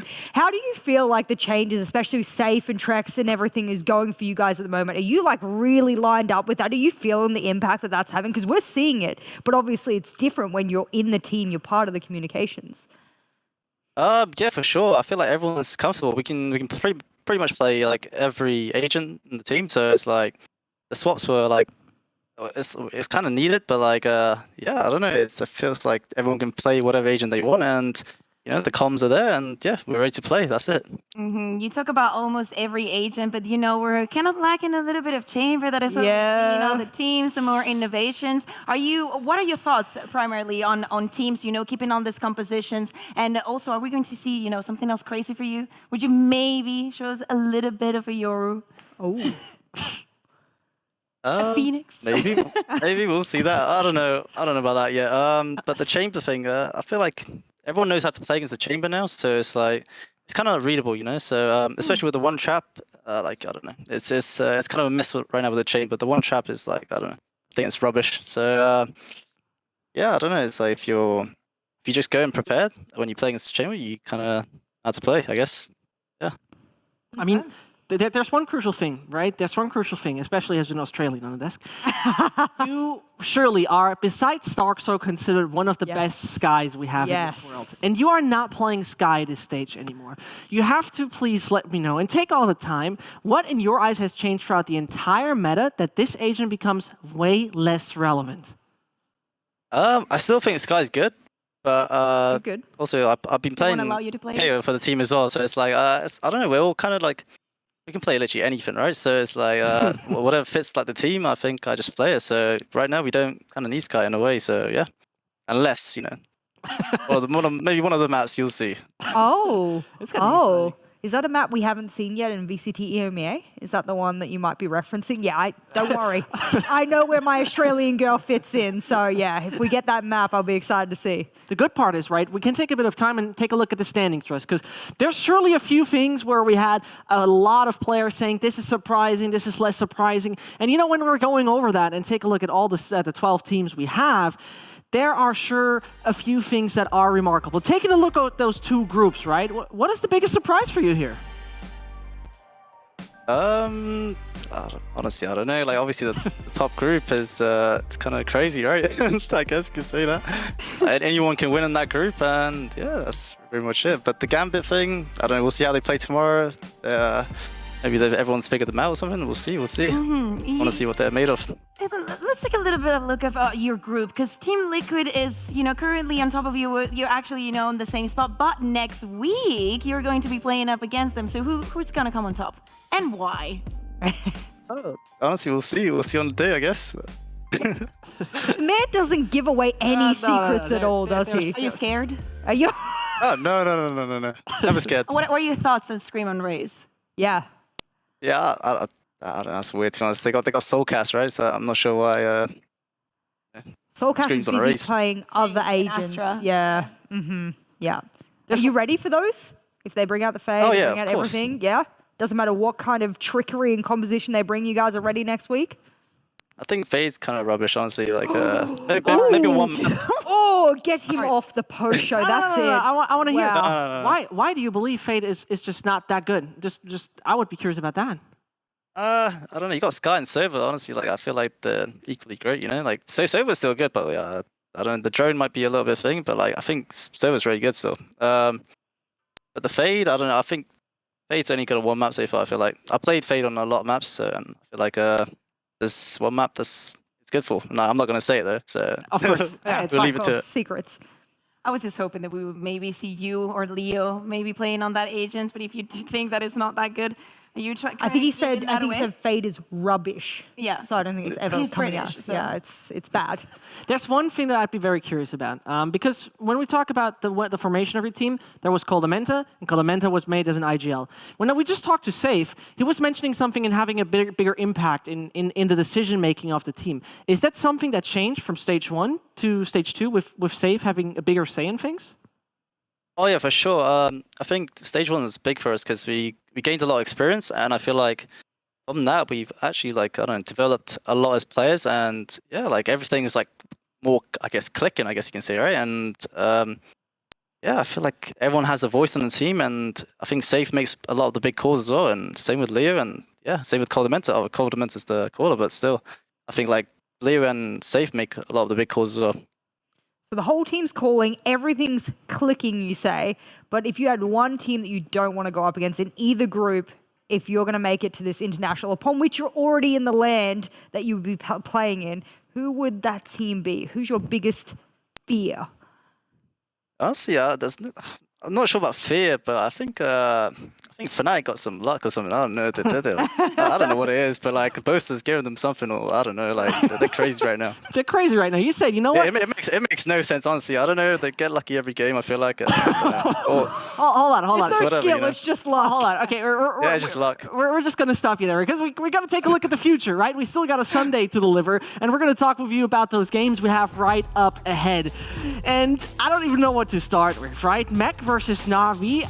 I mean, for me, Russ, it would be personally just a very easy affair who should win this. What are your thoughts in that first game? I don't know. It's CIS against CIS, like both teams. I don't know. Na'Vi's actually, I don't know. I like Na'Vi, so I don't know. I think they can put up a fight. Who knows? They might win as well. So. Okay. What about the fresh blood, the new blood? They're on Focus against Ascent. Honestly, I like Focus. So I don't know. Hopefully they win. Obviously, Ascent got the experience. I feel like most times experience wins over, like the knee dogs, I guess you can say. We saw that, unfortunately, today, so I'm just joking. It was remarkable. I mean, it was a really, really good game. But you know what, Russ? I mean, it was a wonderful best for you were delivering. So I think it's time to say thank you very much for that. It's your time to celebrate. It's your time to rest. It's your time to do whatever you want after such an exhausting game. And you know what? We're going to see you next week. Yeah, thank you very much, guys. Appreciate it. See you. That was good. That was wonderful. It's always nice to talk to him. Really, it is. We got a bit of insight there. Rubbish. You know what? I will stand with him there because we do call Guild the more like safe team that goes with safer compositions. They don't go outside of the box too much with that. He said he's tried and tested and there's only one map. I respect a guy that can say, I've tried it, I've tested it. I really don't think it works better than ABC. I've done the tests. I will accept that for now.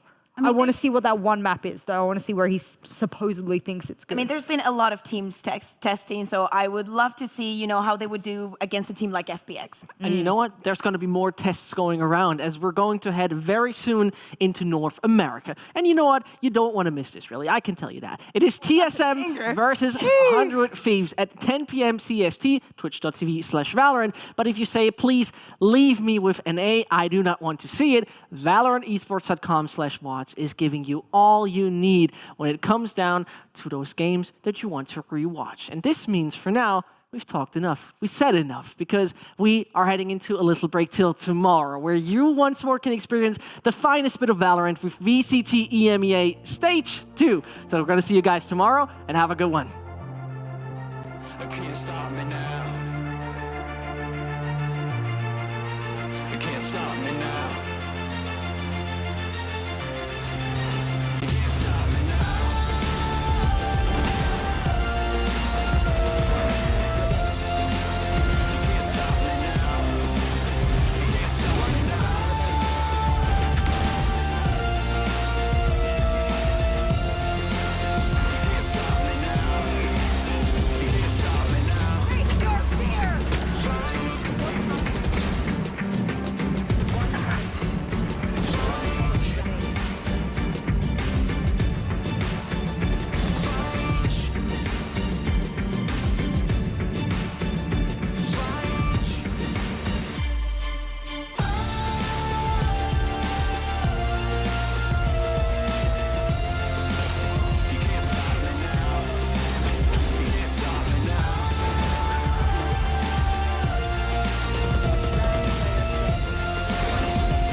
Who's next?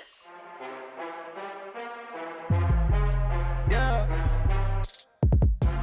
I ain't choose the game, game chose me. I'm a champion, I need